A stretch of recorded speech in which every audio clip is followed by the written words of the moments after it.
Okay.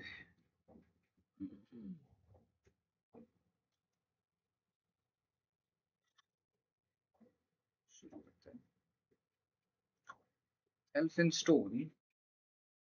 Elphinstone was the governor of which province of India during 1819 to 1827? Hmm? Elphinstone was the governor of which province of India during 1819 to 1827? Option A, Northwest Frontier Province, Madras, Bengal, या Bombay. So Elphinstone was the governor of Bombay from 1819 to 1827. Elphinstone was the governor of Bombay. Mount Stuart Elphinstone served as the governor of Bombay Presidency from 1819 to 1827. Mount Stuart Elphinstone was an important British administrator during the period of the East India Company. He is particularly remembered for his administrative reform and his contribution to education in Western India. During this tenure as governor of Bombay, he worked on improving the administration and judicial system of the Bombay Presidency. Elphinstone also showed great interest in promoting education. He encouraged the spread of modern education in India and supported institutions that later contributed to the development of higher learning in Bombay. The famous Elphinstone College was named after him in recognition of his contribution to education. The Bombay Presidency during British rule included large parts of present-day Maharashtra, Gujarat, Karnataka, Sindh. So the whole of Bombay Presidency was actually Maharashtra, Gujarat, Karnataka, and Sindh. All of that combined used to be Bombay Presidency. Who was Elphinstone? Mount Stuart Elphinstone was born in Scotland in 1779 and came to India as a young official of the East India Company. He later became one of the most influential British administrators in Western India and is especially remembered for his role in administration, education, and political diplomacy. Elphinstone is most famous for serving as the governor of Bombay Presidency from 1819 to 1827. 1819 to 1827. During his administration, he introduced several reforms in governance, law, revenue, administration, and education. Unlike many colonial officials who focused mainly on military control, Elphinstone believed that stable administration required education and understanding of Indian society. So he was comparatively not as rough as compared to Lord Dalhousie, Warren Hastings. All these individuals used to be much tougher on the Indians, while Elphinstone was comparatively thinking more about spreading better education, making the administration more efficient, focusing on judicial capacity, enhancing the judicial capacity of India. He was focusing upon all these things. One of his major contributions was in the field of education. He strongly supported the spread of modern learning in India and encouraged the establishment of educational institutions in Bombay. He believed Indians should receive Western scientific and literary education while also preserving knowledge of Indian tradition and languages. Because of his efforts, educational development in Western India expanded significantly during his time. So, during the time of Elphinstone, especially in the Western India, the spread of English education happened quite quickly in Western India. Why in Western India? Because Maharashtra, Gujarat, Karnataka, and Sindh all came under Bombay Presidency, and he was the governor of Bombay Presidency. So in this particular region, a lot of development is happening in his time in the administration, in education, and in judicial functioning of the country. Okay. Also, Elphinstone College is named after Lord Elphinstone. This is also a good fact to remember for the exam. Okay. So this was Lord Elphinstone, who was the governor of Bombay during 1819 to 1827. Next, who was the president of the second session of Indian National Congress? Second session of Indian National Congress, who is the president? So first session of Indian National Congress happened in Bombay, and the president of the session of first the president of the first session of Indian National Congress was Umesh Chandra Banerjee, while the second session of Indian National Congress happened in Calcutta, and the president of the second session of Indian National Congress was Dadabhai Naroji. Dadabhai Naroji. So Dadabhai Naroji was the president of the second session of Indian National Congress, which was held in Calcutta in 1886. The first session happened in 1885, which is also the date of the foundation of Indian National Congress, and the second session happened in 1886 in Calcutta. Every year session used to happen. The Indian National Congress was founded in 1885 as a political platform through which educated Indians could express their political demands and discuss reforms with British rule. The first session of the Congress was held in Bombay in 1885 under the presidency of Vomesh Chandra Banerjee. The second session, held the following year in Calcutta, was presided over by Dadabhai Naoroji, one of the most important early nationalist leaders of India. He later became famous as the Grand Old Man of India because of his major contribution to Indian national freedom and political awakening.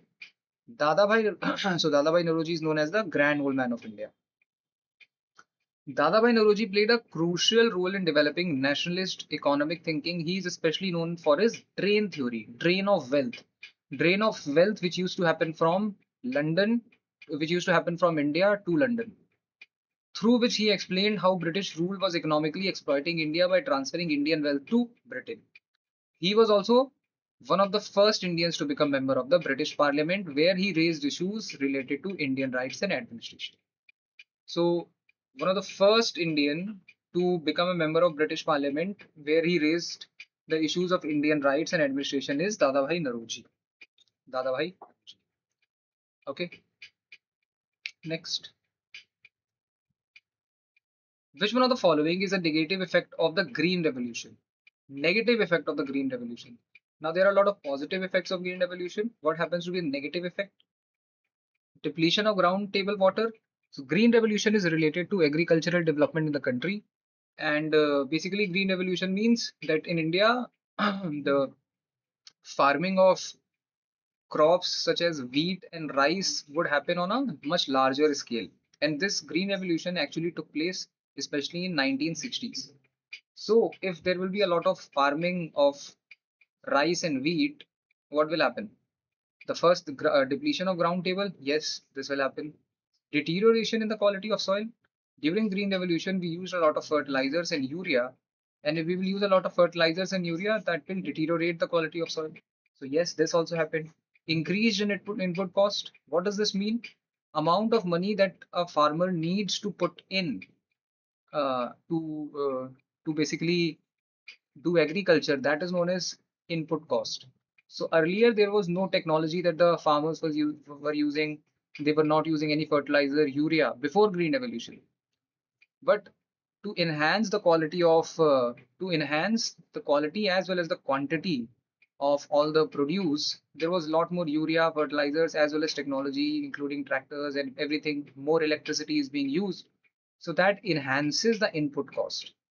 So yes, increase in input cost is also true. So all the three options are true. The correct answer is 1, 2, and 3. Option C is the right answer. Depletion of groundwater table, deterioration in the quality of soil, and increased input cost. All three are true. That is the right answer. Right answer. Okay. Do you want to read it? The Green Revolution in India brought a major increase in agricultural produce in India, especially in crops like wheat, rice, through the use of high yielding variety seeds, HYV seeds, chemical fertilizers, pesticides, irrigation, and modern farming techniques. Although it helped India become more self sufficient in food production, it also created several long term environmental and economic problems. One major negative effect was depletion of groundwater table.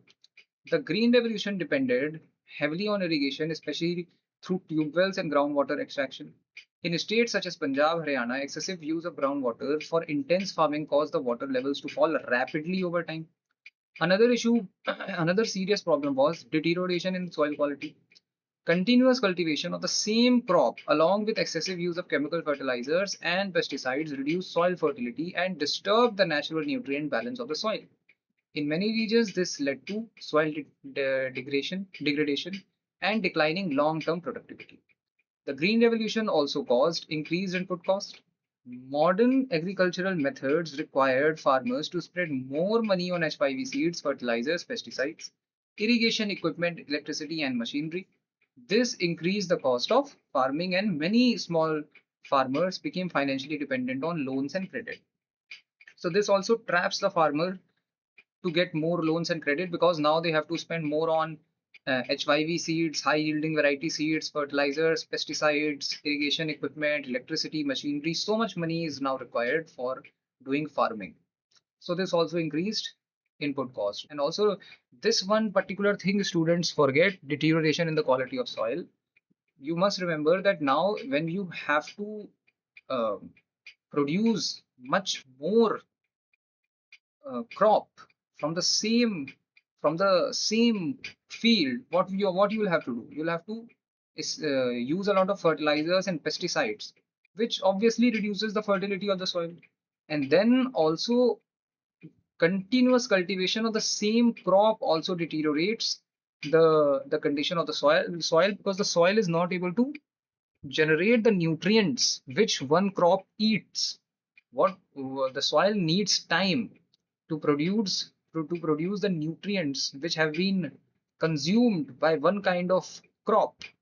But because you are continuously cultivating the same crop over and over again, even sometimes multiple times during the year, then that particular nutrients does not get fulfilled, and that deteriorates the quality of the soil. And then you have to add it in the form of fertilizers and pesticides and urea to basically fulfill that requirement. And that is a cycle that you keep trapping yourself in. So there is no running away from that. Then that keeps on depleting the quality of soil. So all three are correct. Option C is the right answer. Next, Sabha and Ur, two kinds of village assemblies, are referred to in which of the following dynasties? Chola, Rashtrakuta, Gurjar Pratihar, or Cholakya. So Sabha and Ur are most evident. They are most evident in the Chola time, the Chola dynasty. Sabha and Ur are mostly evident in Chola dynasty. Okay, the Cholas. The terms Sabha and Ur as types of village assemblies are associated with Chola dynasty. The Cholas developed one of the most advanced system of the local self-government in medieval India. Their administration, especially at the village level, was highly organized and decentralized. Different kinds of village assemblies are created to manage local affairs such as irrigation, taxation, and land distribution, temple administration, and public works. The Sabha was an assembly mainly found in the villages inhabited by Brahmins, also known as Brahmadaya villages. These assemblies are highly structured and handled administrative and functional and financial matters through various committees. So Sabha is a village assembly found in the villages which is particularly inhabited by Brahmins. And those villages which are inhabited by Brahmins are known as Brahmadaya villages. Usually the king used to give land to the Brahmins so that they would form a village of their own, because at that point of time there used to be they used to follow the Varn system and the caste very rigidly. So the Brahmins used to live wherever mainly the Brahmins used to live. That village was known as Brahmadaya village, and Sabha assembly was found in these Brahmadaya villages, which is being inhabited mainly by the Brahmins. These assemblies were highly structured and handled administrative and financial matter through various committees. Okay, so this is Sabha, which is handling administration, financial matters of the Brahman villages known as Brahmadaya villages, and the assembly is called Sabha. The Ur was general village assembly of ordinary non-Brahman village. Ur is general village assembly of non-Brahman village. Basically an assembly of non-Brahman villages, Ur. It managed common village affair and local administration. Another important assembly under the Cholas used to be Nagaram. And Nagaram was basically an assembly of merchant communities and trading centers. People who are merchants and who used to do a lot of business, they also needed a voice. So their voice was heard, or their voice was given a stage, an assembly known as Nagaram. Nagaram. So these three are the most important type of assemblies during the time of Cholas. Cholas. So Sabha and Ur are found in the Chola time period. Very easy question. Next.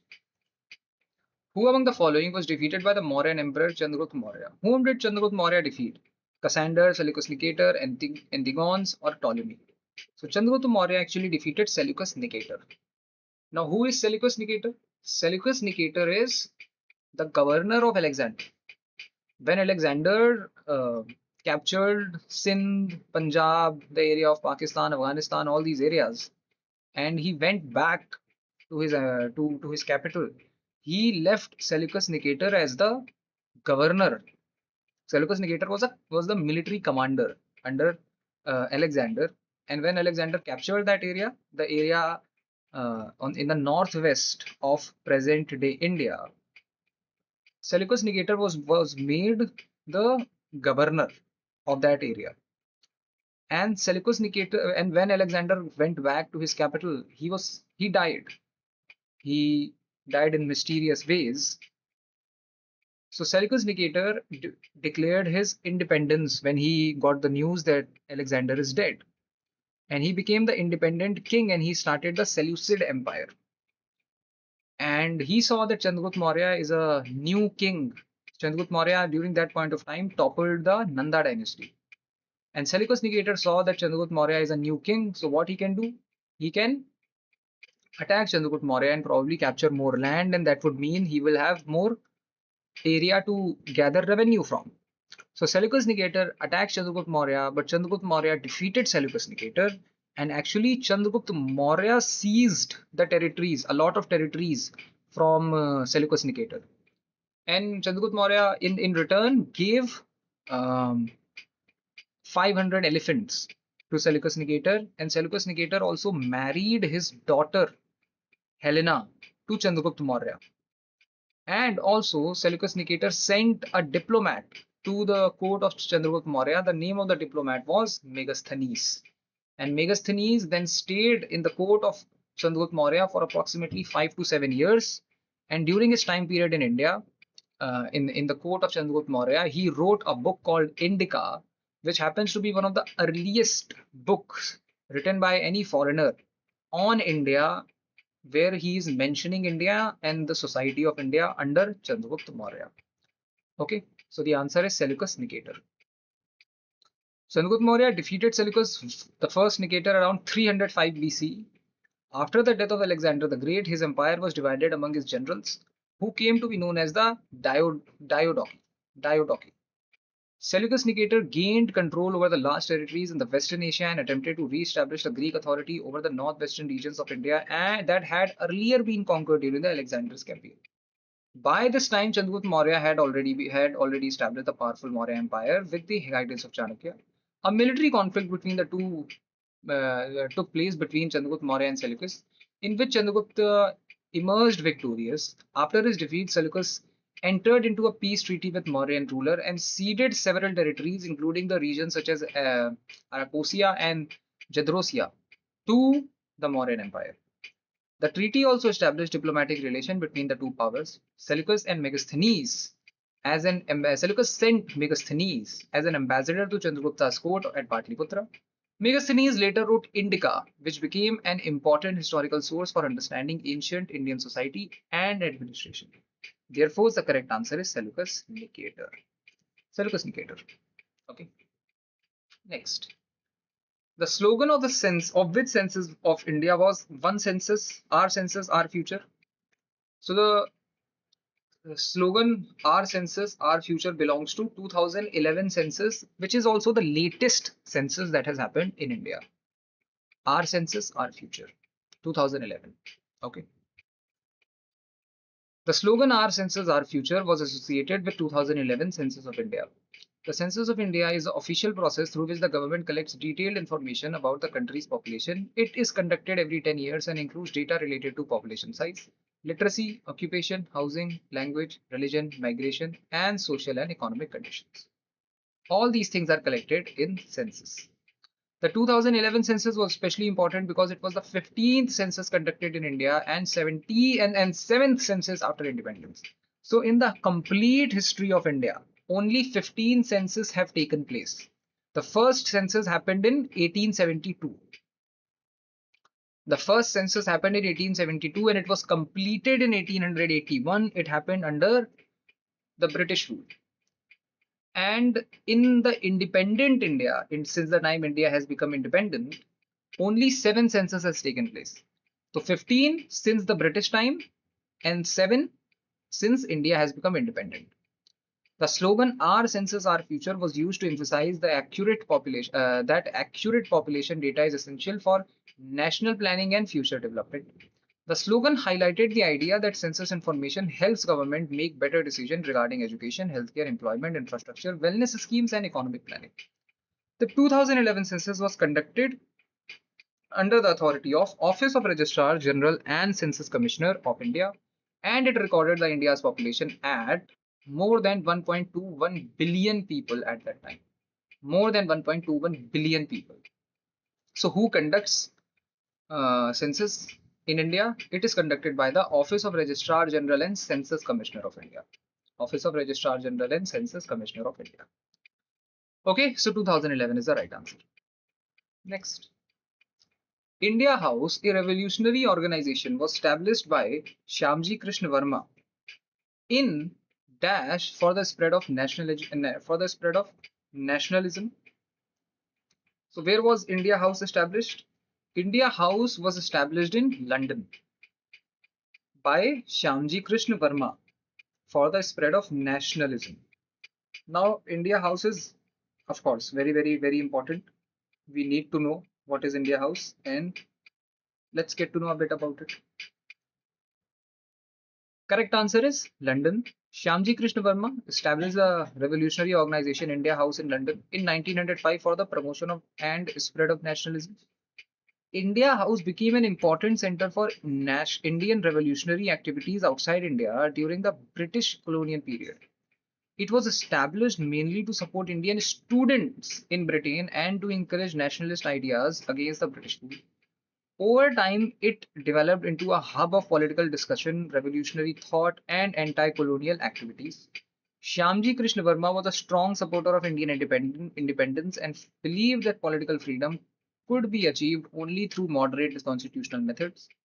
Through India House, he inspired many young Indian nationalists and revolutionaries studying in Britain. So basically, Shyamji Krishna Verma is not an extremist, he is a moderate. Congress was divided into two parts: extremists and moderates. Shyamji Krishna Verma is moderate, and what he believed that independence, he believed that political freedom could not be achieved only through moderate constitutional method. Shyamji Krishna Verma was a strong supporter of Indian independence and believed that political freedom could not be achieved only through moderate constitutional methods. So he believed it cannot be achieved only through moderate methods. Through India House, he inspired many Indian nationalists and revolutionaries studying in Britain. So he is actually working with the individuals who are Indians who are in Britain. And who would be those individuals? Those individuals will be young students, Indian students who are studying in Britain and to encourage nationalist ideas against the British rule. Over time, it developed into a hub of political discussion, revolutionary thought, and anti-colonial activities. So that is India House. Okay? India House is, remember two things about it. One, it was established in London by Shyamji Krishna Verma, and second, it was primarily charging up the young Indian students who were studying in Britain and who had the opportunity to study in London and get educated. So basically, they would be there to get educated only. And basically, Shyamji Krishna Verma was trying to get their support and let them know about the anti-colonial movement which has been initiated in London as well as in India. So, India House, Shyamji Krishna Verma, India, London is the right answer. Tick. Next. The art of decoration called Pietra Dura became popular during whose reign? Pietra Dura became popular during whose reign? Pietra Dura is a form of decorating a wall with stones, with particular stone design, and this is basically an Italian art form, and it became very popular during the reign of Shah Jahan. The most popular the most popular monument in India where you can find Pietra Dura is Taj Mahal. Okay. So the art of decoration known as Pietra Dura became highly popular during the reign of Shah Jahan. Pietra Dura is a decorative technique in which precious and semi-precious colored stones are carefully cut and inlaid into marble surfaces to create beautiful floral, geometric, and artistic design. This art form originally developed in Italy but reached great refinement during the Mughal period in India. The Mughal Emperor Shah Jahan, who ruled from 1628 to 1658, was famous for his interest in architecture, luxury, and artistic beauty. During his reign, Mughal architecture reached its highest stage of elegance and ornamentation. Pietra Dura became an important feature of many Mughal monuments built during the period. The most famous example of Pietra Dura work in India can be seen in Taj Mahal.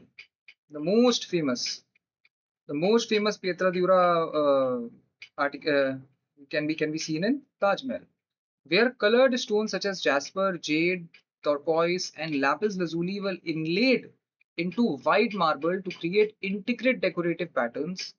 The technique was used extensively in walls, pillars, canotaphs, and interior decorations. Shah Jahan's period is often regarded as the golden age of Mughal architecture because monuments built during his reign combined symmetry, white marbles, construction, fine carvings, and decorative arts like Pietra Dura. So we have to remember Pietra Dura because it is very Shah Jahan's. It is first of all being used in Taj Mahal, and secondly, it is also very. It also requires great expertise in the use of jasper, jade, turquoise, and lapis lazuli, which are precious and semi-precious stones. And these stones have been engraved on the walls of white marble, which is used in Taj Mahal. So Shah Jahan was a big fan of Pietra Dura technique, the technique of Pietra Dura. Okay, so Shah Jahan. In 1908, Dash and Prafulla Chaki threw a bomb at a carriage that was occupied, they believed, by Kingsford, the unpopular judge in Muzaffarpur. So there were two people who threw a bomb on what they believed is Kingsford, the unpopular judge of Muzaffarpur. Who are those two people? One is Prafulla Chaki and the second is Khudiram Bose. And Khudiram Bose at that point of time was 18 years old and he was caught by the Britishers and he was hanged. He was hanged till death at the age of 18. So he became a revolutionary and a nationalist at the age of 18. He sacrificed his life at the age of 18 for retaliating to the British brutality that was happening on the Indian nationalists. So why did he do it? Why did Khudiram Bose and Prafulla Chaki threw a bomb at a carriage that they believed was Kingsford, that they believed that Kingsford is traveling in that carriage?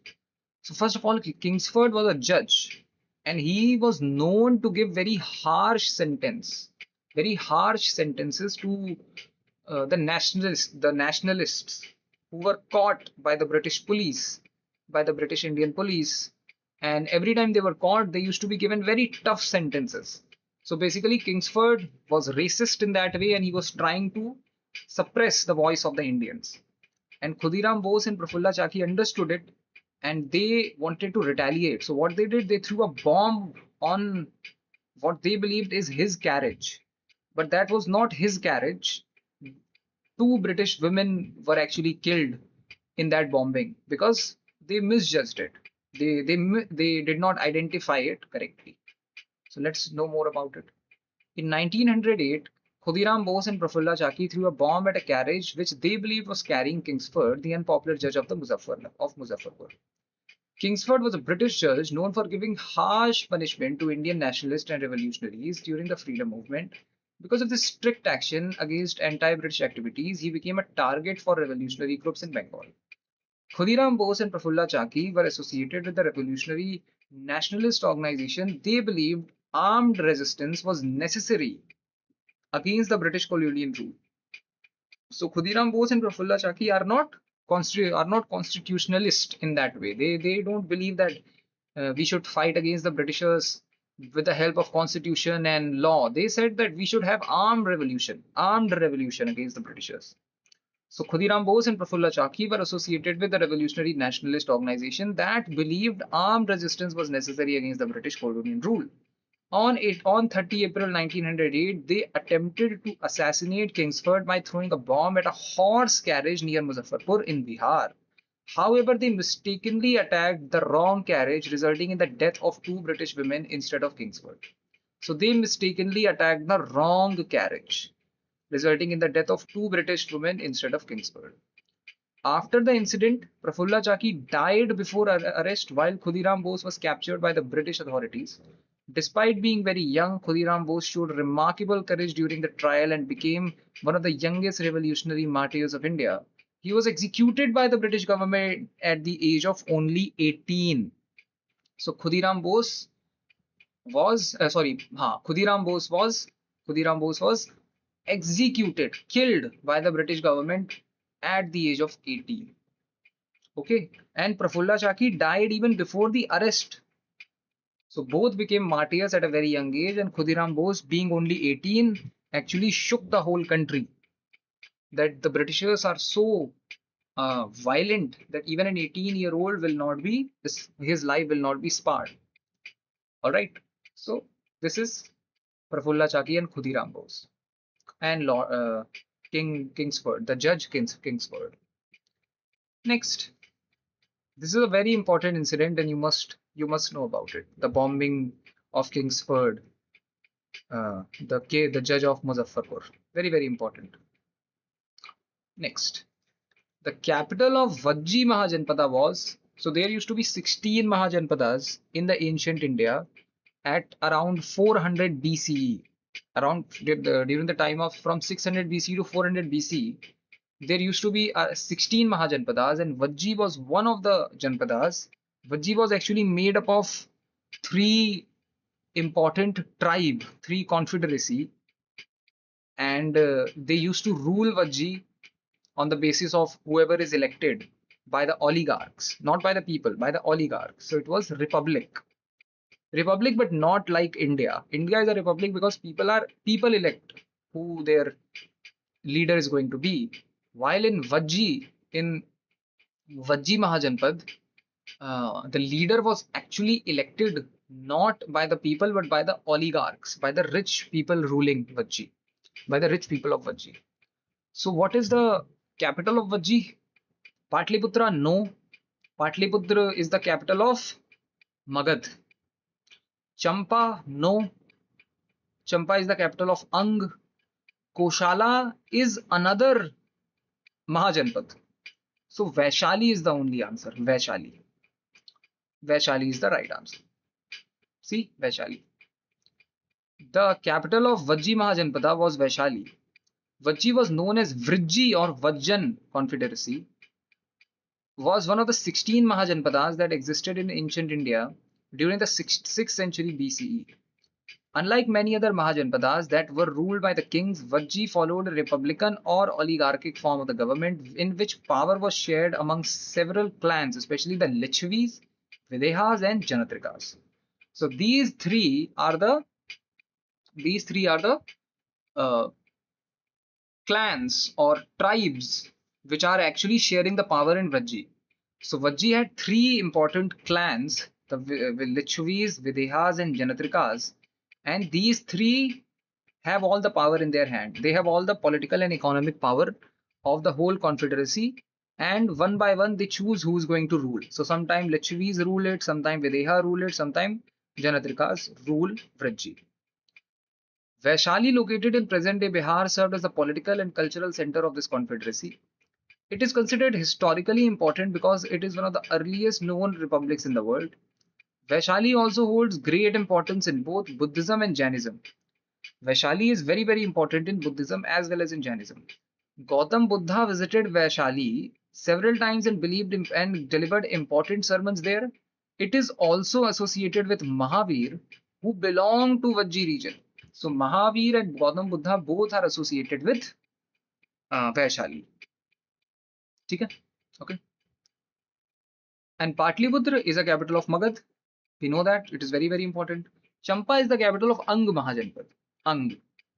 And remember that as soon as Magad will start to grow, the first Mahajanpad that it will capture during the time of Bimbisar It is going to be the Ang Mahajanpad.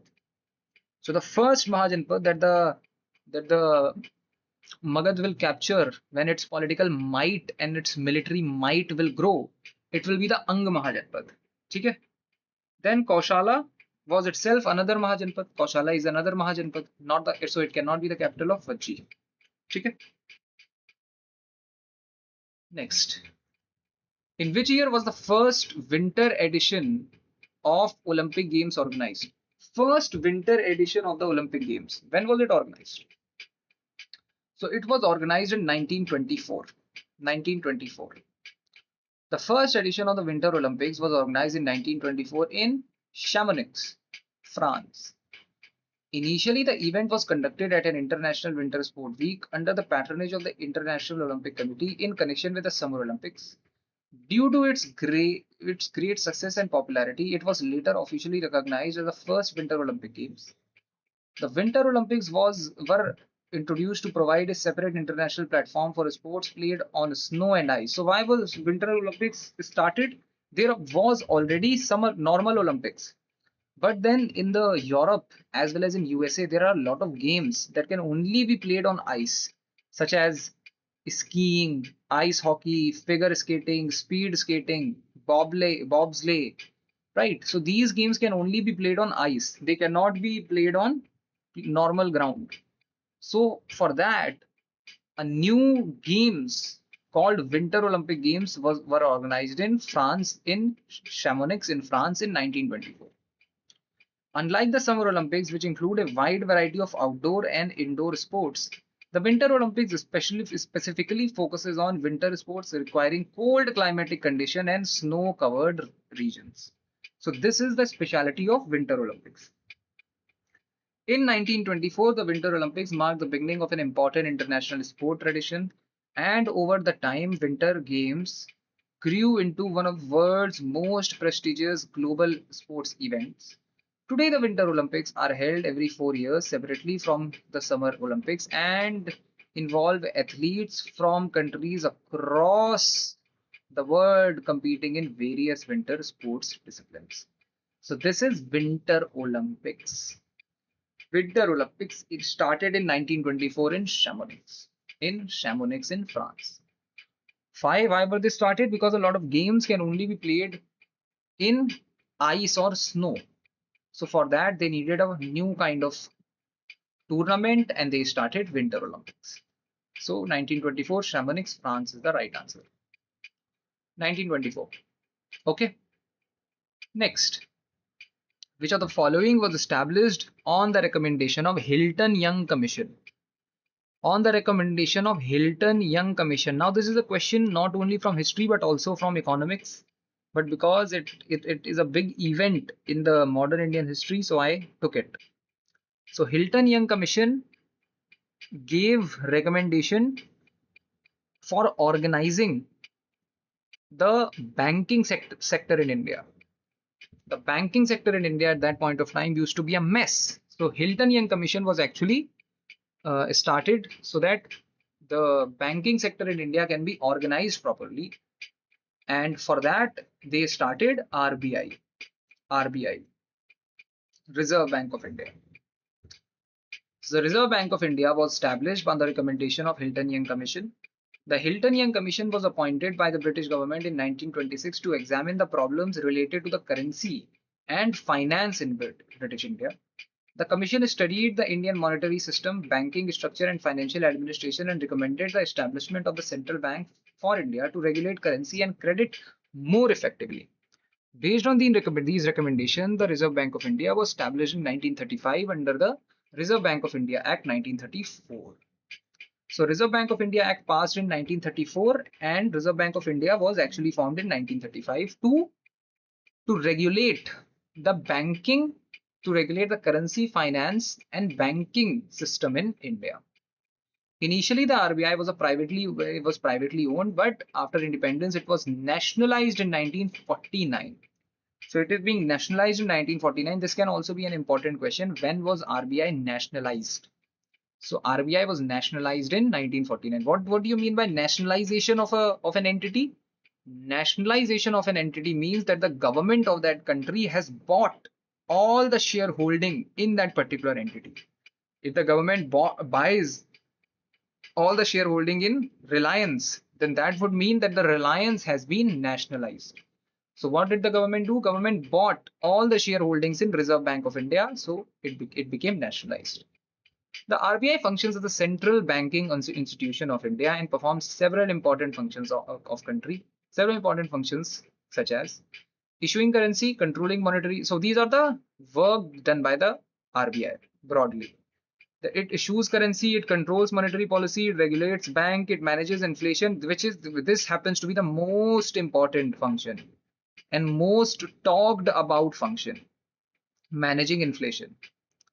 Managing inflation. Maintains financial stability and acts as a banker to the government. This is also very, very important. Acts as a banker to the government. And the headquarters of RBI is located in Mumbai. We must know this. This is a very commonly known fact. The headquarters of RBI is in Mumbai. Okay. So this is RBI. You must know this, that RBI was set up after Hilton Young Commission in 1935 from the RBI Act in 1934. Next, Hind Swaraj or India Home Rule was written by which of the following freedom fighters? Who wrote Hind Swaraj or India Home Rule? This is the same book, Hind Swaraj or India Home Rule. This is written by Mahatma Gandhi. Mahatma Gandhi. Hind Swaraj is actually the first book written by Mahatma Gandhi as far as I can recall. I think he wrote it in 1909, most probably. So Hind Swaraj is written by Hind Swaraj or India Home Rule is actually written by Mahatma Gandhi. So the answer is Mahatma Gandhi. The famous book Hind Swaraj, also known as India Home Rule, was written by Mahatma Gandhi in 1909. Hind Swaraj is one of the Gandhi's most important political and philosophical work and is considered the foundational text of his ideas on nationalism, self-rule, society and civilization. Gandhi wrote the book while traveling from London to South Africa aboard on a ship. The work also was originally written in Gujarati and later translated to English. In Hind Swaraj, Gandhi explained his views on Swaraj, which is self-rule, non-violence, modern civilization, British colonial rule, machinery and industrialization, and true freedom. These are the things in which Gandhi is expressing his views on. Gandhi argued that real freedom for India, which did not simply mean replacing the British rulers with Indian rulers. According to him, true Swaraj required moral, social, and spiritual self-discipline among the people of India. This is also one of the reasons why he always advocated non-violent attitude towards any protest. He could have very easily chosen the protest to be violent, which is very easy to provoke the people to take up arms and get on the road and start fighting and start killing each other.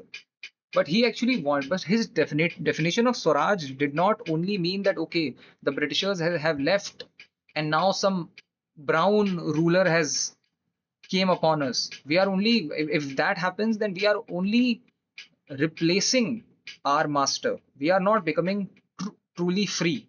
According to him, true Swaraj, true freedom required moral, social, and spiritual self-discipline among the people of India. Okay. The book strongly criticized modern Western industrial civilization, which Gandhi believed encouraged materialism, exploitation, and moral decline. He also opposed violent methods of revolution and instead emphasized truth, non-violence, self-reliance, and passive resistance. These are the things in which Gandhi truly believed in. Truth, non-violence, self-reliance, and passive resistance. Many of the ideas later used in the Indian freedom movement, especially Satyagraha and non-violent resistance, can be seen in the early form in Hind Swaraj. So many of the ideas that he will later use are seen in the early form in Hind Swaraj in this book. Okay, he's writing this book in 1909, and in 1909 he's not in India. In 1909 he is traveling from London to Africa and he is on a ship. See over here. Gandhi wrote this book while traveling from London to South Africa aboard a ship. So he is on a ship and he's traveling from London to South Africa, and while he's traveling, he's writing the book called Hind Swaraj or India Home Rule. Remember that. Okay. Next. Amatya in the Saptang theory of Kautilya denotes which of the following? Amatya. So Kautilya has written Arthashastra, and in Arthashastra there is a chapter called Saptang theory of administration. What does Saptang theory means? That any empire has Sapt. 7 ang, limbs.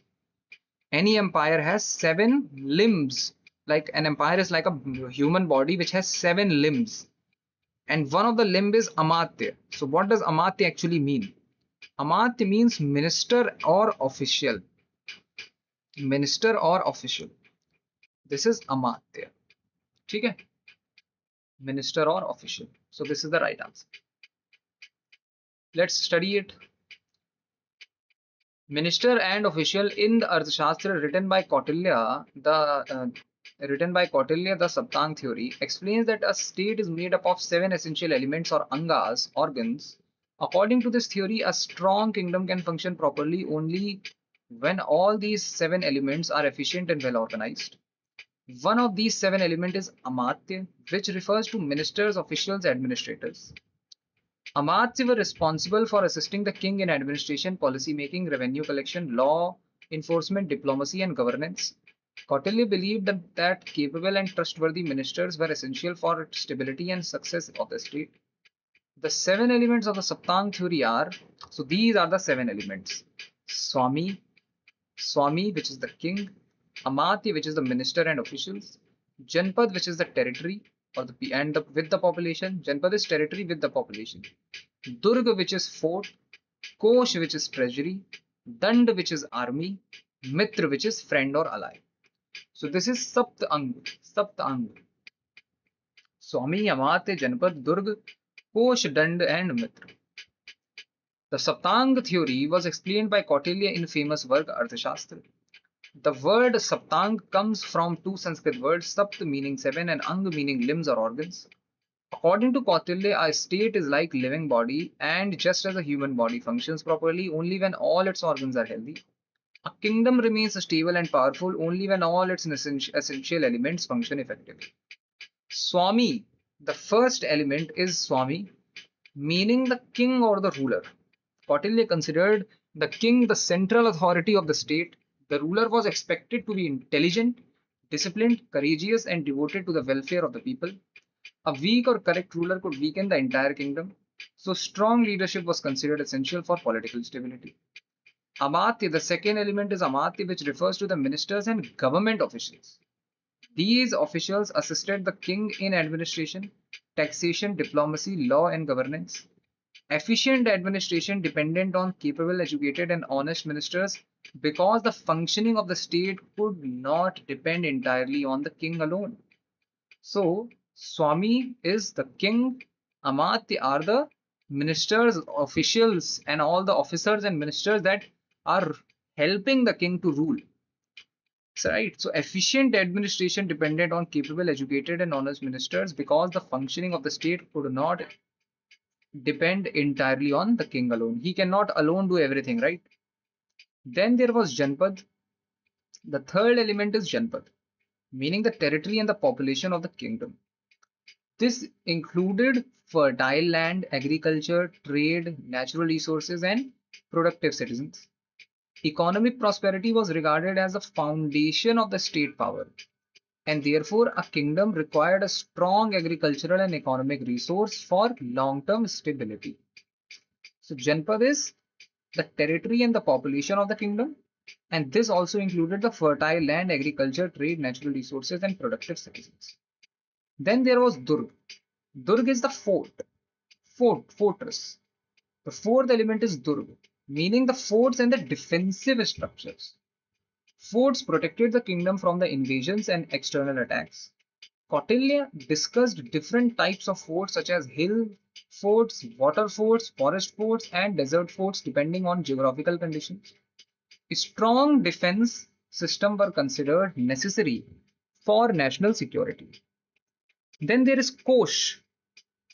Kosh. The fifth element is Kosh, meaning the treasury. What is Kosh? Treasury. A financially strong state was necessary for maintaining the administration, military forces, public welfare activities, and infrastructure. Revenue was collected mainly through taxation and agriculture, trade, mining, and industries. Without sufficient wealth, the state could neither defend itself nor govern effectively. So the kosh is the amount of money in the treasury. So well-functioning state needs to have a very strong financial support, a very strong financial, you cannot run a state if you don't have proper money, proper supply of money. So a financially strong state was necessary for maintaining administration, military forces, public welfare activities, and infrastructure. So you have to feed your administrators, your military forces, you have to provide them with all the necessary facilities. You also need a lot of money to run public welfare activities. If there is famine or if there is drought, how will you do the welfare of the people if you don't have a good coach? You need coach. And also infrastructure. If you want to make roads, if you want to make reservoirs, if you want to make different facilities, then how will you do it if you don't have money? How will you build it? So this is kosh. Revenue collected mainly through taxation, agriculture, trade, mining, and industries. So these are the primary ways for the king to make money. Tax, agriculture, agricultural tax, then there's trade tax, many duties, custom duties, which were taken from the international trade uh, and trade that used to happen within the territory as well. Mining, a lot of mining used to happen. We had been making all iron or other weapons. So how does iron does not naturally exist in the form that we know it.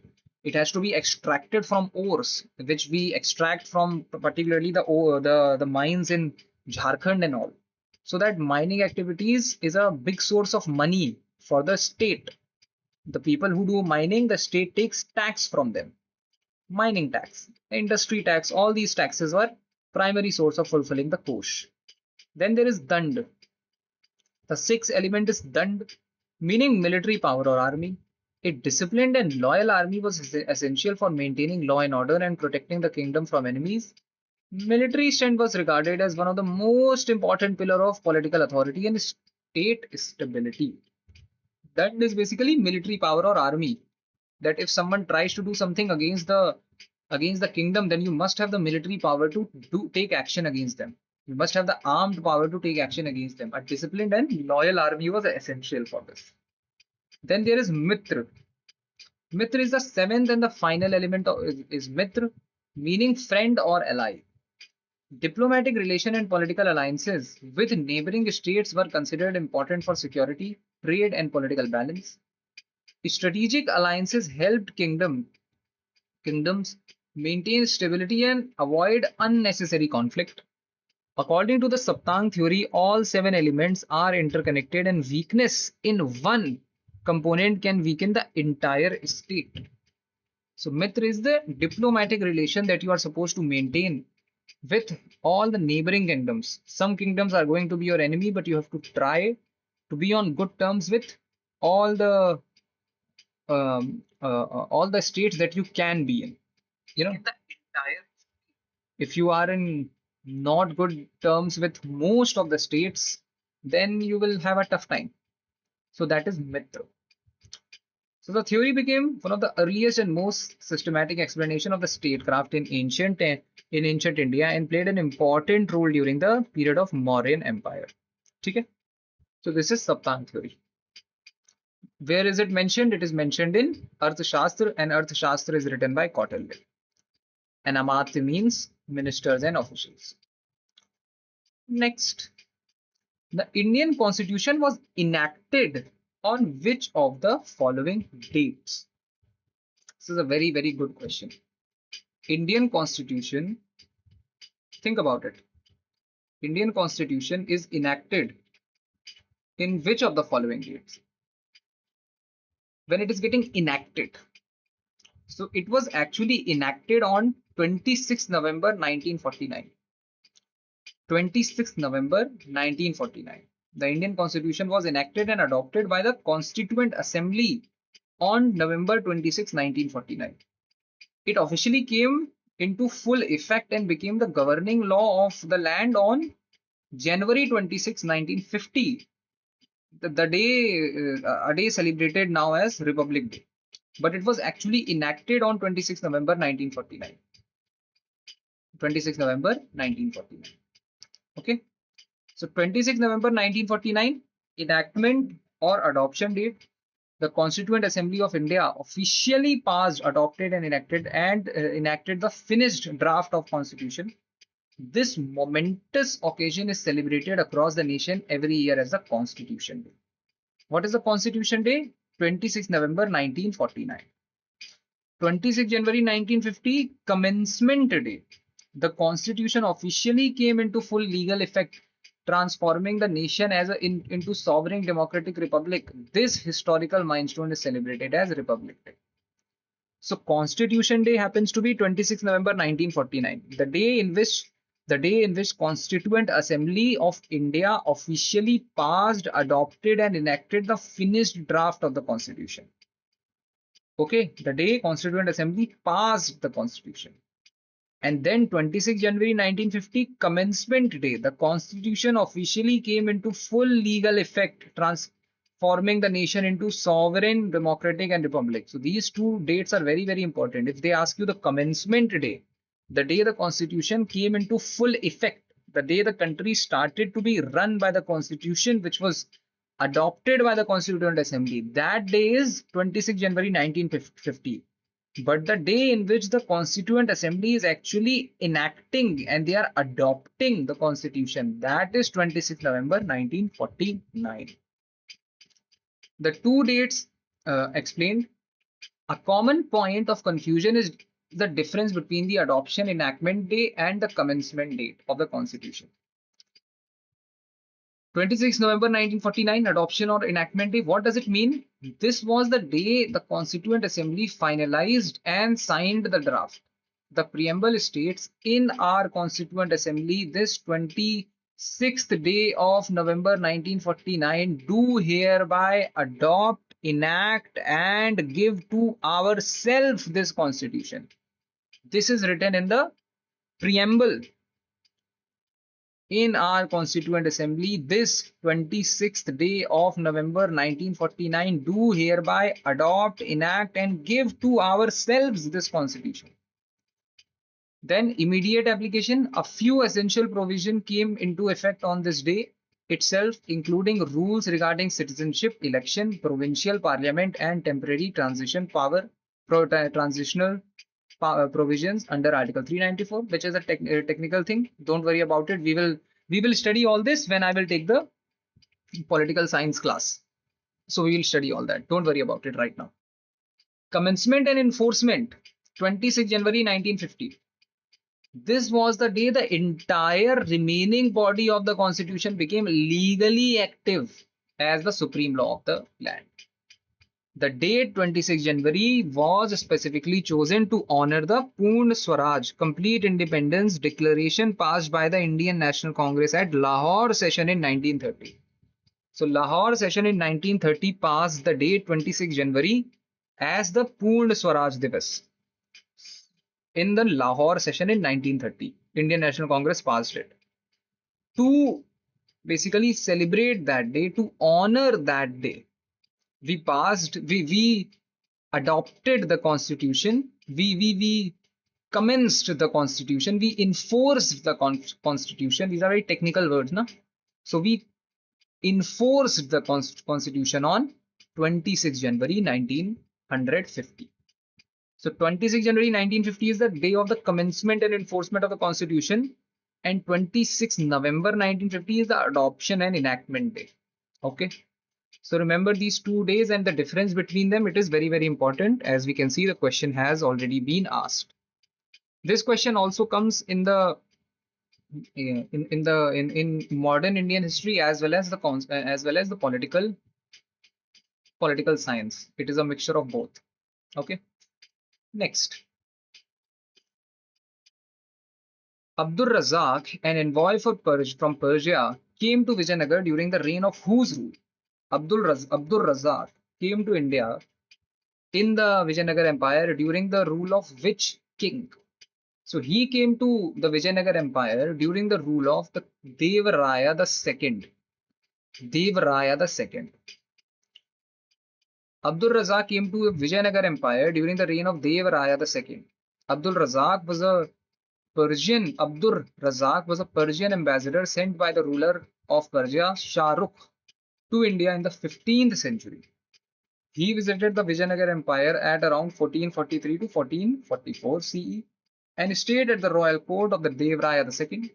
His travel account later became an important historical source for understanding the political power, administration, economy, and the culture of Vijayanagar Empire. In his writing, Abdur Razak described Vijayanagar as one of the richest and most significant cities in the world. He praised the city for its large market, prosperous trade, strong military, impressive architecture, wealth, and urban planning.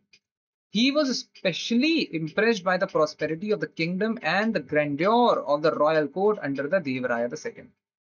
Devraya II is considered as one of the greatest rulers of the Vijayanagar Empire.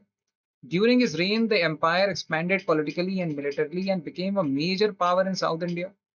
The trade relation with the foreign countries also increased during this period. The account of the foreign travelers like Abdur Razak was very important for historians because they provide detailed description of the Indian kingdoms from the perspective of outside observers. Now there are many dynasties that have ruled over Vijayanagar Empire and you must know about every single one of them because it is very, very important. Vijayanagar Empire itself is very, very, very important. So we must know about all the dynasties that have ruled. So let's study all of them. The first dynasty is the Sangam dynasty. The Sangam dynasty was a founding dynasty of the Vijayanagar Empire. It was established by the Harihar I and Bukkaraya I. These brothers founded the empire in 1336 with the guidance of the sage. Their sage was Vidyaranya. So they are founding the empire in 1336 under the guidance of Vidyaranya. The Sangam rulers strengthened the empire and resisted invasions from the Delhi Sultanate and the Bahmani Sultanate. Important kings of the Sangam dynasty is the first king of the Vijayanagar Empire is Harihar I. Harihar I, who laid the foundation of the empire and established control over regions around Tungabhadra river. So if somebody asks you around which river is the Vijayanagar Empire located in, then your answer has to be Tungabhadra river. After Harihar I came Bukkaraya I. Bukkaraya first expanded the empire significantly and promoted administration, trade, and temple construction. After Bukkaraya I came Devraya I. All of them belong to Sangam dynasty. Sangam dynasty. Devraya I strengthened the military and improved irrigation system. Then came Devraya II, under whom Abdur Razak, who is coming from the Persian Empire, which is ruled by Shah Rukh, he comes to India. So Devraya II is considered one of the greatest ruler of Vijayanagar. During his reign, the empire reached great military and economic strength. Foreign travelers like Abdur Razak visited the court and praised the prosperity of Vijayanagar. Then comes the Salwa dynasty. So now these four kings are important in Sangam dynasty. Sangam dynasty gets finished and now starts the Salwa dynasty. The Salwa dynasty came to power after weakening of the Sangam rulers. Important king of the Salwa dynasty is Salwa Narsimha. Salwa Narsimha Devaraya took control to protect the empire from the internal instability and external threats. His reign marked the transition from the Sangam to Salwa rule. The Salwa dynasty was short-lived. So only ruler who you have to remember of the Salwa dynasty is Salwa Narsimha. Salwa Narsimha took control to protect the empire from internal instability and external threats. His reign marked the transition from Sangam to Salwa. And then will come the very, very important Tuluva dynasty. The Tuluva dynasty became the most famous and most powerful dynasty of the Vijayanagar Empire. Important kings of the Tuluva dynasty, Veer Narsimha. Don't confuse him with Salwa Narsimha. These are two different. Veer Narsimha is actually the one who established the Tuluva control over the empire. And then there is Krishna Devaraya. Krishna Devaraya is the most powerful, greatest ruler of the Vijayanagar Empire and he belongs to Tuluva dynasty. Krishna Devaraya was the greatest ruler of the Vijayanagar and ruled from 1509 to 1529. His reign is considered the golden age of the empire. During his rule, the empire expanded greatly, trade and economy flourished, literature and art developed rapidly, temples and architecture were promoted. All these four things are happening under the rule of Krishna Devaraya. and Krishnadevaraya belongs to the Tuluva dynasty. Okay. Krishnadevaraya also wrote Telugu work, and the name of the book, Telugu book that he is writing is Amuktamalyada. Amuktamalyada. Amuktamalyada is the name of the Telugu book that he is writing. This has also been asked in the examination, so you must remember. Then there are two very important foreign travelers which are coming during the time period of Krishnadevaraya. Their name is Domingo Piaz and Fernando Nunes. Domingo Piaz and Fernando Nunes visited during this period and described Vijayanagar as one of the richest cities of the world. They describe Vijayanagar as one of the richest cities of the world. Then there is also Achyutadevaraya. He succeeded Krishnadevaraya but could not maintain the same level of strength. Achyutadevaraya could not maintain the same level of strength. And then comes Aliya Ram Raya, who is the last influential ruler of Tuluva dynasty, and also the last important ruler of Vijayanagar Empire. But he is also responsible for the decline of Vijayanagar Empire, for the end of Vijayanagar Empire, because Aliya Ram Raya will start interfering into the matters of the Deccan Sultanate, and eventually many Deccan Sultanates will join hands and they will attack Vijayanagar Empire together, and they will loot their capital Hampi, which will mark the end of Vijayanagar Empire. So Aliya Ram Raya became very influential in the later Vijayanagar politics. During his time, the empire became involved in the conflict with the Deccan Sultanate, and the Deccan Sultanate will eventually attack. They will kill Aliya Ram Raya. They will loot the capital of Vijayanagar, which is Hampi, and that will be the end of the great Vijayanagar Empire. Then their very small little and the battle between the Deccan Sultanate and Vijayanagar Empire will known as Battle of Talikota. Battle of Talikota or Battle of Rakshasi Tangdi, because it was a big battle. It was fought in many districts. Every single district where it was fought in, the battle came to be known from the name of that district. So Aliya Ram Raya is one of the kings who's responsible for the end of Vijayanagar.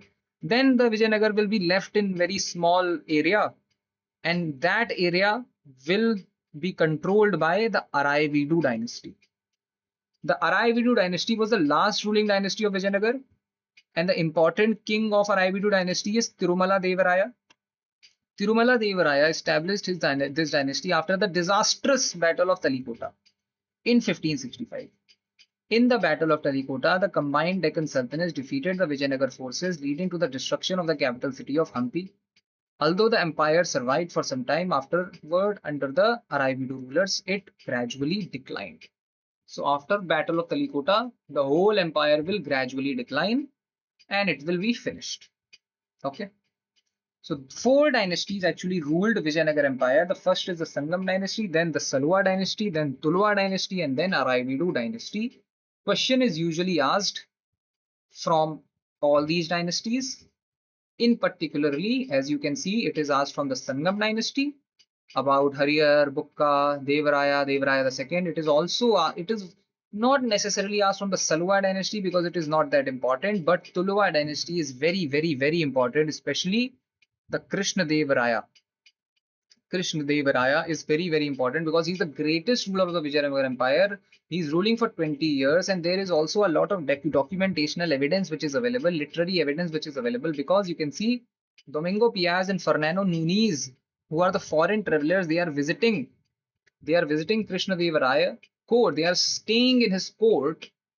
So there is a lot of documentational evidence that we have regarding him, and you must be very aware of him. Okay, many questions are asked, and you will see now we'll solve them also. Many questions are asked from Krishnadevaraya. It is very important. You must also be aware of the Battle of Talikota, which happens in 1565, which will actually mark the end of Tuluva dynasty, and also that will mark the end of the great Vijayanagar kingdom.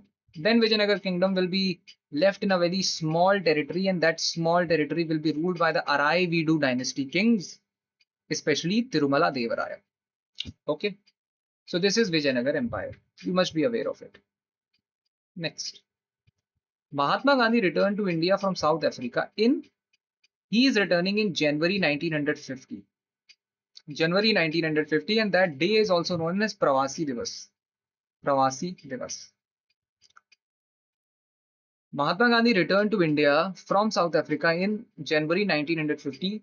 Gandhi had spent about 21 years in South Africa, where he worked as a lawyer and became actively involved in fighting against racial discrimination faced by the Indians living there. During his stay in South Africa, he developed his methods of satyagraha and non-violent resistance, civil disobedience, which later became the foundation of the Indian freedom movement. Gandhi first went to South Africa in 1893 as a lawyer. Over time, he became a major leader in the Indian community and organized movements against the discriminatory laws imposed by the white colonial governments. His struggle in the South Africa transformed him from a lawyer into a mass political leader. He returned to India on 9 January 1915. You must know this. Why? Because this day is now celebrated as Pravasi Bharatiya Divas to honor the contribution of Indians living abroad. Because essentially Mahatma Gandhi came from abroad. After returning to India, Gandhi initially traveled across the country to understand the Indian society and political condition. He later emerged as the most important leader of the Indian national movement and led major movements such as Champaran Satyagraha, non-cooperation movement, civil disobedience movement, and the last one, Quit India movement. Through his emphasis on non-violence and mass participation, Gandhi transformed the Indian freedom struggle into a nationwide movement. Therefore, the correct answer is January 1915. January 1915. So when is Gandhi returning from South Africa to India? Gandhi is returning from South Africa to India on 9 January 1915. The day is also known as Pravasi Bharatiya Divas to honor the contribution of Indians living abroad. Okay, next. Lord Curzon declared the partition of Dash in 1905.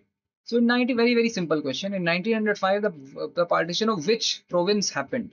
The partition of Bengal happened, which also led to a lot of protest and a lot of retaliation by the Indians. And it was done by Lord Curzon. Lord Curzon. And it was done on the basis of Hindu major, which area is Hindu majority and which area is Hindu minority. Because during that point of time, Indians had started to raise their voices against the Britishers. Congress had already been set up in 1885. So it had already been there for 20 years and it was doing its job very well. And during 1905, there was a shift in the mentality of Indians. Earlier, Indians or only the educated Indians used to raise their voice, and they used to raise their voice through the constitutional methods. They used to raise their voice in London, in Britain. Individuals like Dadabhai Naroji, Vomesh Chandra Banerjee, who were very educated and who believed in constitutional methods, petition, plead, all these methods, pleading in front of the British to give them a few more rights and all. But from that mentality, there was a shift to the extreme mentality, which is called the extremist. And there were new individuals who were actually leading the Indian national movement now, which is known as the Lal Bal Pal era. Bal Gangadhar Tilak, Lala Lajpat Rai, Lal Bal and Lala Lajpat Rai, Bal Gangadhar Tilak, and Lala Lajpat Rai, Bal Gangadhar Tilak, and Bipin Chandra Pal. Bipin Chandra Pal, Lal Bal Pal.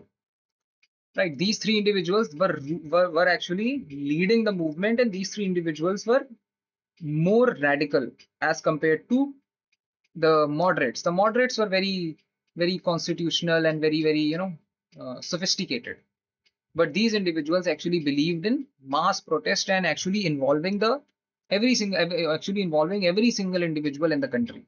They did not believe that independence can only be achieved by constitutional reform, constitutional methods, and pleading in front of the British. They actually believed that if you want to achieve independence, then you will have to get on the road, you will have to involve as many people as possible, and you will have to initiate large scale protests.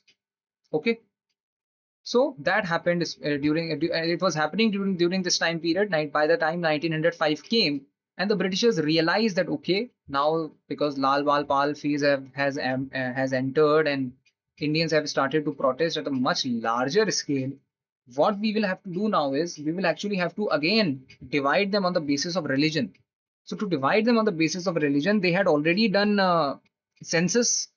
They had already done census during the time period of 1872 to 1881.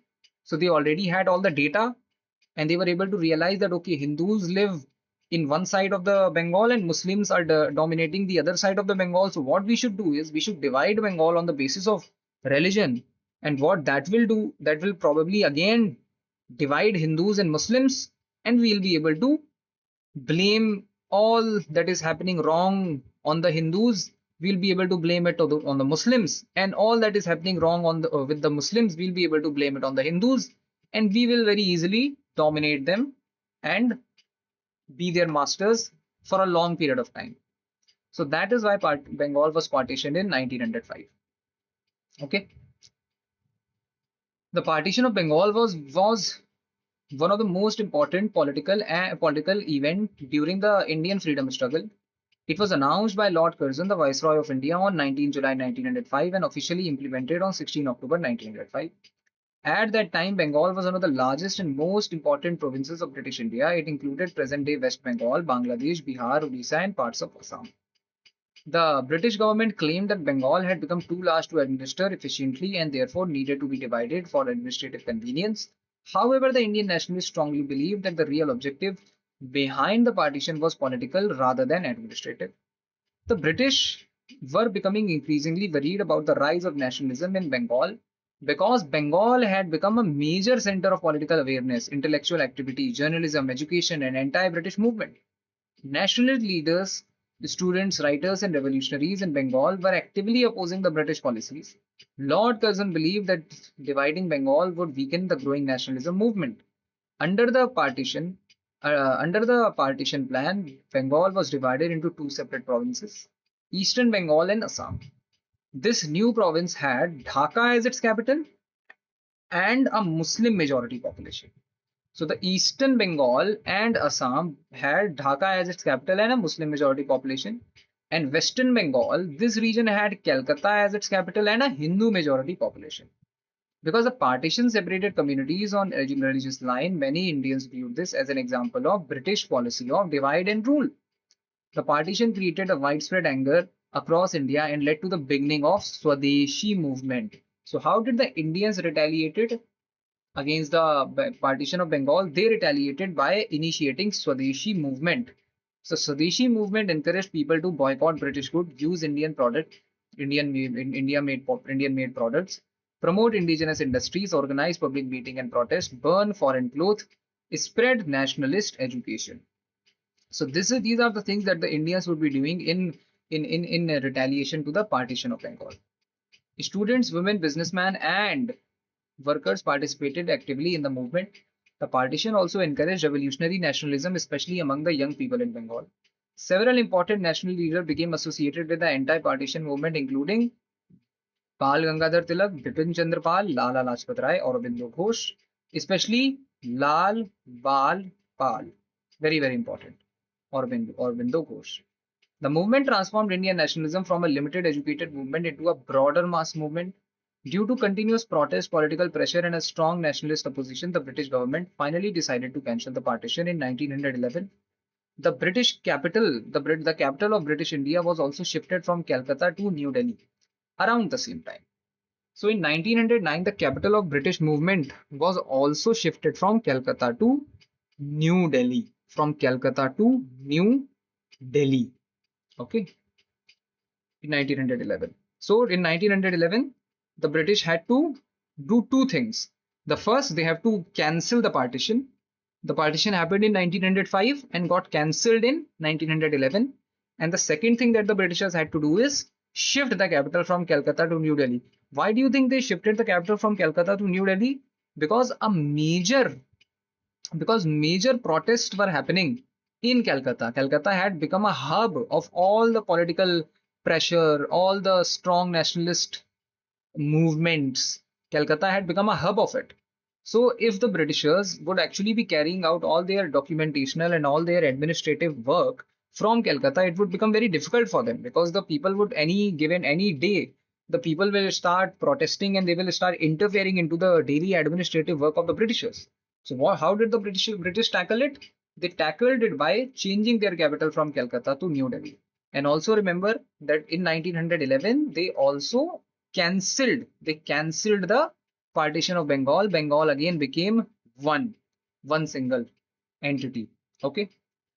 So 1905, what was partition? 1905, Bengal was partitioned. All right. Next, which of the following was one of the first countries to use iron for the manufacture of weapons as early as 1700 BC? Which of the following was one of the first country to use iron? So during 1700 BC, one of the first country to ever use iron was India. India. India was one of the earliest country to use iron for the manufacture of weapons as early as around 1700 BC. The use of iron marked a major technological advancement in ancient Indian civilization because iron tools and weapons were much stronger and more durable than those made from stone or bronze. Archaeological evidence from different regions of India suggests that knowledge of iron smelting and iron tool making existed in India at a very early stage. Excavation in areas such as Uttar Pradesh, Madhya Pradesh, Bihar have revealed early iron objects including weapons, arrowheads, spears, agricultural tools. The beginning of the iron usage gradually transformed agriculture, warfare, and economic life. Stronger iron tools improve farming efficiency by making it easier to clear forest and cultivate land. In warfare, iron tools provided military advantages because they were tougher and more effective than earlier bronze weapons. So this is one of the very important reason why they will be using iron.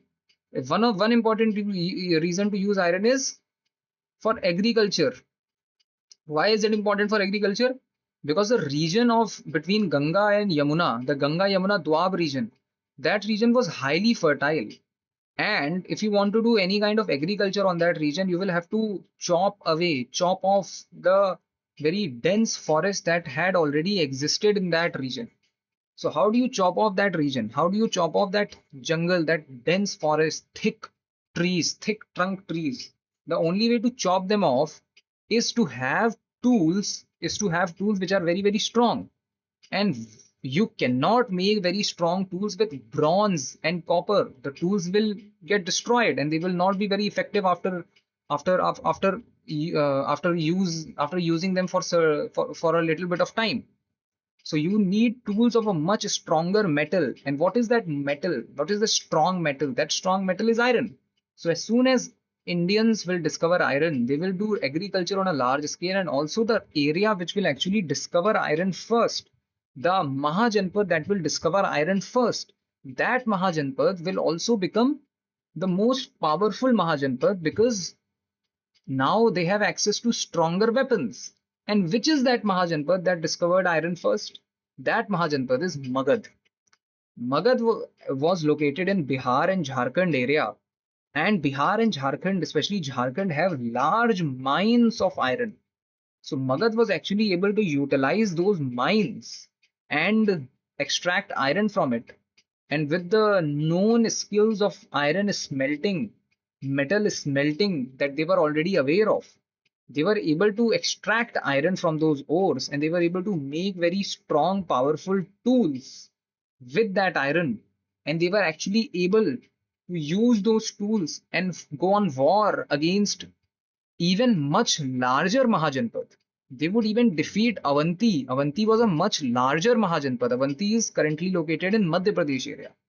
So under the leadership of Shishunag, they will actually go on war against Avanti and they will defeat Avanti because they had more superior tools. They had tools made up of iron. Okay. The period associated with the increasing use of iron in India is often linked with the later Vedic age and beginning of Iron Age. The spread of the iron technology also contributed to the rise of the large kingdoms and urban development in the Gangetic Plains. The other options are incorrect because iron is historically recognized as one of the earliest regions, as India is historically recognized as one of the earliest regions where the iron technology and iron weapon production developed on a significant scale during the ancient times. Therefore, the correct answer is India. India. Option C is the correct answer. Next. The origin of Carnatic music is related to which of the following dynasty? Carnatic music. So the origin of the Carnatic music is actually related to Vijayanagar. Vijayanagar.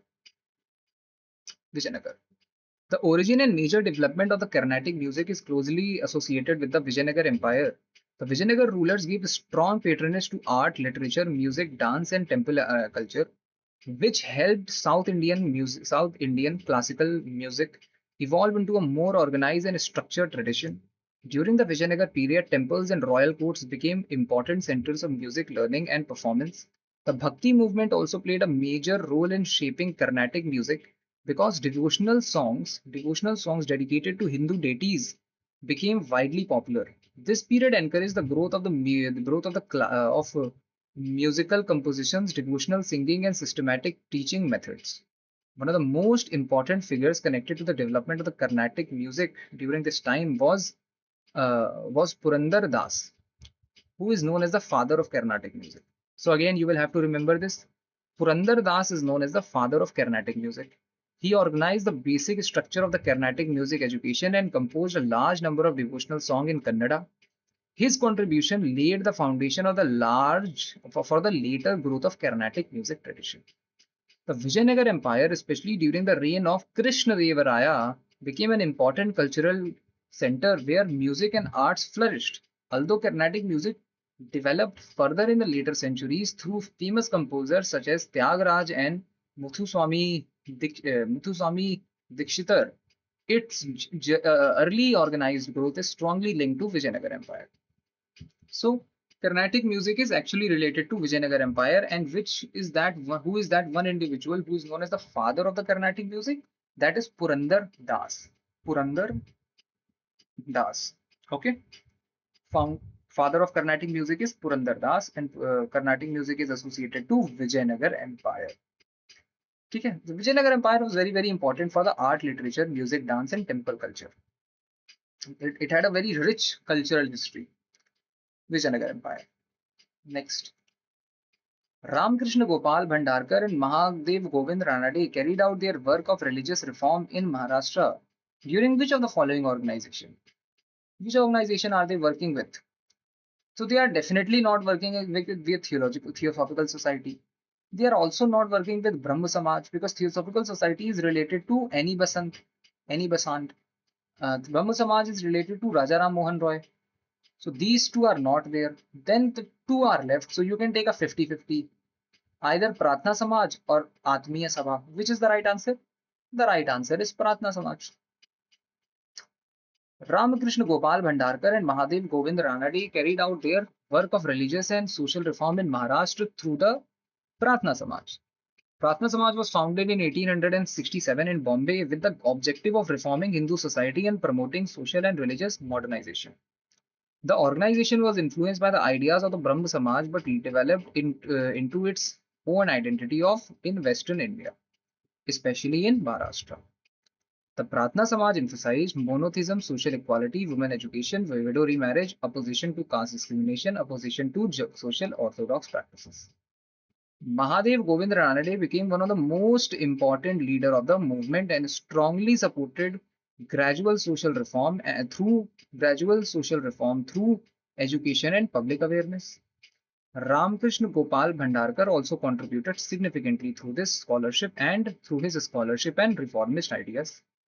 The movement encouraged reform within Hindu society while avoiding extreme confrontation with traditional religious practices. It played an important role in spreading modern social and religious thought in Maharashtra during the 19th century. And the other options are obviously incorrect. Atmiya Sabha is founded under Rajaram Mohan Roy in Bengal. So Rajaram Mohan Roy is founding Atmiya Sabha as well as Brahma Samaj. Both of these are related with Rajaram Mohan Roy. Theosophical Society is not an Indian society, but the Indian wing of Theosophical Society is being led by Annie Besant. Annie Besant, and they have their capital very close to Chennai. They are operating from South India. Okay? So the correct answer is Prarthana Samaj. Prarthana Samaj. Ramkrishna Gopal Bhandarkar and Mahadev Govind Ranade. These two gentlemen are related to, these two reformers are related to Prarthana Samaj. Okay. Hmm. Hmm.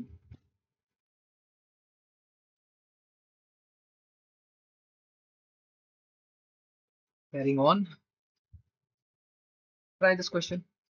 Who of the following is known as the father of green revolution in the world? Try it.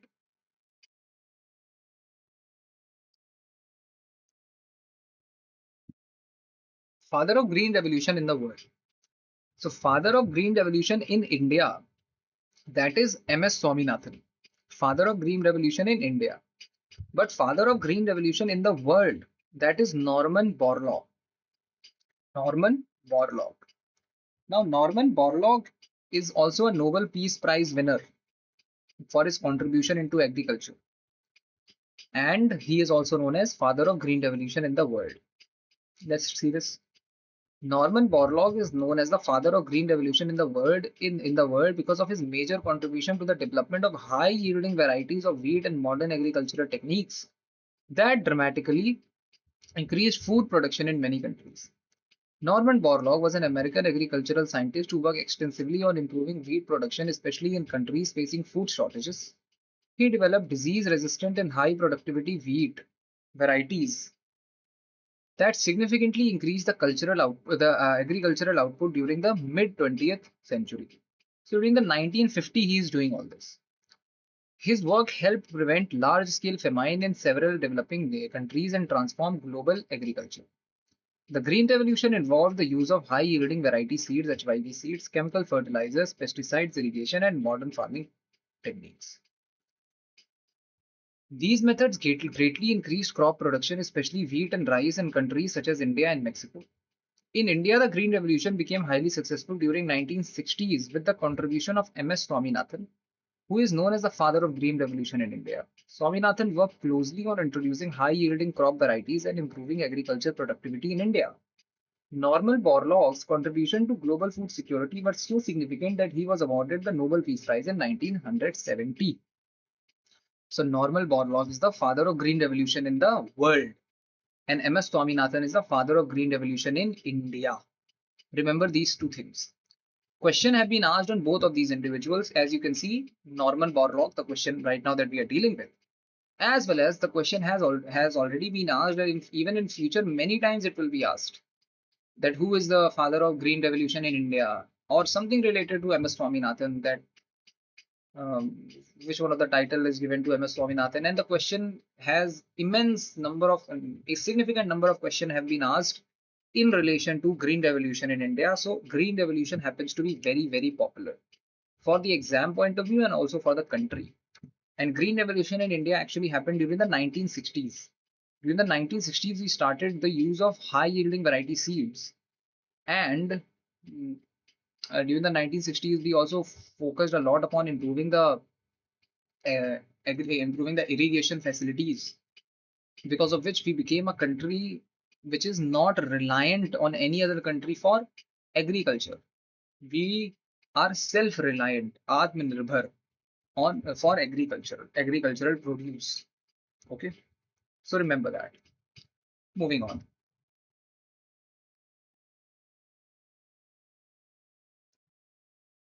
Who among the following advocated the ideology of Oru Jati, Oru Mantam, Oru Devam Manushyanum? One caste, one religion, one God for humankind. Who is advocating for this ideology? Very good question. So the answer is Narayan Guru. Narayan Guru. Narayan Guru advocated the ideology of Oru Jati, Oru Matam, Oru Devam Manushyanum, meaning one caste, one religion, and one God for humankind. This slogan represented his belief in human equality and social unity beyond caste, religious divisions. Narayan Guru was a major social reformer from Kerala who worked during a time when society in Kerala was deeply divided on caste discrimination and untouchability. Lower caste community faced severe restriction in education, temple entry, and social life. Narayan Guru strongly opposed these inequalities and promoted the idea that all human beings are equal regardless of caste and religion. Through his teachings and reform activities, he encouraged social harmony, education, self respect, and spiritual unity. He also established temples that were open to people from lower caste, directly challenging the traditional social barriers. His ideas became an important force in the social reform movement of Kerala and influenced later movement for equality and social justice. Narayan Guru was associated with SNDP Yogam, which worked for upliftment and education progress of marginalized community. So Narayan Guru is basically a reformer, a social reformer from Kerala. This is very, very important. Now, this is one of those questions which I would expect that most of the student had no idea about. They had no idea what could be the answer of it. Even the students who study history, even they don't go this deep, right? So there will always be questions that you will have trouble with. There will always be questions that you will have to leave. So don't worry about it. Most of the questions will not be this tough. Most of the questions will not be this problematic for you. Most of the questions are easy. So this is one of those questions where there is trouble. Don't worry, move on to the next question and don't panic. Okay. So the answer is Narayan Guru. Next. Moflas or Muslim peasants created a powerful anti-Zamindar movement in Kerala. Kerala. Moflas or Muslim peasants. Okay. It is also known as Mofla Rebellion.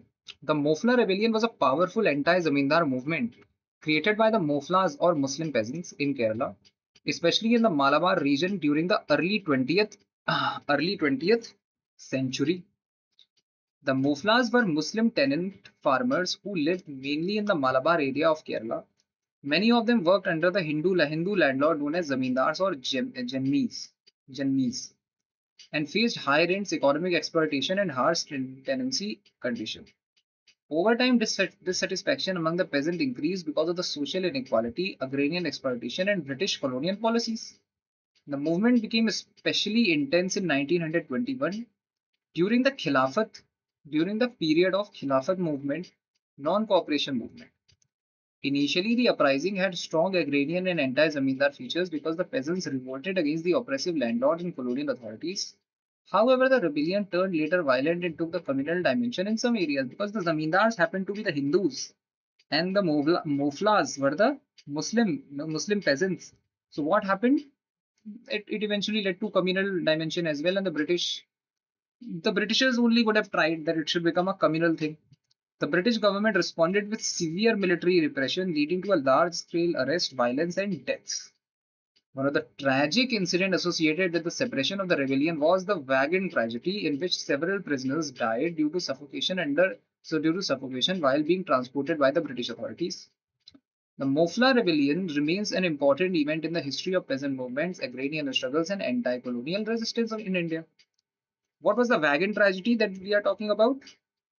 Wagon tragedy was a tragic incident that took place during the suppression of the Mofla rebellion in 1921 in the Malabar region of present-day Kerala. After the British authority crushed parts of the Mofla uprising, many rebels and suspected participants were arrested. On 10 November 1921, a large group of prisoners was being transported by the British from Tirur to Pondanur by train. Around 100 prisoners were tightly packed into a closed railway goods wagon with almost no ventilation. Because the wagon was overcrowded and lacked proper air circulation, many prisoners began suffocating during the journey. By the time the train reached its destination, a large number of prisoners had died inside the wagon due to suffocation, extreme heat, lack of fresh air. Historical records generally mention that more than 60 prisoners died in the incident. So you can imagine how brutal the conditions were inside of that wagon. So this is wagon tragedy which happened on 10th of November 1921, and it is related with the Mofla rebellion. Mofla rebellion. Here is the Mofla rebellion. It happened in Kerala. The Mofla rebellion happened in Kerala. So you must remember this.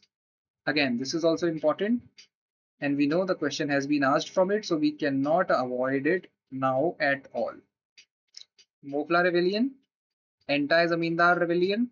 Moflas are the peasants who belong to Muslim community, and they are revolting against the zamindars, who the powerful zamindars who actually belong to the Hindu communities, and the rebellion is happening between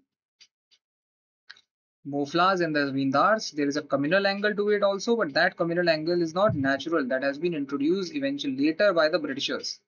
When the Britishers start to suppress this rebellion, they suppress it so brutally that it leads to the wagon tragedy.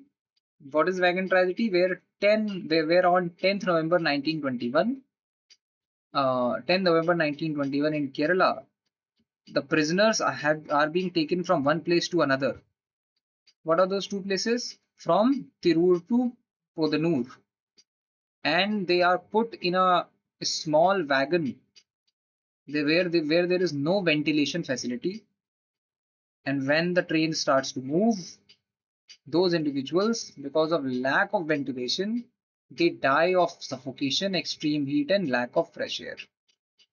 So this is wagon tragedy, and which comes under the Mofla rebellion. Okay. Next, the Imad Shahi family was known for the foundation of which state? Imad Shahi family. Tell me this. These all are Deccan Sultanate. And Imad Shahi family is known for the foundation of one of these sultanate. Which is that sultanate? This is Berar. Berar. The Imad Shahi dynasty was known for the foundation of the state of Berar Sultanate. The Imad Shahi dynasty was one of the 5 Deccan Sultanate that emerged after the decline of the breakup of the Bahmani Sultanate during the late 15th century.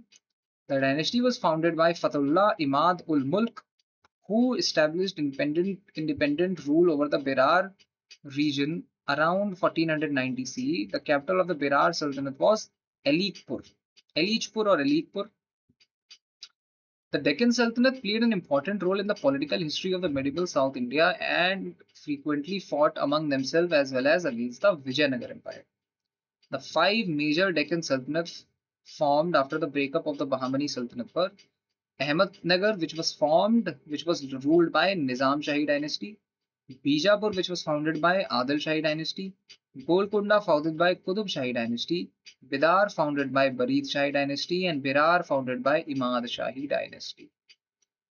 These are the 5 Deccan Sultanates, and these are the founding figures, families of that dynasty. So needless to say that you have to remember all these dynasties and the Deccan Sultanate that they are founding. Why? Because already the question have been asked about Berar. So next time the question regarding to the founding dynasty of Bidar can be asked, the founding dynasty of Golconda can be asked, the founding dynasty of Bijapur can be asked, the founding dynasty of Ahmednagar can be asked. So you have to remember all of the dynasties and the Deccan Sultanate that they are helping in the foundation of. Also, you have to remember that eventually Ahmednagar Sultanate will annex Berar Sultanate. The Berar Sultanate will be annexed by Ahmednagar Sultanate. Remember that as well. Okay. So, Imad Shahi dynasty is founding Berar. Berar is the right answer. Next. The rule of the English East India Company was ended in British India under the Government of India Act of 1858. 1858. So in 1857, the large-scale protest happened in India, which is known as the Sepoy Mutiny, or it is by Indians, it is known as the First War of Independence. So in counter of that 1857, after suppressing the 1857 revolt, what will the Britishers do? They will want to consolidate their rule over India properly. So what they will do is they will overthrow the rule of East India Company, and they will finally declare that it is not the East India Company which is controlling you, which is ruling you. It is us, the Britishers, which are ruling you. So 1858, the rule of East India Company is over and the proper rule of the crown comes in. The rule of the crown comes in. The British government becomes in charge of India in 1858. It is called the Government of India Act 1858. Okay. The transition of power from a trading entity to the British Crown was a direct consequence of 1857 uprising. The British Parliament passed the Government of India Act of 1858 to stabilize the administration and bring India under the imperial control. This act effectively ended the century-long rule of the East India Company. What are the provisions of the Government of India Act 1858? The Government of India Act 1858, also known as the Act of the Better Government of India, was a landmark piece of legislation that transformed the administrative structure of India. It was enacted in the immediate aftermath of 1857 revolt to ensure a more stable and direct form of British rule. Transfer of power to the British Crown. The most significant provision of the Act was the official termination of East India Company's rule. All powers regarding the government, territories, and revenue were transferred from a company directly to the British Crown, Queen Victoria. India was henceforth to be governed in the name of monarch. So, till 1857, the India was actually ruled by East India Company. Of course, the final head was the British Crown because they were also the majority shareholder in East India Company. But the direct control was there in the hand of East India Company. Okay. But what happened after they saw that, okay, East India Company is not able, first of all, the East India Company had become insanely corrupt. East India Company was actually in losses. It was the governors and the officers of East India Company which were doing private trade, and in the name of private trade they were making a lot of money, and they were not giving the British government its share. So British government was already trying to regulate East India Company in the name of Regulating Act. But what happens in 1857 completely shocks the British government. The British government realizes that, okay, now what we have to do is, now that the situation has gotten so much worse, that nationwide scale protest has happened in India, we will have to interfere, and they do interfere. And what they do is they pass the law in 1858 called the Government of India Act, by which the rule of the East India Company is completely over and the British Crown officially takes over. And who is sitting at the British Crown at that point of time? It is Queen Victoria. So that is the first thing, transfer of power to the British Crown, which the Government of India Act of 1858 is doing. What is the second provision? Abolition of dual government. The Act abolished the dual government system that had been in place since Pitt's India Act of 1784. This meant that the Board of Control and the Court of Directors were dissolved, centralizing all British administrative authority within the British government. What is third? Creation of the Secretary of State for India. A new political office was established in British Cabinet, Secretary of State for India. This official was a member of the British Parliament and was vested with the complete authority and control over Indian administration. To assist the Secretary of State, a 15-member body called the Council of India was created, which acted as the advisory board. So, to assist the Secretary of State, a 15-member body called the Council of India was created, which acted as an advisory board. Designation of the Viceroy. The title of the Governor General of India was changed to the Viceroy of India. Now, the Governor General, the title is not Governor General, it is the Viceroy of India. While the Governor General remained head of the administration within India, the title Viceroy designated him as the direct personal representative of the British Crown.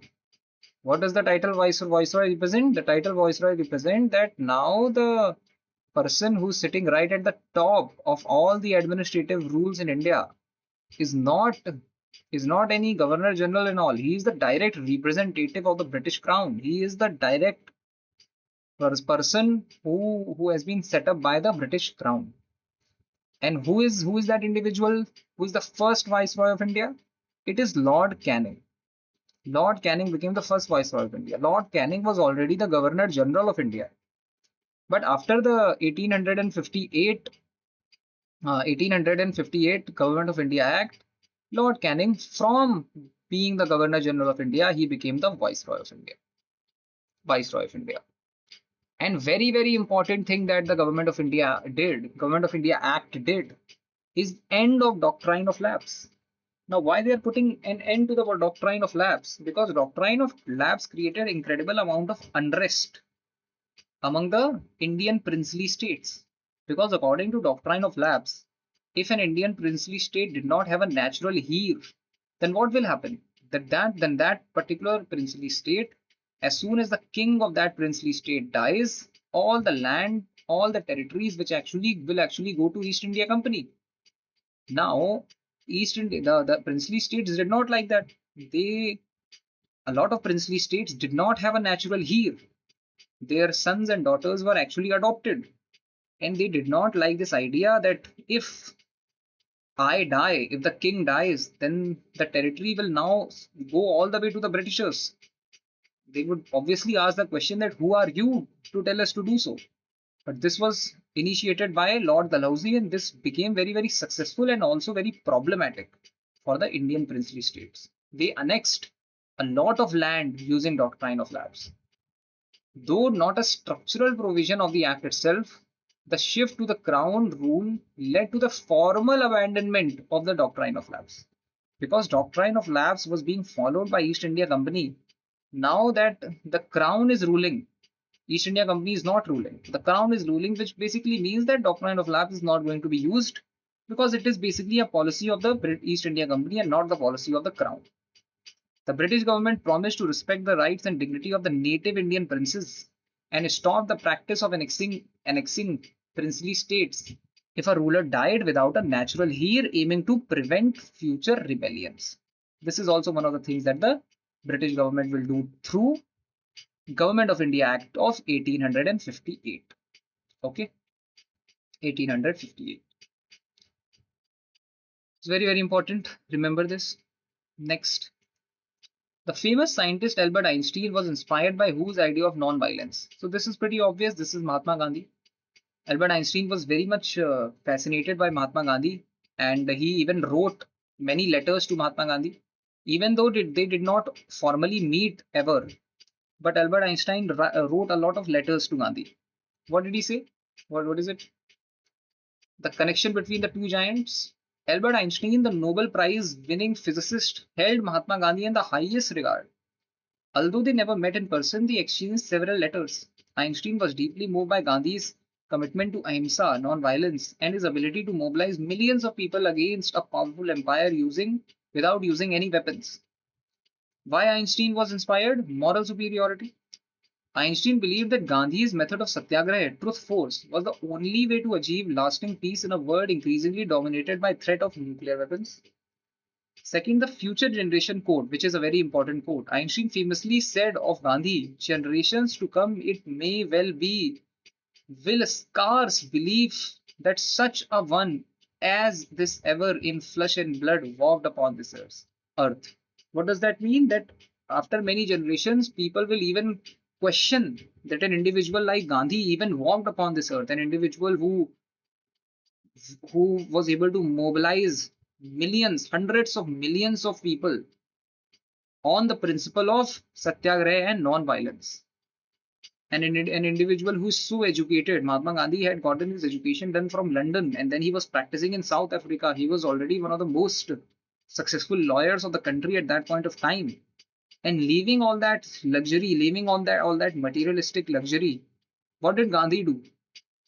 Gandhi actually started the struggle during his mid ages, in his 40s.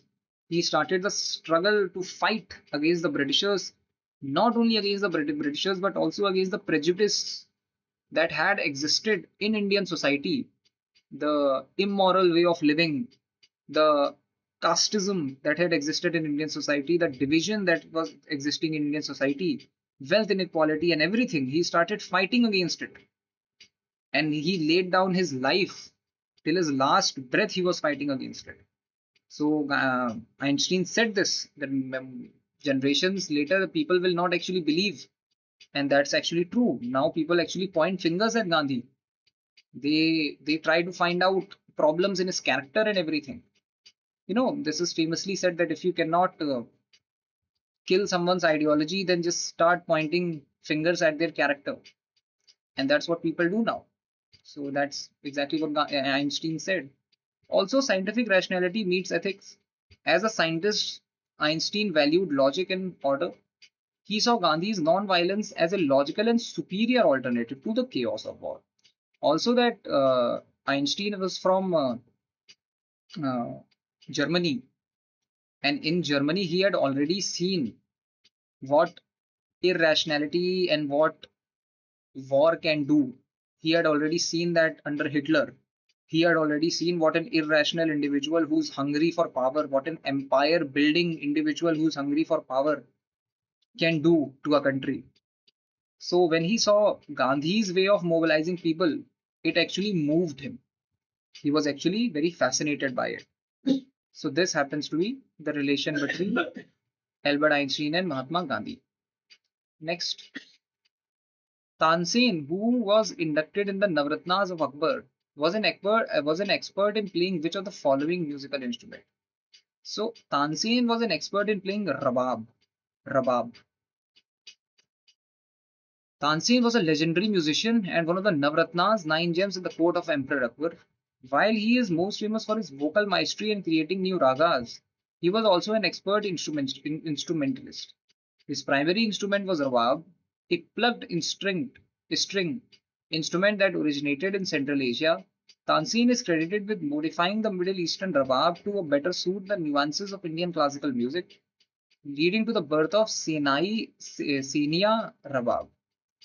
He basically created a new instrument which is called Senia rabab. Tansin's mastery over rabab was so profound that his descendants and followers formed the Senia Gharana. For generations, members of this school were known as Rabia or Rabab players. This tradition eventually evolved into a development of other famous Indian instrument like Sarod, which is considered a direct descendant of Rabab. In Akbar's court, Tansin used Rabab not just as an accompaniment to his singing, but also as a solo instrument to demonstrate complex musical patterns. So Tansen used to play which one? Tansen used to play which instrument? Tansen used to play Rabab. Next. Diwan-e-Arz was essentially the department of Dash under Delhi Sultanate. Diwan-e-Arz. So Diwan-e-Arz is actually military services. Military service. The Diwan-e-Arz was a dedicated military department during Delhi Sultanate period. It was responsible for the organization, maintenance, and inspection of the state's army. The founder of this is Ghiyasuddin Balban. Okay, give me a second. There is problem with electric uh, electricity in this place, so I'll just connect it with other electricity supply. Give me a minute.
Getting back to class.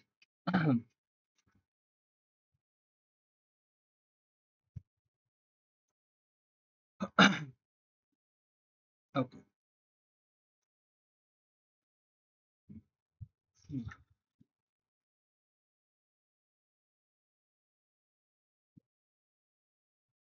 Hmm.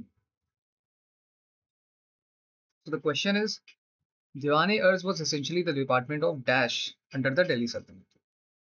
Diwan-e-Arz was essentially the department of military services. Diwan-e-Arz, the military department. Diwan-e-Arz was dedicated military department during the Delhi Sultanate period. It was responsible for organization, maintenance, and inspection of state's army. The founder, Ghiyasuddin Balban. The department was first established by the Ghiyasuddin Balban. Before this, there was no separate or organized military department. Balban created it to strengthen the central government and protect the Sultanate from internal rebellions and external Mongol invasions. Key functions: the department was in charge of hiring new soldiers for Sultan's army. It managed the payment and records of military personnel. The head of the department was known as Ariz-e-Mubalik, conducted regular inspection of troops, weapons, and horses. Logistics: the department ensured that the army was well equipped with its supplies, horses during wartime. Administrative department of Delhi Sultanate. To help with your preparation, here are other major departments that you should know about. Diwani Wazarat, financial and revenue, finance and revenue, and the head of Diwani Wazarat was Wazir. Diwani Insha is state correspondence and royal orders. That if the king gives any order to any particular to any particular office, that will travel through Diwani Insha. Diwani Rasalat, religious affair and foreign relations. Religious affair and foreign relation was seen by Diwani Rasalat. Diwani Kohi, agriculture, and it was created by Muhammad bin Tughlaq. One of the only good decision of Muhammad bin Tughlaq which did not backfire is Diwani Kohi, because the other decisions would badly backfire. Then there is Diwani Bandgan. Now Diwani Bandgan is already, Bandgan, the word already means slaves. So Diwani Bandgan created by Firoz Shah Tughlaq, and it is the the office to manage all the slaves. So Diwani Wazarat, financial and revenue. Diwani Insha, state correspondence and royal orders. Diwani Rasalat, religious affair and foreign relations. Diwani Kohi, agriculture, and Diwani Bandgan, slaves. Diwani Kohi is set up by Muhammad bin Tughlaq, and Diwani Bandgan is set up by Firoz Shah Tughlaq. So this is very, very important. Okay. Next, who sent the Greek ambassador Megasthenes into the court of Chandragupta Maurya? Who sent the Greek ambassador Megasthenes to the court of Chandragupta Maurya? Again, we have already studied this. Megasthenes was sent to the court of Chandragupta Maurya by Seleucus Nicator, who was from the Seleucid Empire. Okay, Megasthenes and the Mauryan court. The Greek ambassador Megasthenes was sent to the court of Chandragupta Maurya by Seleucus Nicator the first, the Greek ruler of the Seleucid Empire. The diplomatic mission was the result of a peace treaty signed by the Seleucid Mauryan War around 305 to 303 BCE. So this was a long war which went on for 2 years, in which the Seleucus ceded territories to Chandragupta in exchange for 500 war elephants. The role of Megasthenes: Megasthenes lived in Patliputra, the Mauryan capital, for several years. During his stay, he carefully observed the Indian way of life, the administration of empire, and the geography of the land. He compiled all these observations into a famous book titled Indica. Although the original text of Indica is lost, many fragments of it have survived through the writings of the later Greek and Roman historians like Arrian, Strabo, and Diodorus. The key observations from Indica: seven-class system. Megasthenes described Indian society as being divided into seven distinct classes of or castes: philosophers, farmers, herdsmen, artisans, soldiers, overseers, and counselors. And he also said that all the other professions, other than philosophers, all the professions are interchangeable. So if you're a farmer, then if you work hard and you learn some artisan skill, then you can become artisan. If you're born in a family of farmer, you can become an artisan, you can become a soldier, you can become overseer, you can become counselor. But philosopher, you cannot become. Philosopher, you are born, if until and unless you are born in the family of philosophers, you cannot become a philosopher. So probably he was mentioning to all the Brahmins. When he said philosophers, he was most probably mentioning the Brahmins because that is one of those community which until and unless you are born as, you will not be able to become. Then he also mentioned that he provided a detailed account of how Patliputra was managed by a commission of 30 members divided into 6 boards, each handling specific tasks like trade, taxes, and welfare of foreigners. He wrote extensively about the massive Mauryan army, particularly the use of elephants and chariots, which fascinated the Greek world. He also said interestingly, Megasthenes claimed that slavery did not exist in India. While modern historians believe he may have misinterpreted the Indian labor system, his observations highlighted the better treatment of workers compared to the Greek system of that time. Historical significance of the mission: the diplomatic exchange marked one of the first major recorded interaction between the Hellenistic Greek world and ancient India. It established a long-standing relationship between the two empires, leading to further ambassadors being sent to the courts of later Mauryan rulers, such as Dimachus, sent by Antiochus to Bindusar, and Dionysius, sent by Ptolemy II, Ptolemy to Philadelphus to Ashoka. So, in the court of Chandragupta Maurya, Seleucus Nicator sending Megasthenes. Megasthenes come to the court of Chandragupta Maurya, and Dimachus comes to the court of Bindusar, and he comes from the empire of Antiochus the First. And Dionysius comes to the court of Ashoka, and he is sent by Ptolemy the Second of Philadelphus. Philadelphus. Okay, so these are also important. You must remember the name of all the ambassadors and whose court did they travel, because right now the examiner asked about Megasthenes. Tomorrow they can even ask about Dionysius or Dimachus. They can be any of these can be asked. Megasthenes though is very easy now. Everyone knows about Megasthenes, but rarely someone knows about Dionysius or rarely someone knows about Dimachus. So these can also be very easily asked. Moving on, R.G. Bhandarkar was a popular leader of which of the reforming society? R.G. Bhandarkar. We just studied R.G. Bhandarkar is leader of Pratna Samaj. We just studied R.G. Bhandarkar and Mahagovind Ranade, Pratna Samaj. R.G. Bhandarkar and the Pratna Samaj.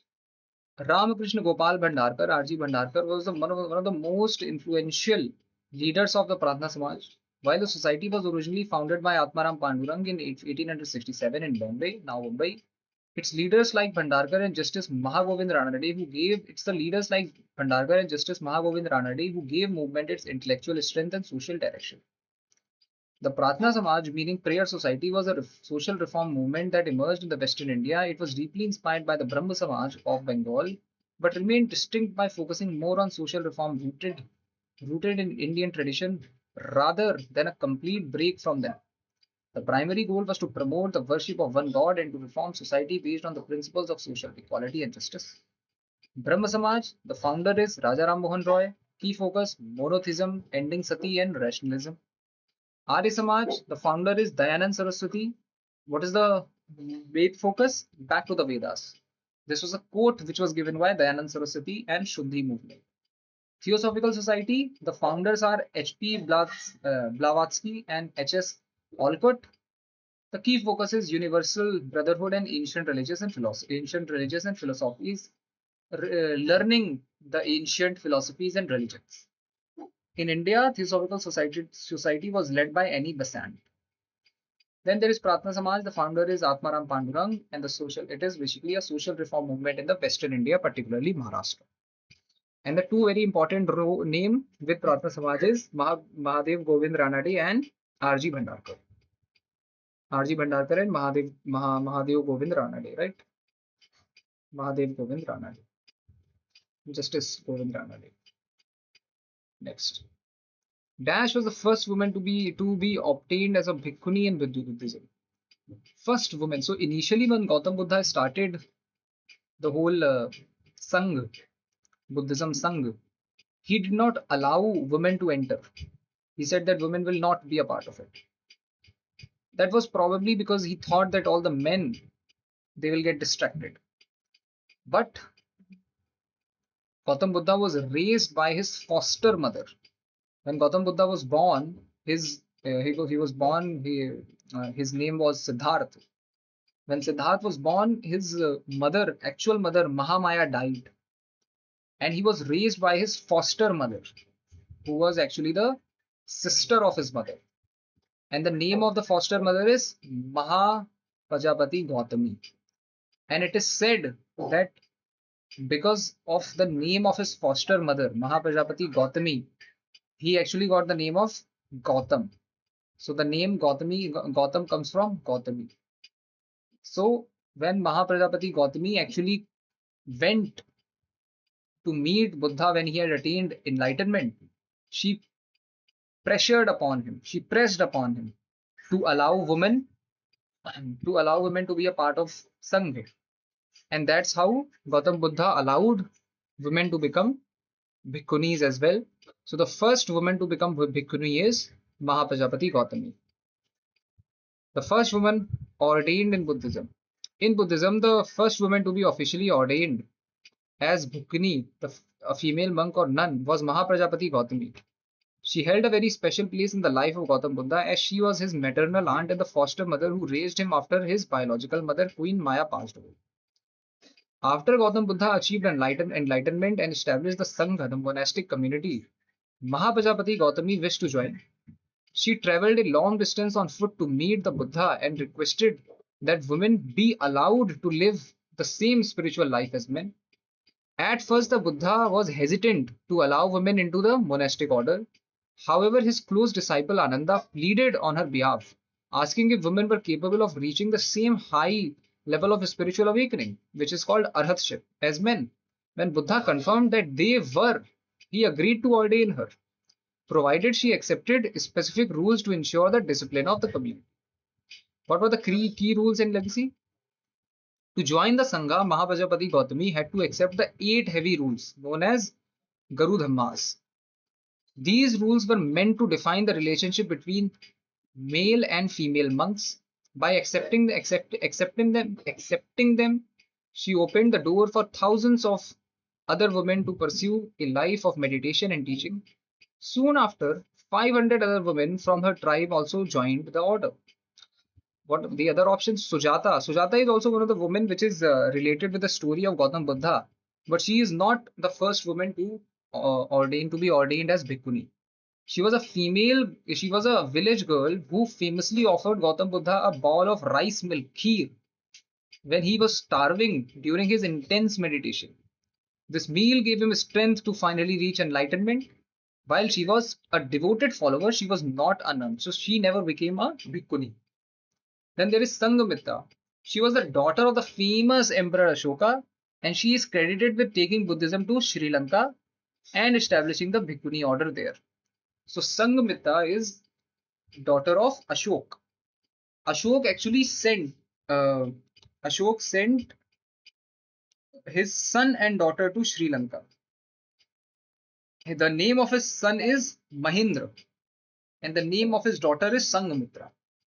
At this point of time, around 80% of Sri Lanka follows Buddhism, and that is credited to Ashok, because Ashoka sent Sanghamitra, who was his daughter, as well as Mahendra, who was his son, to Sri Lanka to take Buddhism.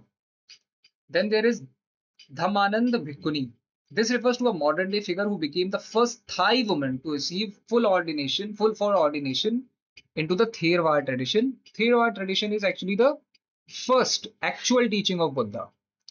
The actual teaching, there are many sects of Buddhism. There is Zen Buddhism, there is Theravada Buddhism, there is Mahayana Buddhism, there is Ladakh Buddhism, Tibet Buddhism, many kinds of Buddhism. But the actual form, actual teachings of Buddha are Theravada Buddhism. Theravada. And Dhammanand Bhikkhuni, she's one of the recent modern figure who became the first Thai woman to receive full ordination in Theravada form in the early 2000s. Okay, so the first female bhikkhuni in Buddhism is Mahapajapati Gautami, who is actually the foster mother of Gautam Buddha. Next, who led the revolt of 1857 in Bihar? The revolt of 1857 was actually led by, in Bihar, it was led by Veer Kumar Singh. Veer Kumar Singh. Veer Kumar Singh led the Indian rebellion of 1857 in Bihar. He was one of the most important leaders of the revolt and is remembered for his bravery, military leadership, and resistance against the British colonial rule. Kuwar Singh was Zamindar of the Jagdishpur in present-day Bihar. Even though he was around 80 years old when during the revolt, he actively participated in the uprising against the British East India Company. He organized local forces and led several military campaigns against British troops in India and nearby regions. Under his leadership, rebel forces captured areas such as Ara and challenged British authority in region. Kumar Singh became famous for his courage and determination during the battles against the British Army. According to historical accounts, while crossing the Ganga River during one of the battles, he was severely wounded in the arm. To prevent the wound from spreading, he reportedly cut off his injured arm and offered it to the river. Veer Kumar Singh's resistance made him one of the greatest heroes of the revolt of 1857, especially in the eastern India. His leadership inspired many local soldiers, peasants, and zamindars to join the anti-British struggle. The other options, there is Azimullah Khan. Azimullah Khan was an important associate and advisor of Nana Sahib during the Indian Rebellion of 1857.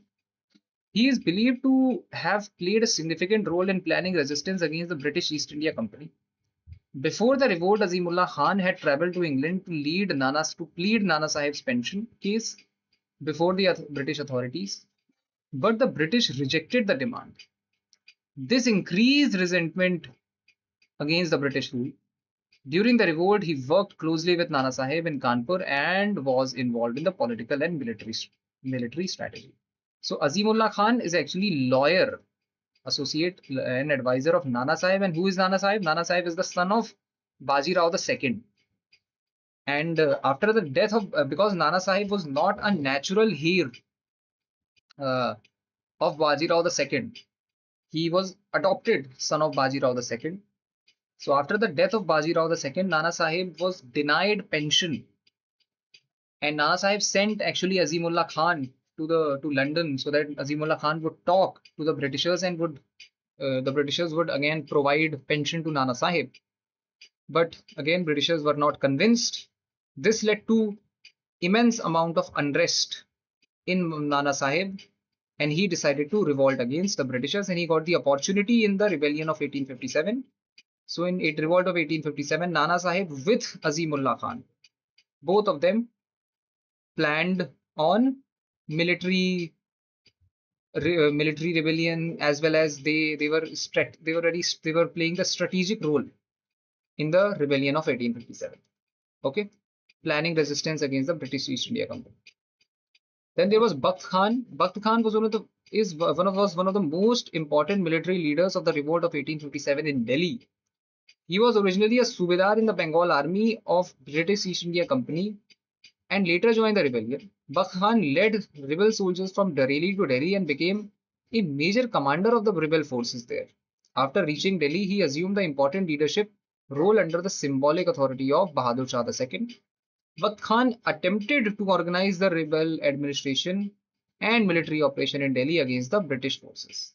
So Bakht Khan was actually a Subedar in the army, in the East India Army in Bengal.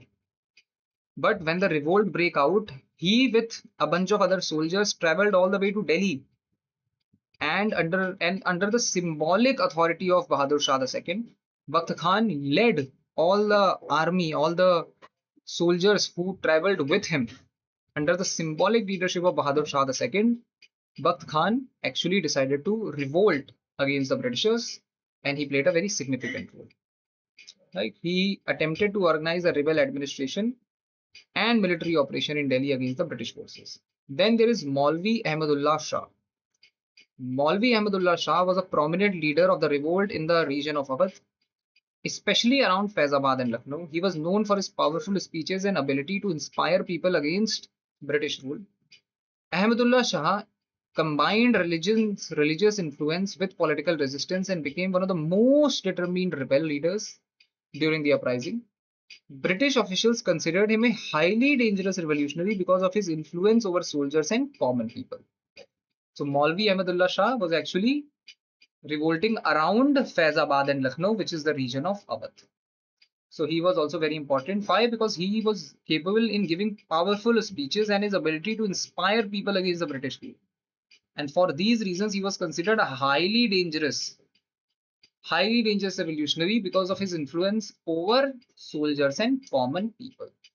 So that is Maulvi Ahmadullah Shah. Next, Sisodia Rajput ruler of Mewar, Amar Singh, accepted Mughal services during the reign of Sisodia Rajput ruler of Mewar, Amar Singh. Now, Amar Singh is the son of Maharana Pratap. So during the time of Maharana Pratap, the Rajput of Mewar, they will not surrender. But because of continuous conflict with the Mughal administration, after after Akbar, in the Mughal dynasty will come Jahangir, and after Maharana Pratap, in the Mewar Rajput, who will come? Amar Singh. Amar Singh is the son of Maharana Pratap. Jahangir is the son of Akbar. Now Mewar had become really weak economically and also militarily. So Amar Singh will actually accept the suzerainty of Jahangir. Jahangir. Jahangir. Amar Singh I accepted the Mughal services during the reign of Jahangir. Amar Singh I was the ruler of Mewar and the son of Maharana Pratap, who had strongly resisted Mughal expansion under Akbar.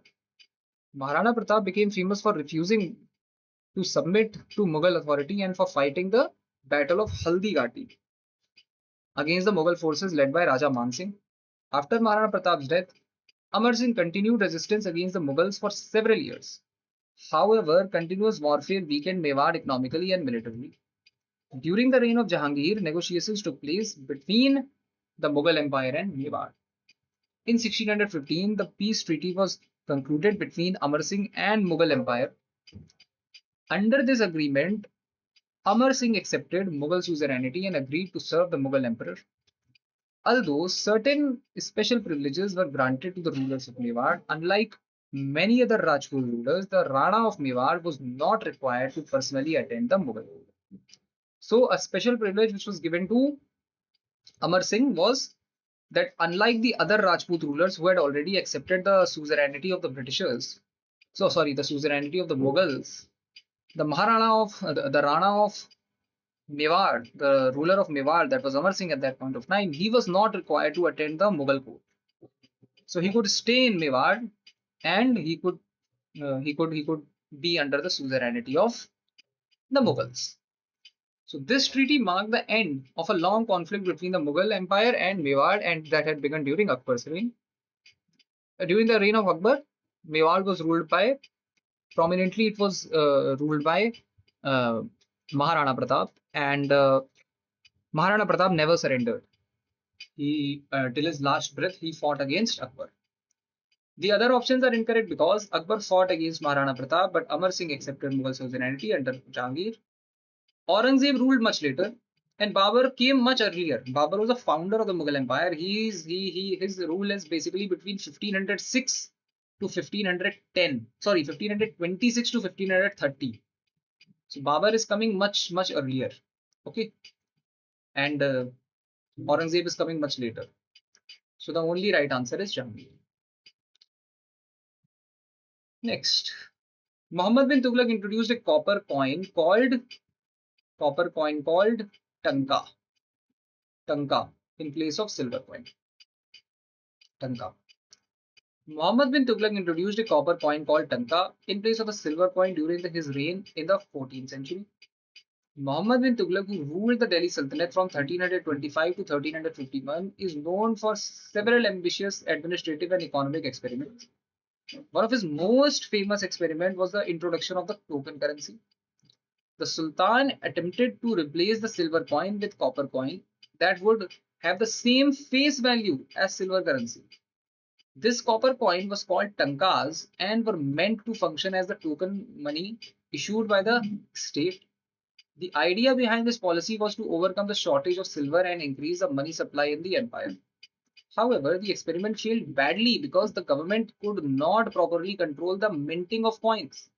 Many people started producing fake coins, producing fake copper coins at home instead of leading to a large scale counterfeiting and financial disorder. As a result, the value of the currency collapsed and the Sultan was eventually forced to withdraw the token currency system. Muhammad bin Tughlaq is often remembered as the most intelligent but highly impractical ruler because many of his policies were ambitious in theory but unsuccessful in implementation. Now, there are a lot of major blunders that Muhammad bin Tughlaq have done. What are those major blunders? Major blunders and failed experiment of Muhammad bin Tughlaq. Let's study all of them. Muhammad bin Tughlaq was one of the most controversial rulers of Delhi Sultanate. He ruled from 1325 to 1351. So for 26 years he ruled and is remembered as a highly intelligent, educated and ambitious ruler. He had knowledge of mathematics, philosophy, astronomy, medicine and administration. And many of his ideas were far ahead of his time.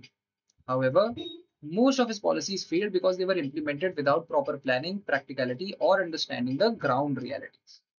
Because of these repeated failures, historians often describe him as a ruler of brilliant ideas but disastrous execution. Hmm.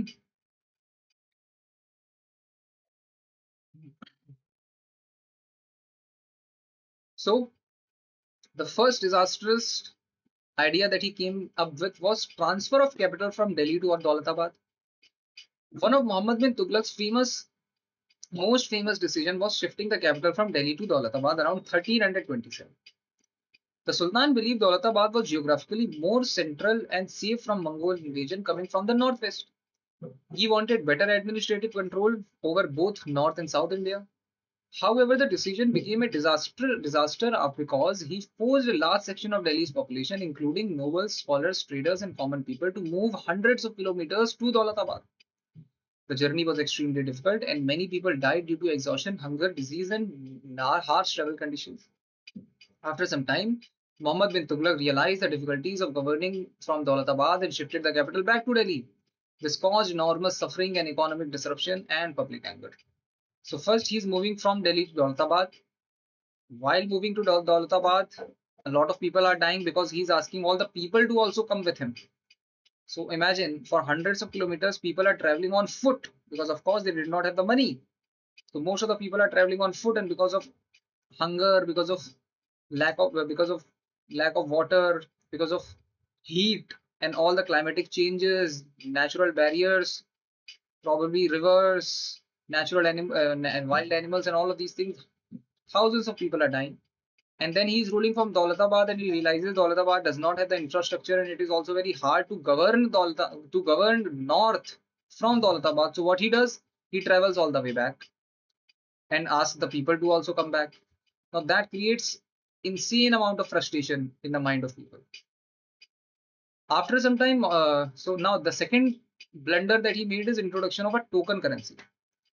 Muhammad bin Tughlaq introduced copper token currency called Tanka to replace silver currency. The Sultan wanted copper coins to have the same value as silver coins so that the treasury could save precious metals while increasing the money supply. The idea was economically advanced for the time and somewhat similar to the modern paper currency systems. However, the government failed to regulate coin production properly. Ordinary people began producing fake copper coins at home because copper was easily available. Soon, counterfeit coins flooded the market, causing severe financial chaos and collapse of confidence in the currency system. Eventually, the Sultan had to withdraw the token currency and exchange fake and genuine coins for real silver, causing huge losses into the treasury. So what he did, he said, you know what? I have to save all these precious metal. I have to save silver so I can invest all that money in military. After such a disastrous capital shifting maneuver, most of the money most of the wealth is destroyed. So let me save all the precious money in the treasury so I can use it for better decisions, for more important decisions. So what he did, he started publishing token currency so the all the precious metal can stay in the national and in the treasury of the empire, while people can still have the luxury of doing transaction without any problem. But one big problem was the metal that he used to print those token currencies. That metal was very much easily available by the to the people because it was copper, and India had always had abundance of copper. Even the Harappan civilization also used to use copper. The copper is that easily available. So people started printing their own currencies. A lot of people started printing their own currency and using it to buy goods from market. As soon as Muhammad bin Tughlaq realized the blunder that he has made, he decided to get back all the currency. What he said, okay, people can come to my office and they can give me their copper currency and they can get a genuine actual silver currency of the same face value as the copper currency. As soon as the people realized that he is doing that, even the ones who were not printing the coins, who were not minting these currencies, even they started minting currency so that they can go to the Muhammad bin Tughlaq's office and they can get actual silver in place of it. So such a disastrous and a blunderous move that he did ahead of his time, but really poor in execution. Then high taxation in the Doab region. Now so much wealth is lost in these two decisions itself. So much wealth is lost. So now how he will manage to get back money into his pockets or get money back into the administration? He will increase the taxes in the Doab region. What are the Doab region? The Doab region is the region between Ganga and Yamuna. These regions are considered highly fertile because they get continuous supply of money as well as very fertile soil that Ganga and Yamuna uh, collect from the mountains. When they flow from the mountains to the plains, they take all the fertile soil which is available in the mountains and they take it all the way to the plains. And in the plains, that gets deposited and it creates the Ganga Yamuna Doab region, which is considered a heavily fertile region. Now, Muhammad bin Tughlaq increased taxes heavily in the fertile Doab region between Ganga and Yamuna rivers.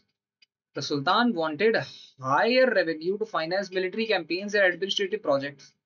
However, the increased taxation was imposed during a period of famine and agricultural distress. Farmers were already struggling with poor harvest and harsh tax collection methods worsened their suffering. As a result, farmers abandoned villages, agricultural production declined, rebellions broke out, and starvation increased. So this happened. So he increased the taxation. He increased the taxes, which was not such a bad of a decision. But the fact that he increased it during the time there was already a famine and agricultural distress, that made farmers struggle even more because they were already having poor harvest. They were already financially struggling, and that during that time, if you're going to increase the taxes, that will be horrible for the farmers. And that's exactly what happened. And then there were also harsh tax collection. If you will not pay taxes, you will be punished. So the farmers had no other choice. And what they did to the tax collection methods used to be so harsh that farmers abandoned the villages. They ran away from the villages. And if they will run away from the villages, they will go to the jungles and they will start living like a tribal life. What will happen? The agricultural production will decline. Rebellions will rest of the farmers who don't want to run away. What they will do? They will rebel, and the starvation will also increase. Now, three blunders have been made, insane blunders, right? Now, finally, Muhammad bin Tughlaq he will say, okay, I cannot get money back into the system from from my own people. If my own people are not, they are not cooperating with me in the token currency, they are not cooperating with me in paying taxes, they are not and this decision is a blunder in its own self. This looks like a blunder right now. Even if you try to do it right now with all the modern ways of transport. If you tomorrow the Prime Minister says that, you know what, I'm going to shift the capital from Delhi to, let's say, any area, let's say Calcutta, and all the people who are living in Delhi, they will have to travel all the way to Calcutta with me. That looks like a blunder even to this day when we have all the expressways and all the highways. At that point of time, there was nothing, and still he did it. So this was a blunder in its own. So now what he'll do? Now he will go on military expeditions. Military expedition to get money from those empires into his empire. So he will do Khorasan expedition. This is Khorasan. This area is India, as you can see. This is India, and this is Khorasan. So some traders used to come from Khorasan and they used to come to India to trade. And some of them will tell Muhammad bin Tughlaq that Khorasan has a lot of wealth and money. And you are already struggling with money. If you just attack Khorasan and loot all the money that is present in Khorasan, that all your problems will be solved.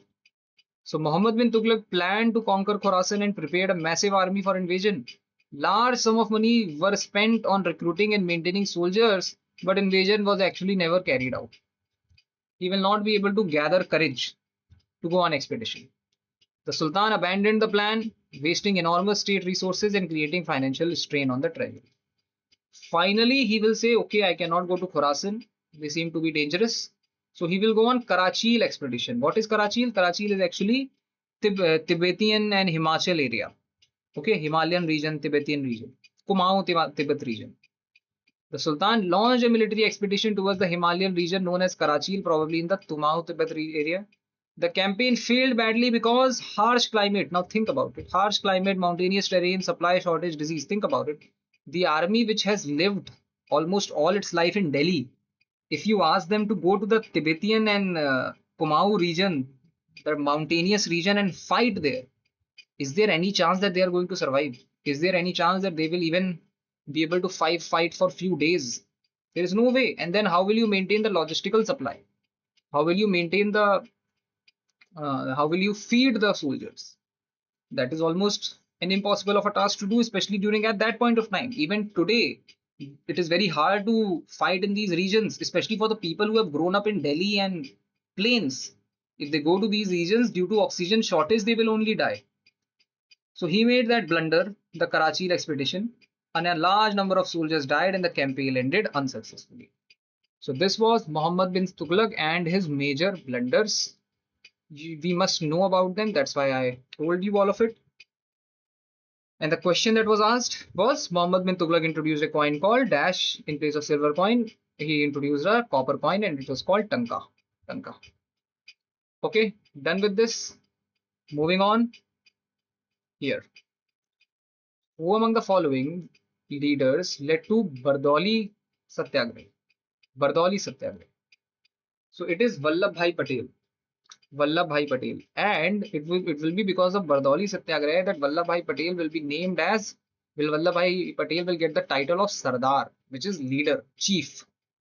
So it is Vallabhbhai Patel who will lead Bardoli Satyagraha. The Bardoli Satyagraha was led by Vallabhbhai Patel in 1928 in the Bardoli region of the present-day Gujarat. The movement began when the British colonial government increased the land revenue taxes in the Bardoli despite poor agricultural condition and financial difficulties faced by the farmers. The peasants believed that the tax increase was unfair and impossible to pay. Under the leadership of Vallabhbhai Patel, the farmers organized a peaceful non-violent protest against the British authorities.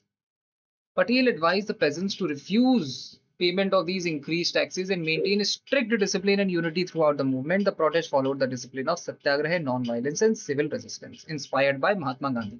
So you can see Mahatma Gandhi is playing a very important role even in the protest, that he is not directly involved.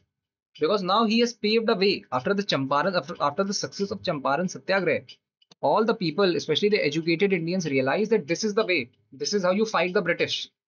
You don't torture the Britishers because you don't have the capacity to. What you do is you sit on a satyagraha, you stay non-violent, and you do civil resistance.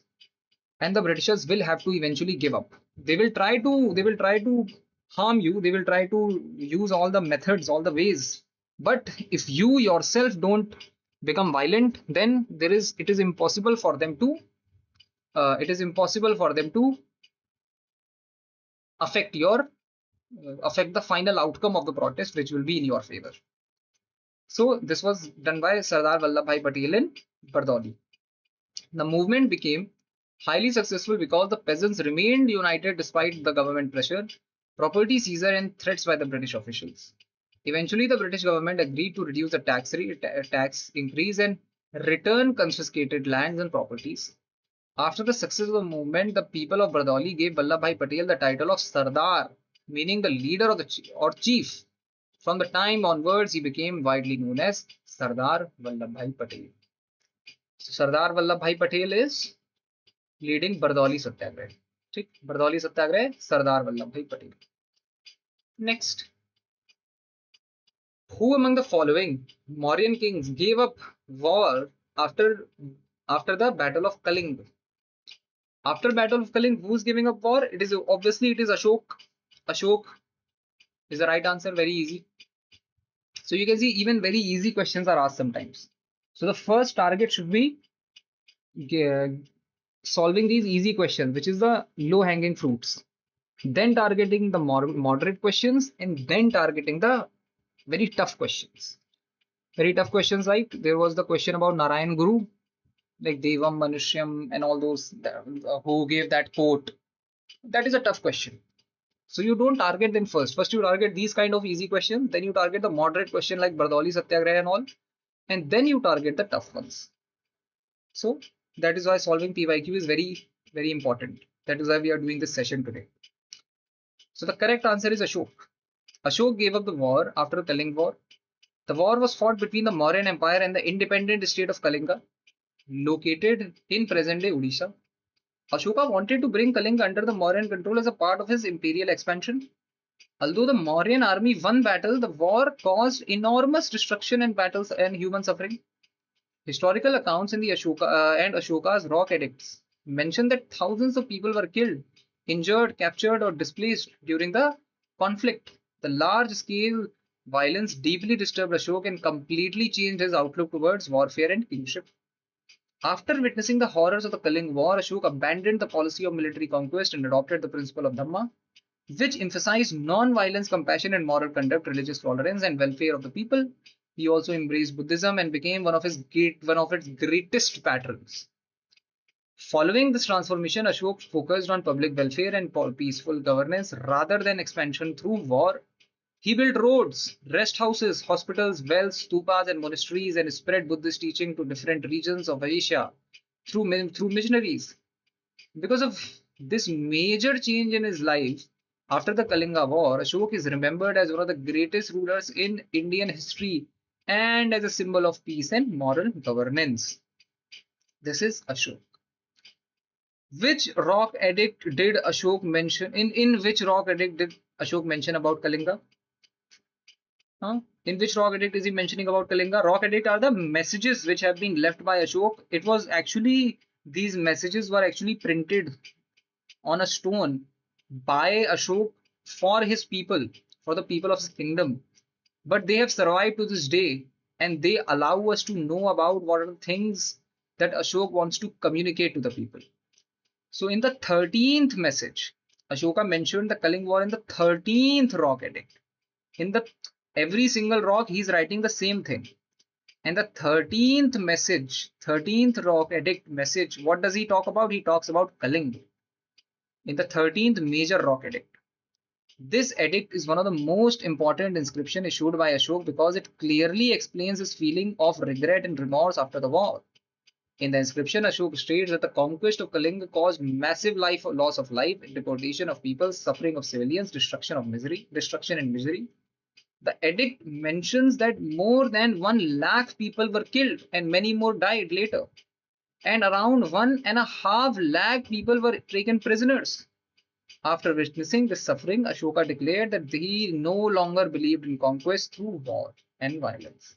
So these are the things that he's mentioning about the war of Kalinga that he went on, that he fought, and he's mentioning that in 13th rock edict. Okay, the Kalinga War. Next, who among the following was the founder of Aligarh movement and was largely responsible for the revival of Muslims in India? Who is doing that? So Aligarh movement is actually affiliated with Sir Syed Ahmad Khan. Sir Syed Ahmad Khan, who was a reformer, who was an educationist and a reformer and a revivalist of the of the Muslim intellectuals in India. Sir Syed Ahmad Khan. Sir Syed Ahmad Khan was one of the founder of the Aligarh movement, which played a major role in social, educational, and intellectual revival of the Muslims in India during the 19th century, obviously.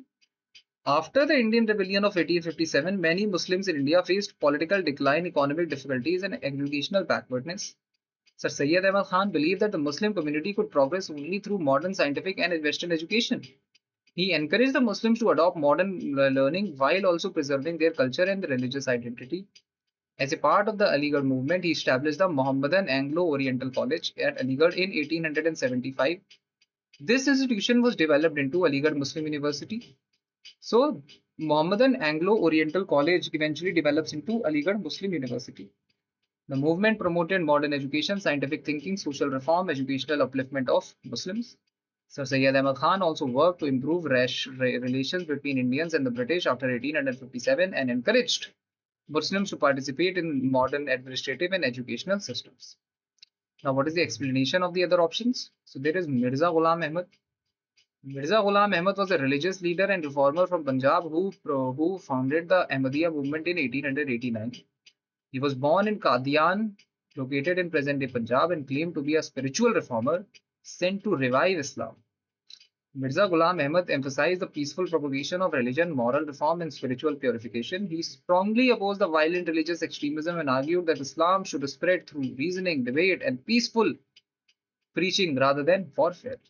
He also claimed to be the promised Messiah and Mahdi, which led to a major controversy among many Orthodox Muslim groups who rejected his claims. His followers became to be known as Ahmadis. The Ahmadiyya movement focused on religious reform, education, publication of Islamic literature, and missionary activities in different parts of the world. Over time, the movement spread internationally and established communities in many countries. Then there is Muhammad Iqbal. Muhammad Iqbal was one of the most influential Muslim intellectuals of the 20th century. He was known as a philosopher, poet, lawyer, and political thinker who wrote mainly in Persian and Urdu. Iqbal is widely known for his philosophical poetry, which emphasized self-respect, spiritual awakening, inner strength, and revival of Islamic civilization. He became famous for developing the concept of khudi, which referred to selfhood, self-confidence, and the realization of the inner potential. Though through his poetry and writings, Iqbal encouraged Muslims to regain political and intellectual strength during the colonial period.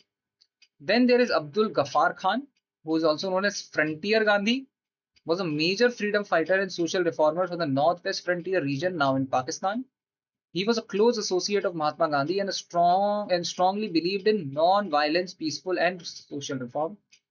Abdul Ghaffar Khan founded the Khudai Khidmatgar, also known as the Red Shirt Movement. This organization worked among the Pashtun people and promoted the education, social reform, unity and resistance against the British rule through non-violent methods. At a time when Pashtun society was often associated with tribal conflict and warfare, Abdul Ghaffar Khan's commitment to non-violence was considered extraordinary. So Abdul Ghaffar Khan is known as Frontier Gandhi. Why? Because he was able to organize the Pashtun community or the Pathan community, a community which is often considered very violent and often considered a community of people who are very much engaged in warfare. He was able to organize that community into non-violent protest against the Britishers, and because while protesting, these individuals used to wear red shirts. Red shirt. That is why it also became to be known as Red Shirt Movement, a non-violent movement done by the Pashtun community of Northwest Frontier region, which now falls in Pakistan, which is basically the border area of Pakistan and Afghanistan. And they called themselves as Khudai Khidmatgar. Khudai Khidmatgar. Khudai Khidmatgar, Red Shirt Movement, Frontier Gandhi, Abdul Ghaffar Khan, simple. We'll go to the next question. At which Olympic Games did India win a gold medal for the first time? First time when did India win Olympic gold medal? It is 1928 in Amsterdam. 1928 in Amsterdam. India won its first gold medal at 1928 Summer Olympics held in Amsterdam. The gold medal was won by the Indian men's hockey team, making the beginning of India's dominance in the international hockey. The 1928 Olympics became a historic movement because it was India's first ever Olympic gold medal after participating in Olympic Games as a nation. The Indian hockey team performed brilliantly throughout the tournament and remained unbeaten. One of the greatest players associated with this team was Dhyan Chand, who became famous for his extraordinary goal-scoring ability, ball control, and skill. His performance during the tournament attracted international attention and earned him the title of the Wizard of Hockey. India defeated the Netherlands in the final and secured the gold medal. This victory marked the beginning of an era in which India will become the dominant force in world hockey for several decades.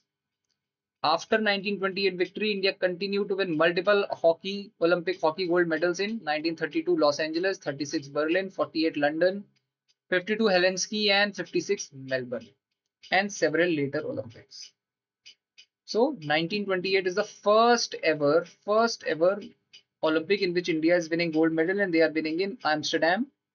And the Indian team performed brilliantly throughout the tournament and remained unbeaten. One of the greatest players associated with this team, 1928 team, which is winning gold medal in Amsterdam in Olympics, one of the greatest players associated with this team is Dhyan Chand, Major Dhyan Chand. And on the name of Dhyan Chand only now this award is given, Major Dhyan Chand Award, which is one of the greatest honor an Indian can get in the field of sports. It is for excellence in sports. Next, the authorities of which country denied permission to land the ship Komagata Maru carrying Indians? Canada. Komagata Maru incident happened in Canada around 100 years ago.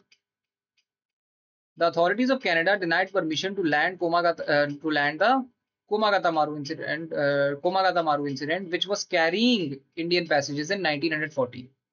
So in 1914, Komagata Maru, which was a Japanese ship, it was carrying Indians, and they wanted to dock in Canada, and they were not given permission. Komagata Maru was a Japanese ship chartered by Gurdeep Singh to challenge the discriminatory immigration laws imposed by the Canadian government against Asians, especially Indians. Most of the passengers on the ship were Sikh from Punjab, along with some Muslims and Hindus who hoped to migrate to Canada for better opportunities. At that time, Canada had introduced restrictive immigration rules including the continuous journey regulation, which effectively prevented Indians from entering the country. When Komagata Maru reached Vancouver in May 1914, Canadian authorities refused to allow most passengers to disembark, despite the passengers being British subjects under the British Empire. The ship remained stranded in the harbor for about 2 months under difficult conditions with shortage of food and water. Eventually, the Canadian government forced the ship to return to India. When the ship reached Bajbaj near Calcutta in September 1914, the British authorities attempted to arrest several passengers because they suspected revolutionary connections. This led to clashes between the passengers and the police, in which several people were killed. The Komagata Maru incident became an important symbol of the racial discrimination faced by the Indians abroad and increased anti-British sentiments among Indians, especially revolutionary groups associated with the Ghadar Party. So Komagata Maru incident is related with Canada.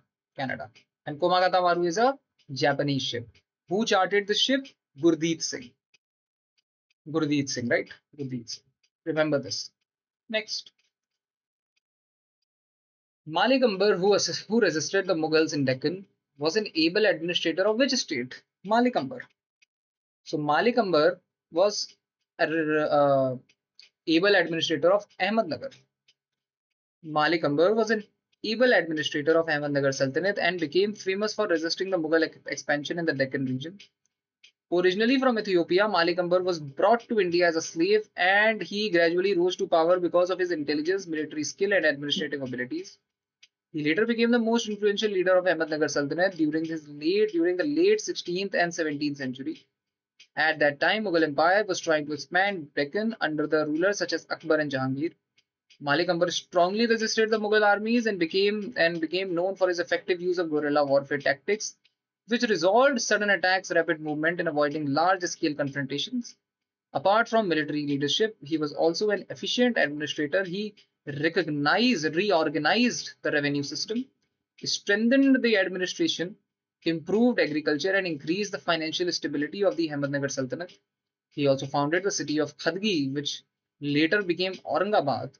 Because of his resistance against the Mughals and his administrative reform, Malik Ambar is remembered as one of the most important political and military figures in Deccan history. So Malik Ambar is an able administrator of Ahmednagar Sultanate, which became famous for resisting the Mughal expansion in the Deccan Sultanate, Deccan region. Okay, he was originally from Ethiopia and he was brought to India as a slave, but he gradually rose to power because of his intelligence, military skills, and administrative abilities. Later became one of the most influential leader of Ahmednagar Sultanate during the late 16th and early 17th century. Okay, at the time, the Mughal Empire was trying to expand into Deccan under the rulers such as Akbar and Jahangir. Malik Ambar strongly resisted the Mughal armies and became known for his effective use of guerrilla warfare tactics, which involved sudden attacks, rapid movement, and avoiding large-scale direct confrontation. Okay, so this is Malik Ambar. This is not an easy question. Don't worry. This comes in the realm of tough questions. Okay, this is a tough one because Deccan Sultanate, not most of the people, we don't study about them from our childhood, but now we have to. Now we have to study the Deccan Sultanates very nicely. So Malik Ambar, Ahmednagar. Remember, Ambar Ahmad. You can, if you want to learn it in a shortcut way, then this is one of the ways. Ambar Ahmednagar. Next. Okay, I think this is the same question. Solved it, na? Okay, sorry. Yeah. Next. The Ashtadhyayi of Panini is renowned work on Sanskrit grammar. Ashtadhyayi of Panini is a renowned work on Sanskrit grammar, right? Sanskrit grammar. The Ashtadhyayi written by Panini is a renowned work on Sanskrit grammar. The Ashtadhyayi is considered as one of the greatest and most scientific work on grammar in the history of the world. Panini composed this text around 5th to 4th century BCE and systematically explained the structure, rules, pronunciation, and formation of Sanskrit language. The word Ashtadhyayi means 8 chapters because this text is divided into 8 sections containing nearly 4,000 concise grammatical rules known as sutras. The other options. How do we get to know about the Mauryan policy? We get to know about the Mauryan polity through Arthashastra written by Kautilya. We get to know about Gupta administration by Harshacharita. Harshacharita is one of the books written during the time period of Harshvardhan, but we get to know a lot about the Gupta administration. And then medical text, this is Charak Samhita and Shushruth Samhita. These are the two important medical texts. So, Ashtadhyayi is purely about Sanskrit grammar. Ashtadhyayi by Panini. Don't confuse it with Arthashastra. Arthashastra is about political science. Ashtadhyayi is about grammar. Right, so we have done quite a few questions. Carrying on. Next. In which year was the Vernacular Press Act enacted by the Britishers? It was enacted in 1878. Who enacted it? Lytton. Lord Lytton. Who repealed it? Lord Ripon. Lytton enacted it and Ripon repealed it. So it was enacted in the year 1878 by the British India. The Vernacular Press Act was enacted in British India in 1878 during the tenure of Lord Lytton. The act was introduced to control and suppress the Indian language press, especially newspapers published in vernacular languages such as Hindi, Bengali, Urdu, and Marathi. So, what does this word Vernacular Press Act? What does vernacular mean? Vernacular means local language. So, this is an act to press the local languages, to suppress the local languages, to suppress the local press. Why? Because in the local languages, a lot of things were written which was against the British rule.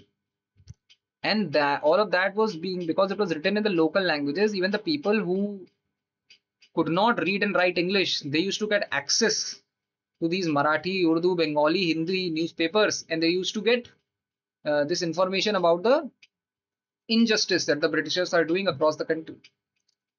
So during the late 19th century, many Indian newspapers had started criticizing the British policies, exposing the administrative failures, and spreading nationalist ideas among the people. The British government viewed this growing nationalist press as a threat to the colonial authority. The vernacular press gave the government wide powers to control newspapers, confiscate printing press, seize printed materials, punish editors and publishers. A major feature of the act was it mainly targeted Indian language newspapers, while English newspapers were largely exempt. Because of the discriminatory nature, the laws became extremely unpopular among the Indians and was often called the Gagging Act. So, which was known as the Gagging Act? It was the Vernacular Press Act. Why? Because now Indians are not able to speak properly. That is gagging. They are choking. They are gagging on their own on what they want to say. Many nationalist readers strongly opposed the act because they believed it violated the freedom of press and freedom of expression and press freedom. Newspapers responded in creative ways to avoid censorship. Always remember, it is Vernacular Press Act, so it is only suppressing the vernacular press, the press which functioned in English because the English could read and understand English. So they were not applying this act to English press, which is Oriental press. They were only applying it to the vernacular languages. So this was also racist in that way. This was also discriminatory. Because if they would, why were they not applying it to the English press? Because if they would see or hear anything which is being written in the vernacular, in the Oriental press, in the English press, then they would, of course, take action against it and nobody would be able to do anything. They would be able to understand it and take necessary action. But in the vernacular press, they were not able to understand it on their own. So they wanted to take very harsh action immediately whenever they were informed about it. So that is why this came in. So newspapers responded in a creative way to avoid censorship. One famous example was Amrita Bazar Patrika, which converted overnight from Bengali newspaper into English newspaper to escape the restriction of the act. Due to strong criticism and opposition, the Vernacular Press Act was eventually repealed in 1882 during the administration of Lord Ripon. As I said, Lytton brought in Vernacular Press Act, Ripon repealed Vernacular Press Act. The act became an important event in the history of Indian nationalism because it increased political awareness and strengthened the opposition to British colonial rule. 1878. Vernacular Press Act. Next. Nana Sahib, a rebel at Kanpur, was the son of which of the following Peshwas? Nana Sahib was the son of Baji Rao II. But he was not natural Heer. He was adopted. Nana Sahib was the adopted son of Baji Rao II. Nana Sahib became one of the major leaders of Indian rebellion of 1857, especially in Kanpur, after the defeat of the Marathas. The British East India Company had granted a pension to Baji Rao II. However, after Baji Rao II's death, the British refused to continue the pension to Nana Sahib because he was adopted son and not biological heir. This refusal created a strong resentment against the British authorities and became one of the important reasons behind Nana Sahib's participation in the revolt of 1857. During the uprising, Nana Sahib emerged as the leader of the rebel forces in Kanpur. He organized resistance against the troops and temporarily took control of the region. Nana Sahib was assisted by the important associates such as Tatya Tope and Azimullah Khan. Azimullah Khan, we know Azimullah Khan was the legal associate. Tatya Tope is a very prominent leader. Azimullah Khan was a legal associate of Nana Sahib. Nana Sahib actually sent Azimullah Khan to the Britishers in London so that Azimullah Khan would talk about the pension, would talk to the Britishers about Nana Sahib's concern regarding pension. But Britishers did not agree to pay Nana Sahib any pension that they were already paying Bajirao II. And what reason did they give?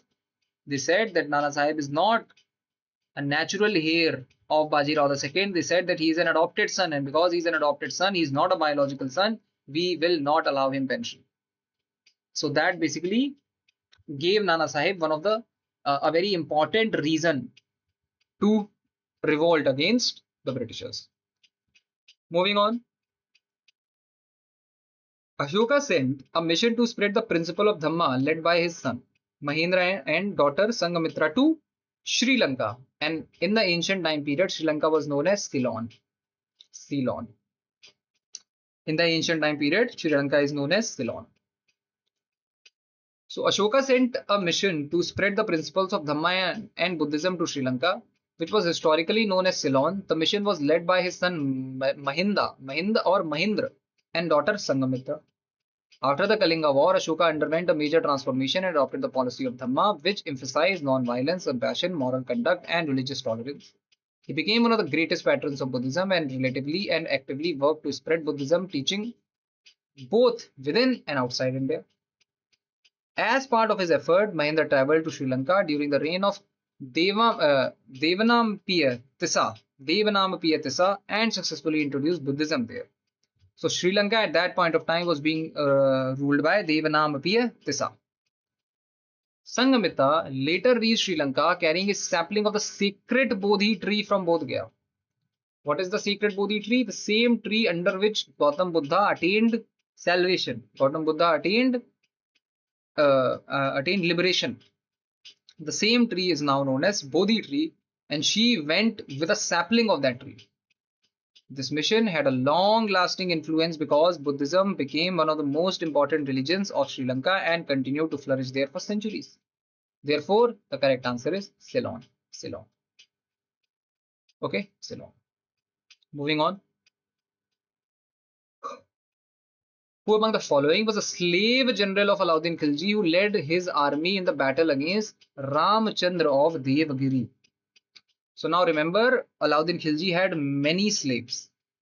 Not one, many slaves, and a lot of those slaves were slave general. What is this word slave general? A slave that Alauddin Khilji had bought, but that slave was so useful and so loyal to Alauddin Khilji that Alauddin Khilji had made him a general of his army, one of the general of his army. And the most important slave, the most prominent and the most loyal slave to Alauddin Khilji was Malik Kafur. Malik Kafur. And Malik Kafur is that one slave who will travel all the way to south, to Kerala. And he will fight at the Ramchandra of Devgiri, and he will loot his empire, his wealth, and he will bring it all and present it in front of Alauddin Khilji. So the correct answer is Malik Kafur. Malik Kafur was a famous slave general of Alauddin Khilji who led military campaign against Ramchandra of Devgiri. Malik Kafur was originally brought to Delhi as a slave, but later rose to become one of the most trusted generals of Alauddin Khilji because of his military skill and loyalty. He played a major role in the expansion of Delhi Sultanate into the South India during the early 14th century. Under Alauddin Khilji's orders, Malik Kafur led several successful military expeditions into the Deccan and South India.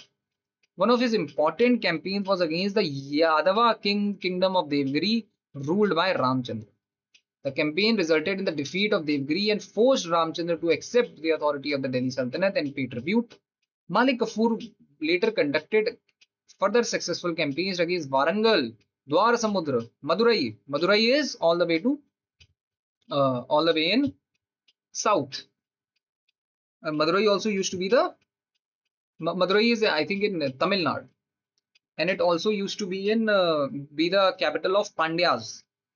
So he will go all the way there. Think about it, from Delhi all the way to Madurai. He's traveling that amount of distance, and then he's bringing all the wealth that he's going to capture from these kingdoms, and he's bringing and he's presenting it for Alauddin Khilji. That's how much loyal he was to Alauddin Khilji. These expeditions brought enormous wealth, tribute, and political influence to Delhi Sultanate. Who is Nusrat Khan? He was another military commander under Alauddin Khilji. Who is Ulugh Khan? He was associated with different campaigns and was Alauddin's relative. And Zafar Khan was famous for fighting Mongol invasion. So you have to remember these things. Nusrat Khan was another military commander of Alauddin Khilji. Ulugh Khan was associated with different campaigns and was Alauddin's relative. Ulugh Khan is Alauddin's relative, and Zafar Khan was famous for fighting Mongol invasion. Remember these things also, huh? Next. Was a founder of the Harijan Sevak Sangh in 1932. So who used to call the Dalit as Harijan? It was Mahatma Gandhi. So who is the founder of Harijan Sevak Sangh? It is Mahatma Gandhi. And he founded Harijan Sevak Sangh as a reply to the Pune Pact. So Mahatma Gandhi and B.R. Ambedkar had a lot of differences.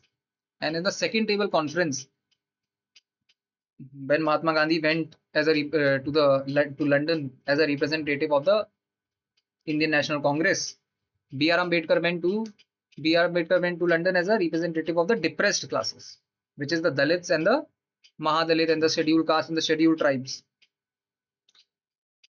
Mahatma Gandhi wanted to talk about complete independence, while B.R. Ambedkar was talking about separate electorate for the depressed classes, and Mahatma Gandhi was very much against separate electorate. He said that no, separate electorate cannot be allowed. What is separate electorate?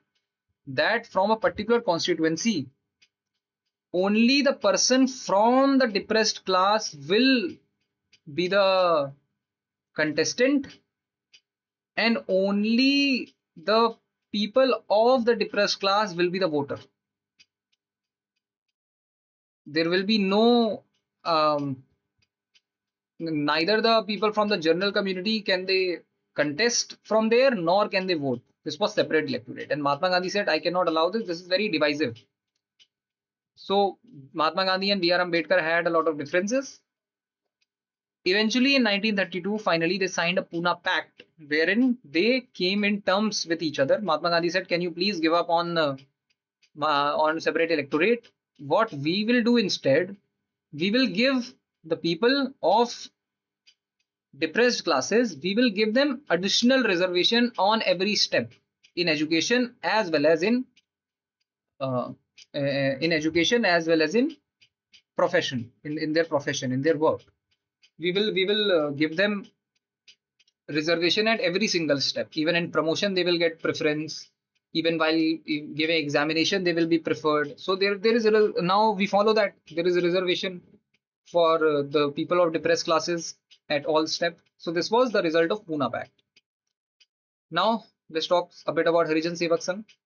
Mahatma Gandhi founded Harijan Sevak Sangh in 1932 to work for the upliftment of the depressed classes and to fight against the untouchability in Indian society. The organization was established after Pune Pact between Gandhi and B.R. Ambedkar. Gandhi believed that untouchability was a serious social evil and worked to promote equality and social reform within the Hindu society. Just a second.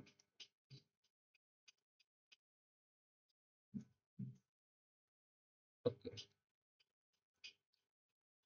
Although the Harijan Sevak Sangh efforts were made to improve education, living condition, temple entry rights, the social status of marginalized community, the organization established schools, hostels, welfare centers, and awareness campaigns in different parts of India.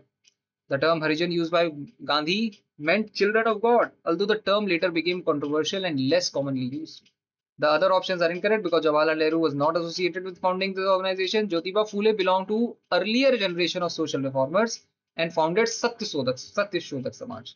And B.R. Ambedkar, he is known for fighting the Dalit right and social equality, but did not establish Harijan Sevak Sangh.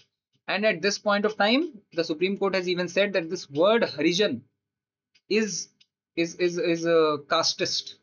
So you cannot use this word Harijan. If you use this word Harijan and you call someone Harijan, then case can be filed against you under SC/ST Act. So Harijan is not considered as a right word these days anymore. Moving on. Sohan Singh Bakna and Hardayal were primarily associated with which of the following organizations? Sohan Singh Bakna and Hardayal. They are associated with Gadar Party. Sohan Singh Bakna and Hardayal, Gadar Party. The Gadar Party was a revolutionary organization formed in 1913 in San Francisco, mainly by Indian immigrants, especially Punjabis living in United States and Canada. The organization aimed to overthrow British rule in India through armed revolution. Sohan Singh Bakna became the founding president of Ghadar Party, while Lala Hardayal emerged as one of its most influential intellectual and ideological leaders. The movement inspired Indians living abroad to unite against the British colonial rule and encouraged revolutionary nationalism. The Ghadar Party published a newspaper called Ghadar, which spread revolutionary ideas and called upon Indians to revolt against the British authority. The movement became especially active during the World War I, when Ghadar revolutionaries attempted to organize uprising in India against the British government. Although the British suppressed many of these revolutionary activities, the Ghadar movement played an important role in strengthening the military nationalism and anti-colonial resistance among the Indians both inside and outside India. The other options are obviously incorrect. Right? Kisan Sabha movement is mainly peasant organization. Anushilan Samiti is operated from Bengal, and Jugantar was another revolutionary organization based from Bengal. So remember, Ghadar Party was started in San Francisco in 1913 by the Indian immigrants, especially Punjabis living in United States and Canada.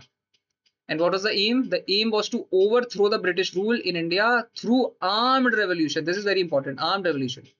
Now, 1913, now again, that is a phase where the extremist activities have started to happen in India. Indians have decided to pick up arms and fight against the Britishers. The fight only through the constitutional reforms, only through pleading, only through filing petition, only through requesting the Britishers to give them what the Indians want. That time period is over now.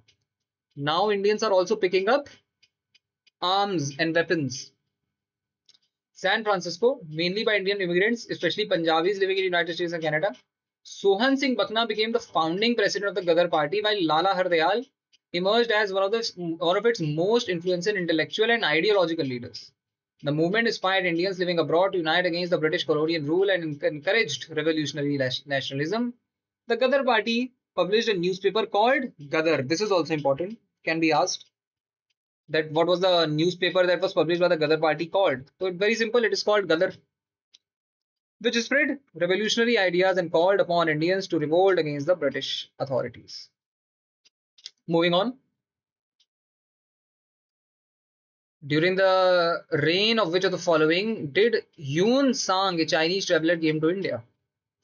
So of course, during the reign of Chandragupta II, he did not come. Samudragupta, he did not come. Ashoka though is very, very, ancient. He did not come. He came to India during the reign of Harshvardhan, and he even stayed in India. Where did Yun Sang stay? He stayed in Nalanda University, which is in Bihar.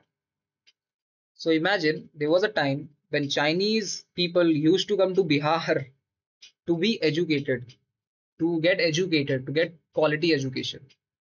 Now though we can't even think about it. Now though it's absolutely opposite. People from Bihar leave Bihar to get educated. That is the condition now. Even the condition of a lot of regions in north, same. If you just remove few places from north, at this point of time, like Delhi and all, quality of education has really depleted. So the answer is Harshvardhan. So the Yun Sang is also known as Xuanzang. Xuanzang, popularly known as Yun Sang, came to India during the reign of Harshvardhan in the 7th century CE. Yun Sang who was he? He was a famous Chinese Buddhist monk and a scholar who traveled to India mainly to study Buddhism, collect sacred Buddhist texts, and visit important centers of learning and pilgrimage. During his stay in India, he traveled extensively across different regions and spent several years studying at Nalanda University, which was one of the greatest centers of education in ancient India. He was deeply impressed by the Indian scholarship, Buddhist philosophy, and the cultural and religious life of the country. Yun Sang also visited the court of Harshvardhan, and described him as a powerful, generous, and efficient ruler.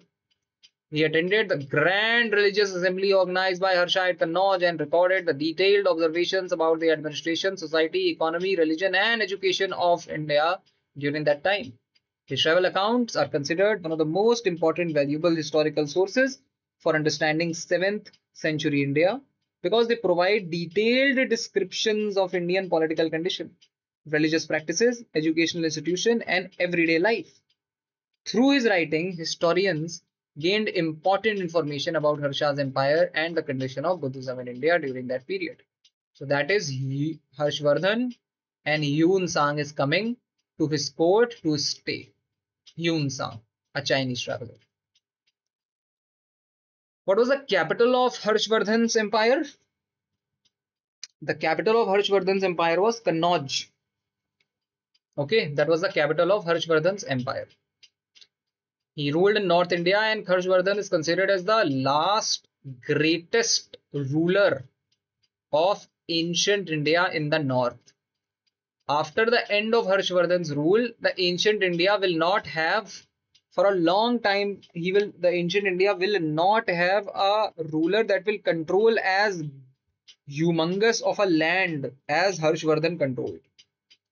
So after the death of Harshvardhan, we will not have as powerful of a ruler.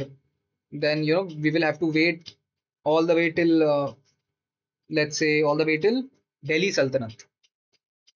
So Harshvardhan is ruling somewhere around 643 AD. So after 643 AD, how long we will have to wait? We'll have to wait till 1200s until we have a ruler who's controlling a major land. Okay. So this is Harshvardhan. Moving on. Who is the author of Tariq-e-Firoz-Shahi? Tariq-e-Firoz-Shahi is written by whom? Tariq-e-Firoz-Shahi is obviously written for Firoz Shah Tughlaq. But who's writing it? It is written by Ziauddin Barani. Ziauddin Barani wrote Tariq-e-Firoz-Shahi mainly during the reign of Firoz Shah Tughlaq and dedicated the work to him. The title itself means History of Firoz Shah. Tariq-e-Firoz-Shahi, History of Firoz Shah. Although the book does not deal only with Firoz Shah Tughlaq, Barani also described rulers of the Delhi Sultanate, especially from Khalji and Tughlaq dynasties, including rulers such as Ghiyasuddin Tughlaq, Muhammad bin Tughlaq, and Alauddin Khilji. Barani hoped to gain royal patronage and favors from Firoz Shah Tughlaq through his work, although despite dedicating the book to him, Barani reportedly did not receive the level of royal support and rewards he expected. He was basically bootlicking Firoz Shah Tughlaq. Ziauddin Barani wrote Tariq-e-Firoz-Shahi mainly during the reign of Firoz Shah Tughlaq and dedicated the work to him. The title itself means History of Firoz Shah. Okay, so that is Tariq-e-Firoz-Shahi and Firoz Shah Tughlaq. Moving on. Who led the English army in the Battle of Buxar? Who led the English army in the Battle of Buxar?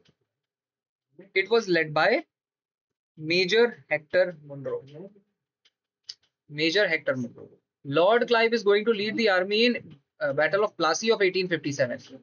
And when is Battle of Buxar happening? Battle of Buxar is going to happen in 1764. Sorry, Lord Clive is going to lead the army in Battle of Clive in 1757. And Battle of Buxar is going to happen in 1764. When it is going to happen? 1764. Okay. And who's leading Battle of Buxar? From the English side, it is Hector Munro. And from the Indian side, it is going to be three kingdoms: the Mughals, the Awadh, and the Bengal. The Mughals are being led by Shah Alam II. The Awadh is being led by Shuja-ud-Dawla, and the Bengal is led by Mir Qasim. And the Britishers are going to win. They are going to defeat three Indian kingdoms. Who are those three Indian kingdoms together, and they will become the rulers of North properly this time. So the English army in the Battle of Buxar was led by Hector Munro. The battle was fought on 22nd October 1764 near Buxar in present-day Bihar, and is considered one of the most decisive battles in Indian history because it firmly established the political authority of the British East India Company in India. In this battle, the British East India Company faced a powerful alliance consisting of Mir Qasim, Shuja-ud-Dawla, and Shah Alam II. Despite facing this combined force, the British army under Hector Munro achieved a decisive victory.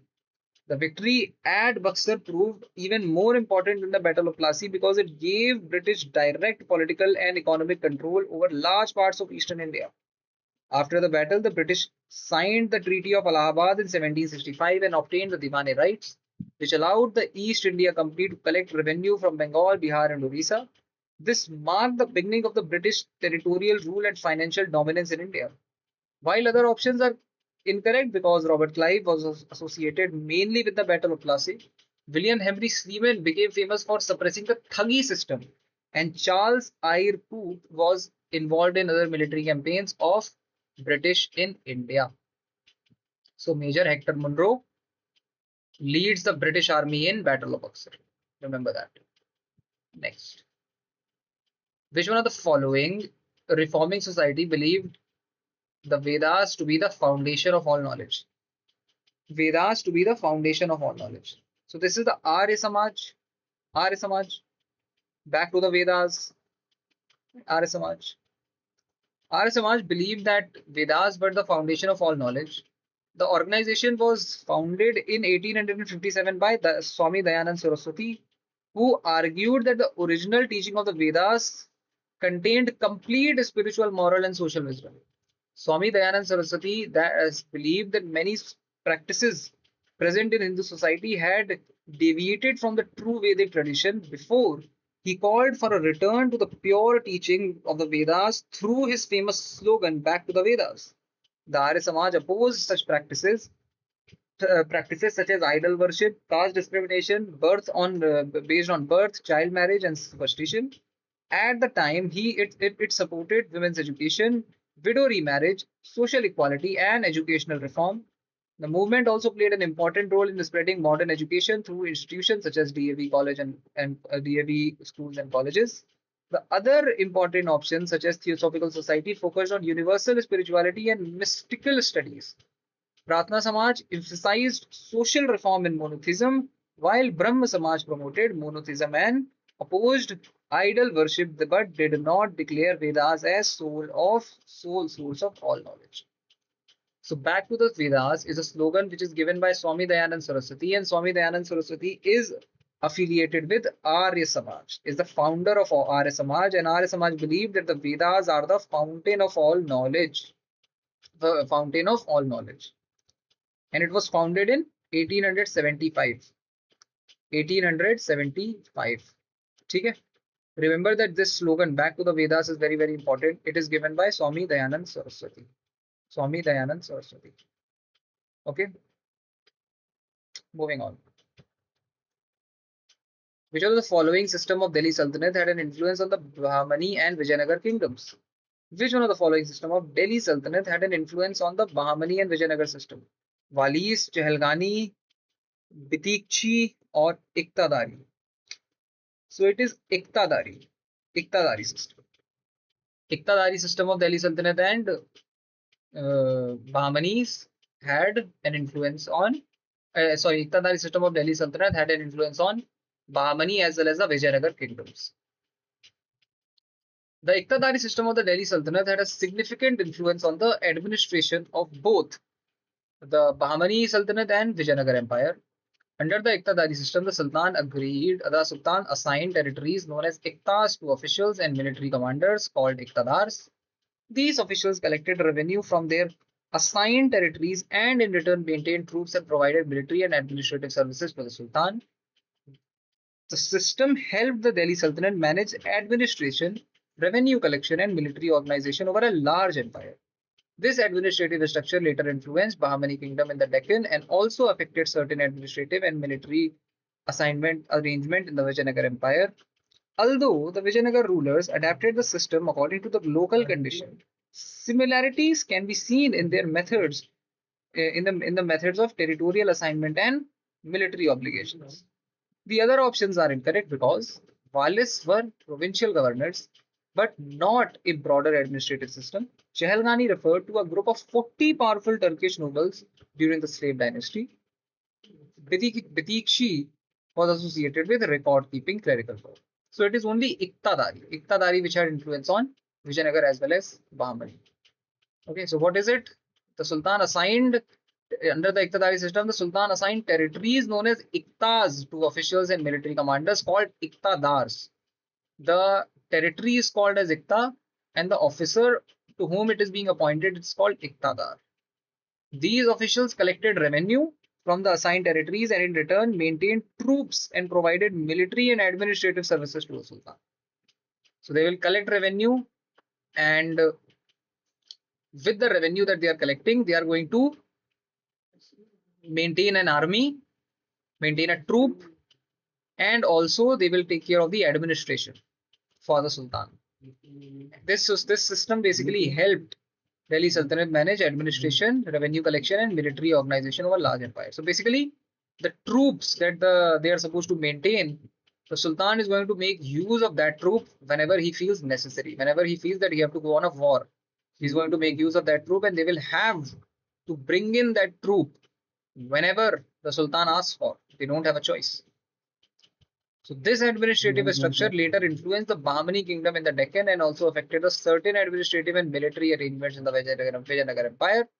Although the Vijayanagar ruler adopted the system according to local condition, similarities can be seen in their methods of territorial assignment and military obligation. So again, this is a tough question. This is not easy, very tough. Only the students who have studied it very hard, only they'll be able to solve it. A very tough question. Moving on. What was the function of an officer called Samarth? Samharth. What is the function of this official? Samharth. Revenue, reserve the state treasury, tax assessment, security assurance, or to correspond. I think Samharth is tax assessment, right? Yes, tax assessment. So where does this come from? Word Samharth comes from. The word Samharth actually comes from Arthashastra, which is by Kautilya. Samharth was mainly responsible for tax assessment and revenue collection. The Samharth was one of the most important financial officers in the administration of the Mauryan Empire. His duty was to supervise the collection of taxes and maintain proper record of state income. He assessed revenues from different sources such as agriculture, trade, forest, mines, custom duties. The Samharth played a major role in maintaining the economic strength of the empire because efficient taxation was essential for administration, military expenses, and public welfare. So basically, he assessed revenue from different sources. From different sources, he's assessing revenue from agriculture, from trade, from forest, from mines, from custom duties. He's assessing revenue. And he played a major role in maintaining economic strength because, of course, if he's not going to assess it rightly, then there will be a blunder, economic blunder that the empire can make. The other important officers of the Mauryan time are Mantri or the chief minister and advisor of the king who assisted in administration and policy decision. That is Mantri. There is Purohit, the royal priest who advised the king on religious and moral matters. That is Purohit. There is Senapati, the commander in chief of army responsible for military administration and defense. There is Yuvraj, the crown prince who assisted the king and was usually the successor to the throne. Then there is Samharth, the chief revenue officer responsible for tax assessment and revenue collection. There is Sannidath, the treasurer who managed the treasury, the state finances. Then there is Danpal, the chief police officer responsible for law and order and internal security. Then there is Nagarak, the city administrator responsible for urban administration, market sanitation, and public order. Then there is Antpal, the officer in charge of border security, frontier regions. There is Durgpal, the officer responsible for fort and military fortification. Then there is Mahamantras, special officers appointed by Ashoka to spread Dhamma, supervise welfare activities, and promote moral conduct among people. So these are the important officers of the Mauryan time. Pretty easy to remember Mantri because he's obviously the chief minister and the chief advisor of the king. Purohit, that is a royal priest. That is Purohit is basically the word is even mentioned in the Vedas. Royal priest who is going to advise the king on all the religious matters. Senapati is obviously commander in chief of the army. Yuvraj is the next king. The crown prince. Samharth, as we got to know, Samharth is the one who does tax assessment. A very important role. Tax assessment. He assesses that how much tax will be paid. So if he is not going to assess properly, then taxes will not be right, and then the whole empire will not be able to function because there wouldn't be the enough money to run the empire. So Samharth becomes very important. Then there is Yuvraj, who is the crown prince who assisted the king and usually the successor to the throne, right? Sannidat is the treasurer who manages the treasury and state finances. So Sannidat is very, very important. He is managing the treasury and state finances. Samharth is assessing that how much tax will be paid, and then whenever the tax is paid, it is kept in the treasury, and that treasury is being managed by Sannidat. There is Dandapal. The word Dandapal is clearly telling you that it has to do something with punishment. So who's going to give the punishment? The chief police officer responsible for law and order and internal security. There is Nagarak, the city administrator responsible for urban administration, market, sanitation, and public order. That is Nagarak. There is Antapal, the officer in charge of border security and frontier regions. There is Durgapal, the officer responsible for forts and military fortification. So Durgapal, the word comes from Durg, and Durg was, of course, the forts. So obviously Durgapal will be the caretaker of the fort, the officer responsible for fort and military fortification, and Antapal, so of border security. Ant means end, the end of a empire. So whoever is responsible to take care of the border of an empire will be Antpal. Dhamma Mahamantras is an additional special officer which is appointed by the Ashoka to spread dhammas, supervise welfare activities, and promote moral conduct among the people. So Dhammapal's responsibility is to promote, mainly May's most important responsibility is to promote moral conduct among the people. To see that people are following Dhamma which have been, which the Ashoka has asked them to follow in his rock edicts. So these are the officers under the time period of Mauryas. Next, who was the first social reformer to view modern education as a vehicle to spread for the spread of modern ideas in the country? Raja Ram Mohan Roy, D.K. Karve, Savitribai Phule, Swami Vivekanand. So I think it is Raja Ram Mohan Roy. He's the one. He's considered as uh, he's basically one of the first person to make a big impact as a social reformer, right? Raja Ram Mohan Roy. Raja Ram Mohan Roy was the first major social reformer to view modern education as a powerful vehicle for spreading modern ideas in India. He believed that scientific knowledge, rational thinking, and Western education was essential for progress and modernization of Indian society. During the early 19th century, Raja Ram Mohan Roy strongly supported the introduction of English education and Western sciences in India. He criticized the traditional education system for focusing on classical subject without promoting scientific and practical knowledge. He believed that subjects such as science, mathematics, philosophy, modern political thought were necessary for intellectual and social upliftment. Raja Ram Mohan Roy played an important role in encouraging the British government to promote modern education in India. He also supported the institution that provided Western style education and became one of the earliest Indian to advocate educational reform as a means of social transformation. Apart from education, he worked extensively against the social evils such as sati system, child marriage, and social orthodoxy, and promoted women's right and rational religious thought. He also founded the Brahma Samaj, which emphasized monotheism, rationalism, and social reform. So this is Raja Ram Mohan Roy, who is one of the first social reformer and modern educationist in India. So important thing is that he believed that subjects such as science, mathematics, philosophy, and modern political thought were necessary for intellectual and social development. He strongly supported the introduction of English education and Western sciences in India. And he also criticized the traditional education system for focusing mainly on classical subjects without promoting scientific and practical knowledge. Rajaram Mohan Roy played an important role in encouraging the British government to promote the modern education in India. He also supported institutions that provided Western style education and became one of the earliest Indians to advocate educational reform as a means of social transformation. Apart from education, he worked extensively against social evils such as sati. As we know that it was because of Rajaram Mohan Roy, sati system got uh, sati system became illegal in the country, and now thankfully we don't have this system in play anymore. Then child marriage, social orthodoxy, all these things were looked down upon by Raja Ram Mohan Roy, and he worked to spread awareness against them and work extensively to end these social evils.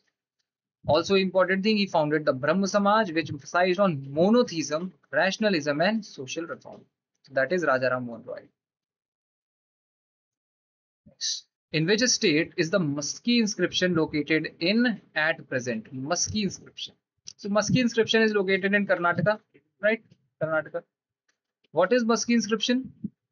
The inscription is one of the most important inscription of Ashoka because it was among the first inscription where the name Ashoka was directly mentioned.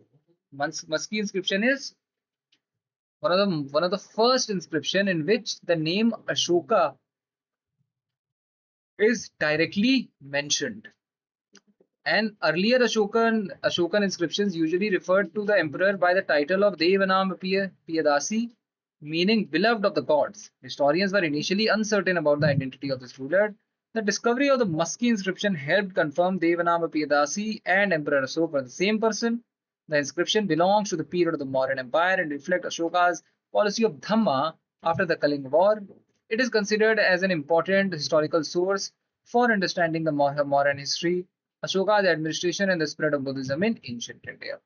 So Devanamapaya Piyadasi is actually Ashok, and we get to know about it because of Musky inscription that we uncovered in Karnataka, that we discovered in Karnataka. And it is considered as a very important historical source for understanding the Mauryan history, Ashoka's administration, and spread of Buddhism in India. If it wasn't for the Musky inscription, that we would not be sure about who this king is, who's calling himself as Devanamapaya Piyadasi. This question has also been asked in many examinations. Then which king referred to himself as Devanamapaya Piyadasi? Beloved of the gods. Beloved of the gods. Right. So that is Ashok. Remember that. Moving on.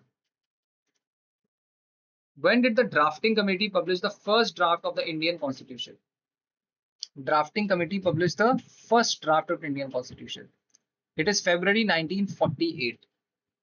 The drafting committee of the Constituent Assembly published the first draft of the Indian Constitution in February 1948. The drafting committee was headed by B.R. Ambedkar and was formed on 29th August 1947 by the Constituent Assembly of India. Its responsibility was to prepare the draft of the Constitution based on the reports and discussions of various committees of the Constituent Assembly. The drafting committee was published in India. The drafting committee was the first constitution was published in 1948 so that members of the Constituent Assembly, legal experts, political leaders, and the general public could examine it and suggest changes. After discussion, debates, and amendments, a revised draft was prepared later. The constitution was finally adopted by the Constituent Assembly on 26 November 1949 and it came to effect on 26 January 1950. We have already discussed it. So the constitution was adopted and enacted on 26 November 1949 and it was commenced. It came into legal effect on 26 January 1950. 26 January 1950, the date 26 January was selected because 26 January 1930 was the day when Congress in their Lahore session declared as the day of Purna Swaraj. So that is why 26 January date was selected. And now 26 January is known as Republic Day, the day India became Republic. Okay. So the day on which drafting committee published the first draft of Indian Constitution is February 1948. February 1948. Okay. Next. Name the French jeweler who traveled to India at least 6 times during the Mughal period. So the French jeweler who traveled to India 6 times during the Mughal period is Tavernier, Jean-Baptiste Tavernier. Jean-Baptiste Tavernier was a French jeweler who traveled to India at least 6 times during the Mughal period. He was a famous 17th century French merchant, traveler and dealer in precious stones who traveled extensively across Asia for trade, especially in diamonds, gems, and luxury goods. During his journeys, Travanir visited India multiple times and observed the wealth, trade, administration, and culture of the Mughal period. His travels mainly took place during the reign of Shah Jahan and Aurangzeb. He became especially famous for his detailed description of the luxurious Mughal court, royal jewels, markets, cities, and commercial activities of India. Tavernier's travel accounts are considered important historical sources because they provide valuable information about Mughal society, economy, trade routes, and court life during the 17th century. He also gained historical fame because of his association with the famous Tavernier Blue Diamond, which later became linked with the Hope of Diamond, with the Hope Diamond. The other options are obviously incorrect. You can read why. So you have to remember that Tavernier, he was a French ruler who traveled at least 6 times because the question obviously have been asked, and he traveled during the time period of Shah Jahan and Aurangzeb. His travels mainly took place during the reign of Shah Jahan and Aurangzeb. He became especially famous for his detailed description of the luxurious Mughal court, royal jewels, markets, cities, and commercial activities of India. Travernier's account, Travernier's travel account are considered important historical sources because they provide valuable information about Mughal society, economy, trade routes, and court life during the 17th century. He also gained political fame. He also gained political fame. Eh, कहाँ गया? Yeah, he also gained historical fame because of his association with famous Tavernier Blue Diamond, which later became linked to the Hope Diamond. These are the things that you must know about Jean-Baptiste Tavernier. Jean-Baptiste Tavernier. Next. Which one of the following organization is credited with writing literary pieces for abolition of Sati Pratha? So which organization is considered one of the is important in regard with the abolition of Sati Pratha? So Sati Pratha, who was against it?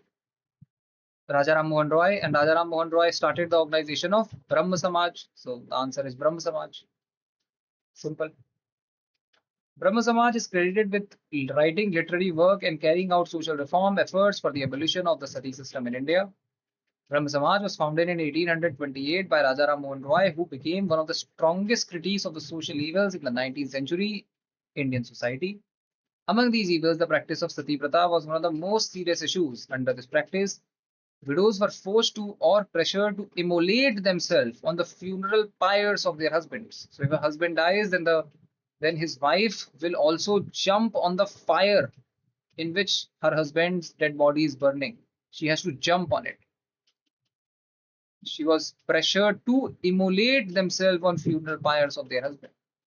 Raja Ram Mohan Roy strongly opposed sati on moral, humanitarian, and religious grounds.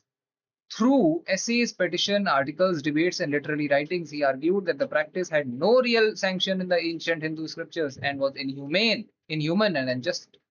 The Brahma Samaj played an important role in spreading awareness against sati and promoting social reform. Because of sustained reform movements and support from progressive officials, the practice of sati was officially abolished in 1829 during the administration of Lord William Bentinck. So Lord William Bentinck is also considered the individual who was responsible for ending the practice of sati. Lord William Bentinck. The abolition of sati became one of the earliest major social reform measures during the British rule in India. The other options, Harijan Sevak Sangh. Harijan Sevak Sangh was founded in 1932 by Mahatma Gandhi after the Pune Pact. The organization worked mainly for the upliftment of the oppressed classes and against untouchability in Indian society.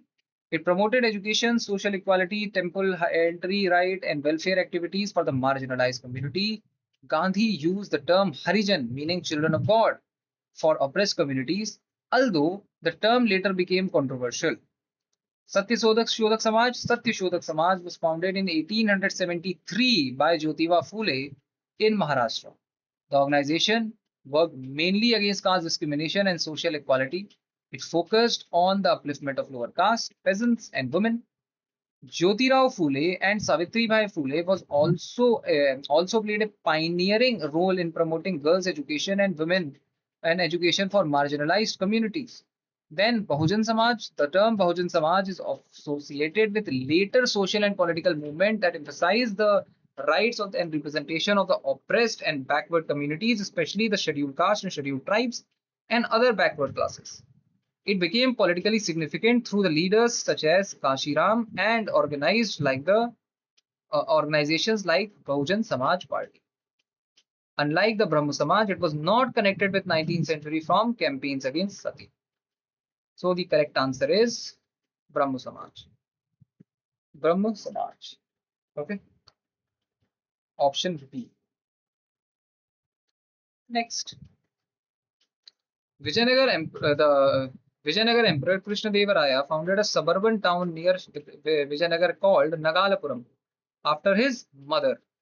Nagalapuram after his mother. Krishnadevaraya founded a suburban township near Vijayanagar Empire called Nagalapuram after his mother. Krishnadevaraya was one of the greatest ruler of Vijayanagar Empire and beloved and belonged to the Tuluva dynasty. His reign during the early 16th century is considered the golden age of the empire because of his military success, economic prosperity, efficient administration, literature, and magnificent architecture. The township of the Nagalapuram was named in honor of his mother Nagala Devi. The city was known for its temple, urban planning, architectural beauty. Krishnadevaraya promoted temple construction, irrigation project, trade, and cultural development throughout his empire. He was a great patron of literature and supported scholars in multiple languages such as Telugu, Sanskrit, Kannada, and Tamil. His court was famous for the group of Telugu scholars. His court was famous for the group of Telugu scholars known as Ashtadiggaj.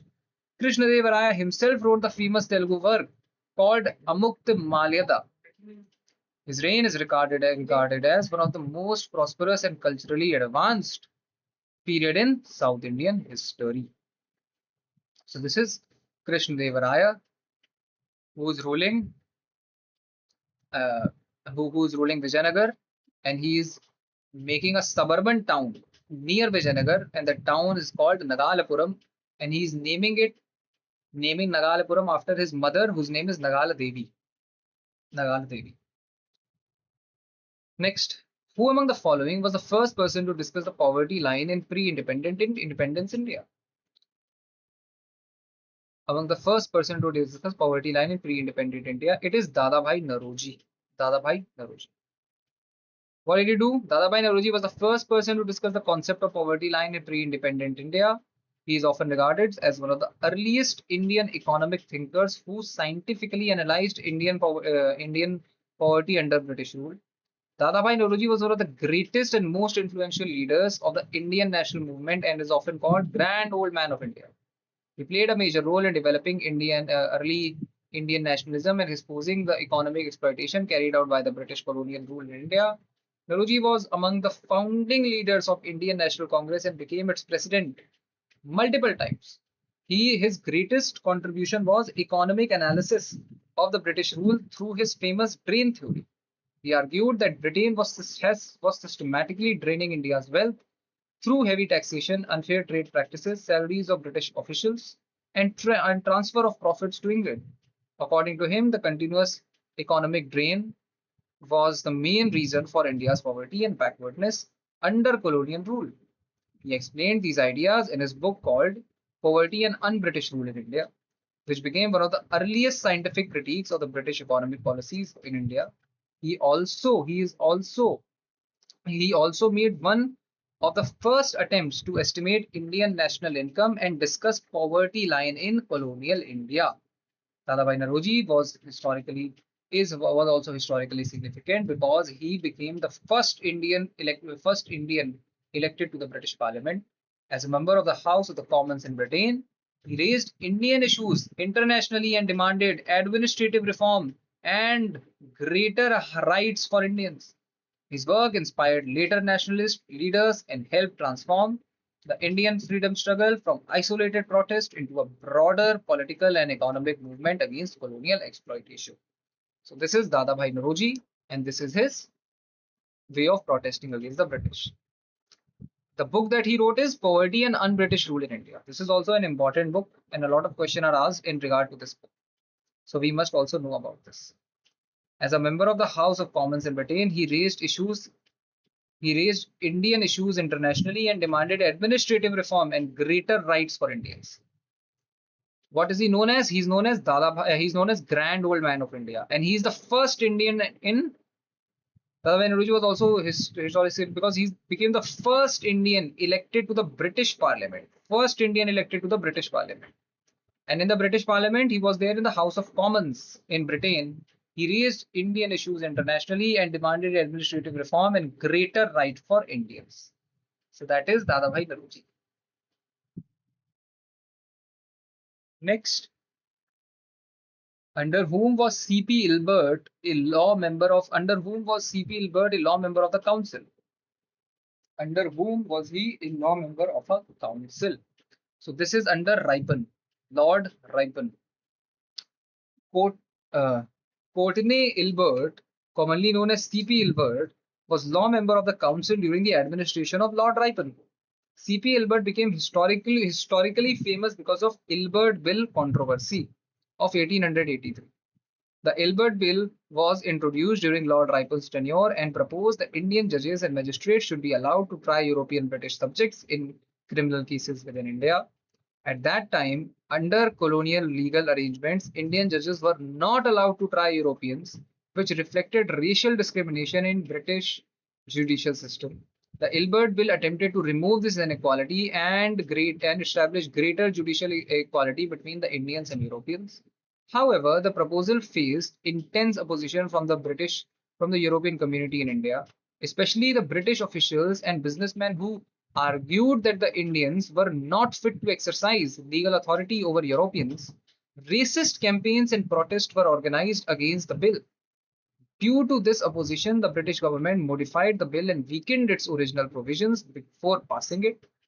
Even though the final law was diluted, the controversy had major political significance because it exposed racial discrimination in British rule and increased political awareness among educated Indians. Lord Ripon himself is remembered as one of the more liberal viceroys of British India. Apart from the Ilbert Bill, he's also known for promoting local self-government, press freedom, and administrative reforms. So basically, as per Ilbert Bill, which was introduced during Lord Ripon's tenure, it proposed that Indian judges and magistrates should be allowed to try European British subjects. If a criminal case is going against a European who is living in India, then Indian judges should also be allowed to hear those cases in their court. And the Britishers did not like it, especially the Britishers living in India, even the Britishers in London, they did not like it. They said that they could not imagine that an Indian judge, an individual of brown complexion, is going to decide the fate of an individual of white complexion. So this reflected the racial discrimination in British judicial system. So Britishers considered that they are the civilized one and there is no discrimination in them. But this one particular incident itself reflected the racial discrimination in the British judicial system. And the fact that this was happening in the whole, this was done to the educated Indians, the most educated Indians. So that clearly showcases that the Britishers could not even allow the educated Indians to be in equal level with the educated Britishers. How would they ever allow the uneducated Indian to be on the same level?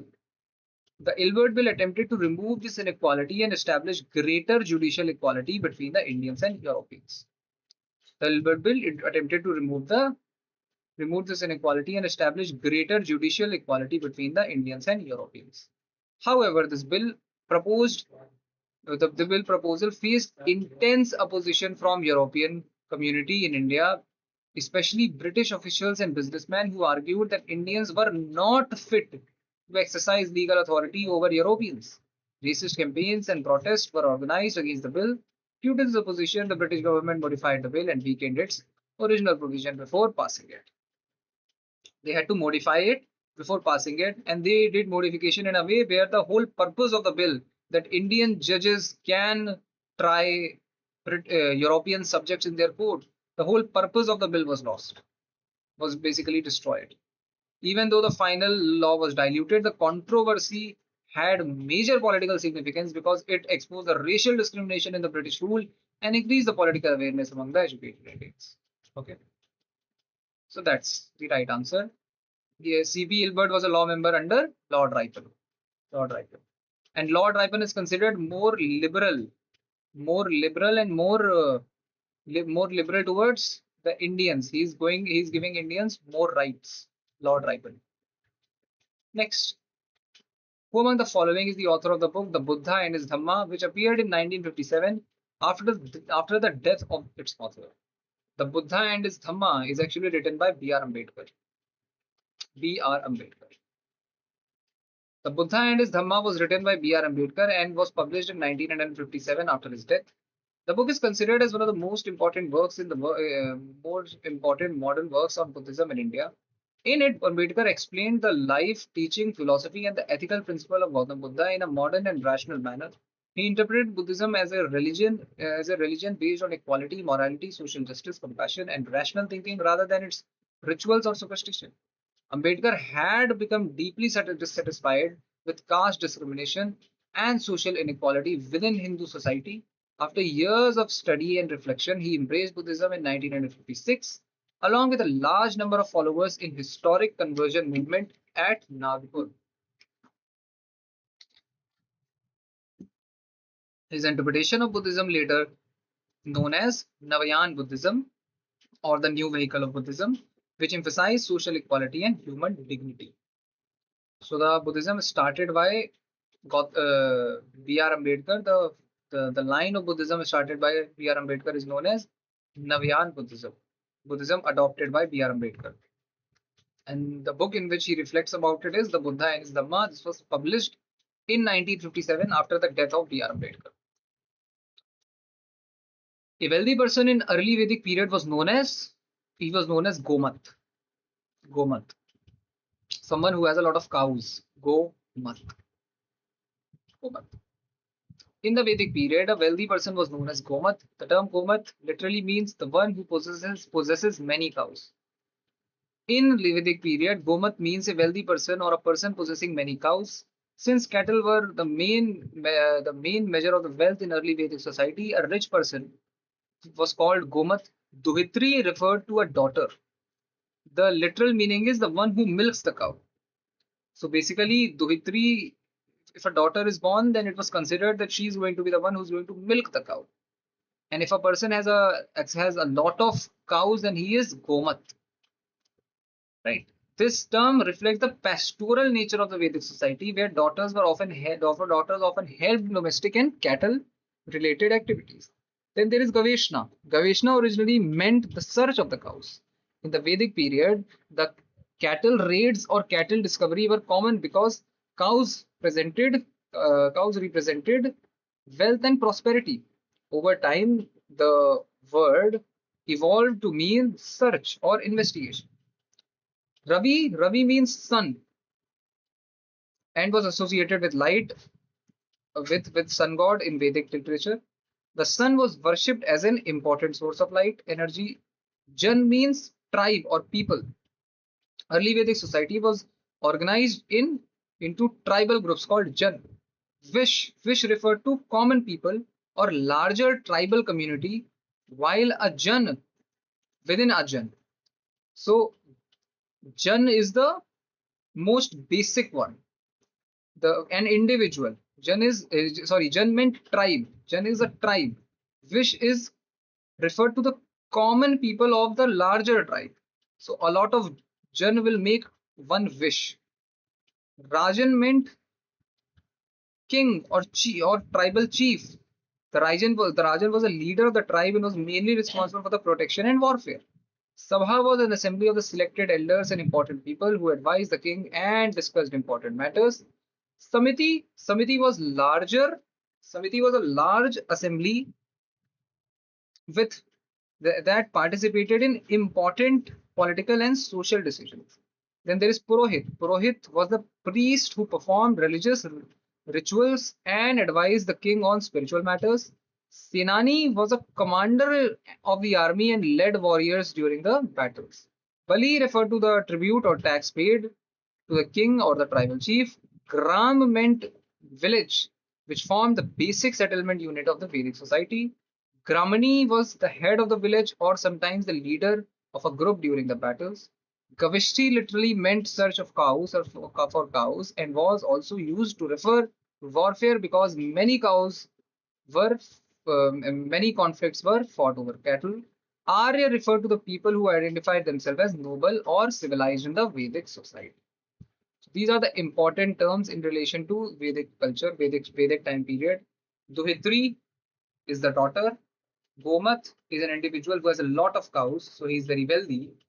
Gaveshna is search for the cows. In the Vedic period, cattle raids were common. Cattle raids and cattle discovery were common because cows represented wealth and prosperity. Over time, the word evolved to mean search or investigation. Ravi means the sun and was associated with sun god in Vedic literature. The sun was worshipped as an important source of light, energy, and life. Jan means tribe. Jan. Jan is tribe or clan. Early Vedic society was organized into tribal groups called Jan. Vish refer to common people or the larger tribal community within a Jan. Okay. So just remember the word meaning of these things, okay? Purohit again is very important and we understand what it means. Senani is the commander in chief of the army. Bali is a tribute, a donation. Gram means village. Gram means village, which formed the basic settlement unit of society. Gram is the basic settlement. Okay. Gramani is the head of the village. Gavishti literally means search for the cows. Was also used. What is the difference between Gaveshna, cattle raid, cattle discovery were common because cows represented wealth and prosperity. Over time, the word evolved to mean search or investigation. Gaveshna is search when you are searching for new cows, and Gavishti is in terms of warfare. Like if you go on a Gavishti, which basically means you're going on a warfare and you're going to loot the cows of that region of that tribe and you're going to get them into your tribe. That is Gavishti. Gavishna is finding new cows from forest or if your cows are lost, then you go on Gaveshna. That is Gaveshna. Okay, moving on. The Shailendra kings who founded their empire in the southeast India in the 8th century AD were the followers of Buddhism, the Shailendra kings. And they even funded money to make monasteries in the Nalanda dynasty. Okay, Shailendra kings. The Shailendra dynasty, which established its empire in the Southeast Asia during the 8th century CE, were followers of Buddhism. The Shailendra dynasty was a powerful Buddhist ruling dynasty of the Southeast Asia that flourished mainly during the 8th and 9th century CE. They ruled large part of the present-day Indonesia, especially Java and Sumatra, and became famous for their patronage of Mahayana Buddhism, trade, art, and monumental architecture. The name Shailendra means Lords of the Mountains. Shailendra means Lords of the Mountains. So they patronized Mahayana Buddhism and they were known for their trade, art, and monumental architecture. The dynasty emerged in the central Java and later became associated with the maritime kingdom of Sri Vijaya. The Shailendra rulers controlled the important trade routes connecting India and China and Southeast Asia, which made them economically and politically powerful. They were most important for constructing the magnificent Buddhist monument called Borobudur, which is regarded as one of the greatest example of the Buddhist architecture in the world. The monument contains numerous stupas, Buddhist statues, and carvings depicting Buddhist teachings and stories from Buddhist literature. The Shailendra rulers maintained strong cultural and religious links with India, especially with Buddhist centers such as Pala Empire of the Bengal and Bihar.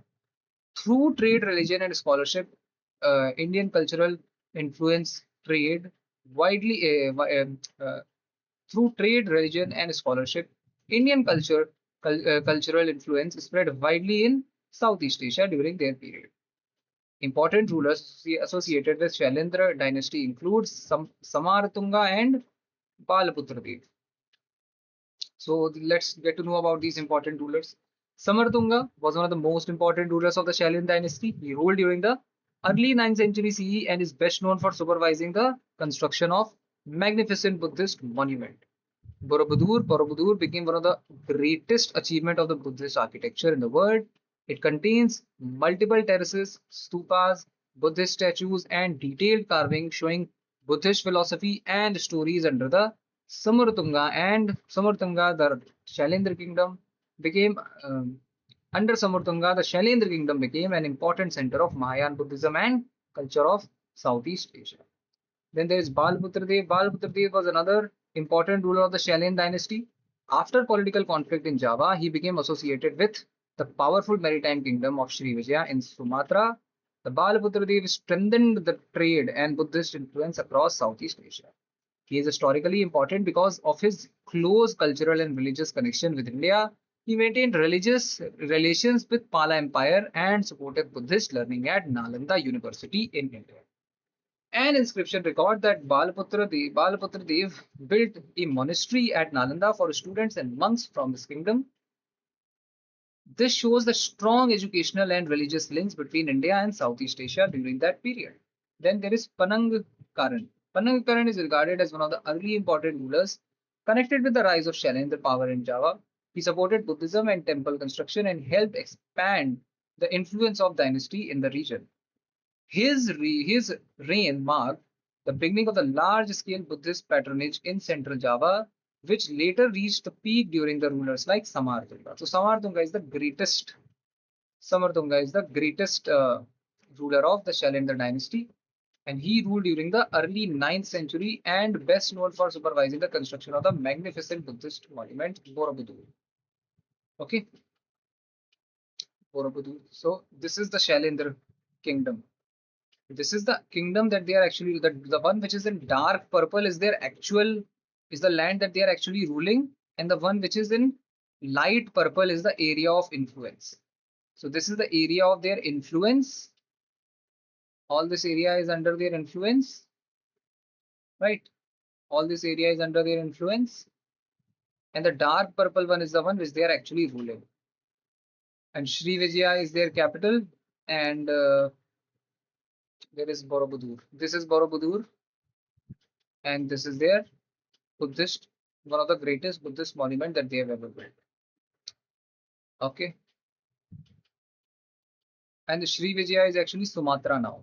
We know Sri Vijaya as Sumatra. Moving on. The Shailendra dynasty ruled mainly in Java and Sumatra during the 8th and 9th century CE. Their contemporaries in India were several major dynasties, especially in the eastern and southern India, because of the trade, Buddhism, and maritime connections. Major contemporary Indian dynasties, Pala Empire. So this is the dynasty which is ruling over India when the Shailendra are ruling in Southeast Asia. The Pala Empire ruled Bengal and Bihar. They were the strongest Buddhist ruler in India during the same period. Then there is Rashtrakoot Empire, controlled much of the Deccan Plateau and Western India. There is Gurjar Pratihar dynasty, dominated the north and the western India and fought with the Palas and Rashtrakutas in the tripartite struggle. Gurjar Pratihar are eventually going to win the tripartite struggle and they are going to control Kannauj. Then there is Pallava dynasty, important maritime power in South India, though weakening by the 9th century. And then there is early Chola dynasty emerging power in Tamil Nadu during the later Shailendra period. So these are the kingdoms which are ruling in India, while the Shailendra are ruling in Southeast Asia. Who did they have best relation with? The Shailendra had the closest and the best relation with the Pala Empire, because uh, Palas used to patronize the Buddhism, and Shailendra also followed the same religion, so they had very good relation with them. The relationship was mainly based on Buddhism, education, diplomacy, and trade. The most famous example of this connection with Nalanda Mahavira. The most famous example of this is the connection with Nalanda Mahavira. A Shailendra ruler named Balputra Dev requested the Pala kingdom, Pala King Devpal, to grant land for a monastery at Nalanda for students from Southeast Asia. Devpal accepted the request and supported the monastery. This shows a strong diplomatic friendship, shared Mahayana Buddhism culture, educational and religious cooperation, maritime trade link between Bengal and Southeast Asia. So this is Balaputra Dev, Shailendra Kings of Southeast Asia. Next, Dash announced the bifurcation of the British India Empire into secular India and Pakistan, Islamic Pakistan. This is Lord Louis Mountbatten. Lord Louis Mountbatten. Okay. Lord Louis Mountbatten announced bifurcation of the British Indian Empire into secular India and Islamic Pakistan through Mountbatten Plan of 3rd June 1947. Mountbatten was appointed as the last Viceroy of British India with the responsibility of transferring power from the British India to Indian leadership as communal tensions and demands for the partition increased between the Indian National Congress and All India Muslim League. The British government decided to divide the British India into two independent dominions, India and Pakistan. So according to Mountbatten Plan, India was finally divided into India and Pakistan. Before the rise of the modern industrial system, Indian exports consisted chiefly of manufacturers like electricals, no. Chemicals, no. Light machinery, no. Cotton and silk fabric, yes. Cotton and silk fabric. Before the rise of the modern industrial system, Indian export mainly consisted of the manufactured goods such as cotton and silk fabrics. India was famous throughout the world for its highly developed textile industry, especially during the medieval and early modern period. Indian artisans produced fine cotton cloth, silk fabric, muslin, calico, and other luxury textiles that were in great demand in Asia, Europe, and Africa. Regions such as Bengal, Gujarat, Coromandel Coast became major centers of textile production and international trade. Indian textiles were known for their high quality, fine weaving, attractive design, and durable dyes. Before industrialization in Europe, India was one of the world's leading manufacturing and trading economies. European trading companies such as British East India Company, Dutch East India Company, French East India Company came to India largely because of the profitable textile trade. However, after the Industrial Revolution in Britain, machine-made goods from Britain factories began replacing the Indian handmade products. British colonial policies also damaged the Indian traditional industries, leading to a decline of Indian textile manufacturing sector. So, correct answer is cotton and silk fabric. Before the rise of the modern industrial system, Indian export consisted chiefly of manufacturers like cotton and silk fabric. Next. Who among the following was the author of Mrityacha Katika? Who among the following was the author of this particular play? It is written by Shudra. Mrityacha Katika. Mrityacha Katika was written by Shudra. The title Mrityacha Katika means the little clay cart and is considered one of the most important works of the ancient Sanskrit drama. Unlike many classical Sanskrit plays that focus mainly on king and royal courts, this play portrayed the life of ordinary people, such as merchants, courtesans, gamblers, thieves, and common citizens. Because of the realistic social portrayal, and the play is regarded as unique in Sanskrit literature. The story mainly revolves around Charudat, a poor noble merchant, and Vasant Sena, a wealthy courtesan. The drama combines romance, humor, politics, adventure, and social commentary, while also giving historians insight into the social economic condition of urban society. So this is basically about urban Indian society. Kalidas, what did he write? Kalidas wrote Abhigyana Shakuntalam, Meghdut, Raghavansh, and Kumar Sambhav. These four are also very, very important. You must at least know their name. Amar Simha wrote Amarkosh. Bhash wrote Swapnavasavadatt. Then there is Pratigyau Gandharayan, and then there is Urubhang. This is written by Bhash. So you must at least know their names. Important to know their names at least. So if they just randomly say that who wrote Abhigyana Shakuntalam, then you must know it is Kalidas, Meghdut Kalidas, Raghuvamsh Kalidas, Kumarasambhav is also Kalidas. These four two are very, very important. Many questions have been asked in civil services and all the important questions, all the important exams. Next, Pathans in the northwest India organized a society of Khudai Khidmatgars, popularly known as Red Shirt, under whose leadership? We have already done a similar question. The answer is Khan Abdul Ghaffar Khan. Khan Abdul Ghaffar Khan. Khudai Khidmatgar, popularly known as the Red Shirt movement, was organized under the leadership of Abdul Ghaffar Khan, also known as Frontier Gandhi. The movement emerged in the north west frontier province among the Pathans, Pashtuns, during the Indian freedom struggle. Abdul Ghaffar Khan believed strongly in non-violence and was deeply influenced by Mahatma Gandhi. Through the Khudai Khidmatgar movement, he worked for social reform, education, unity, and resistance against the British colonial rule. Members of the organization wore red-colored uniform, which led to the popular name Red Shirt Movement. The movement encouraged discipline, service to society, and peaceful resistance despite the martial tradition of the Pashtun community. Muhammad Ali Johar was an important nationalist leader, journalist, and was one of the major leaders of the Khilafat movement. He, along with his brother Shaukat Ali, organized protests against the British policies after the First World War and supported the protection of the Ottoman Caliphate. Muhammad Ali was Muhammad Ali also supported the Indian freedom movement and worked closely for some time with Mahatma Gandhi during the non-cooperation movement. M.A. Ansari, which is Mukhtar Ahmad Ansari, was a prominent nationalist leader, physician, and member of Indian National Congress. He also participated actively in the Khilafat movement and worked for Hindu-Muslim unity during the freedom struggle. Mukhtar Ahmad Ansari later became the president of Indian National Congress and was respected for his moderate and nationalist views. He was also associated with the educational and medical activities. Then there is Hasrat Mohani.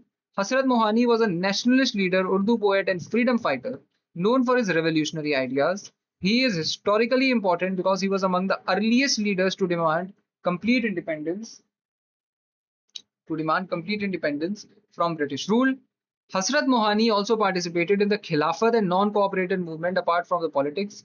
He became famous for his Urdu poetry and literary contribution. He also is associated with a popular slogan, Inqilab Zindabad, which later became widely used by the revolutionaries.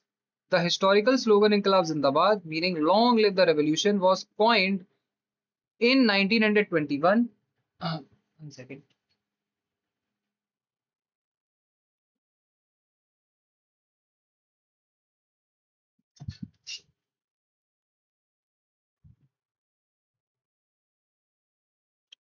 The historical slogan Inqilab Zindabad, Long Live Revolution was originally coined in 1921 by the Urdu poet and freedom fighter Maulana Hazrat Mohani, who used it to demand complete independence from the British rule.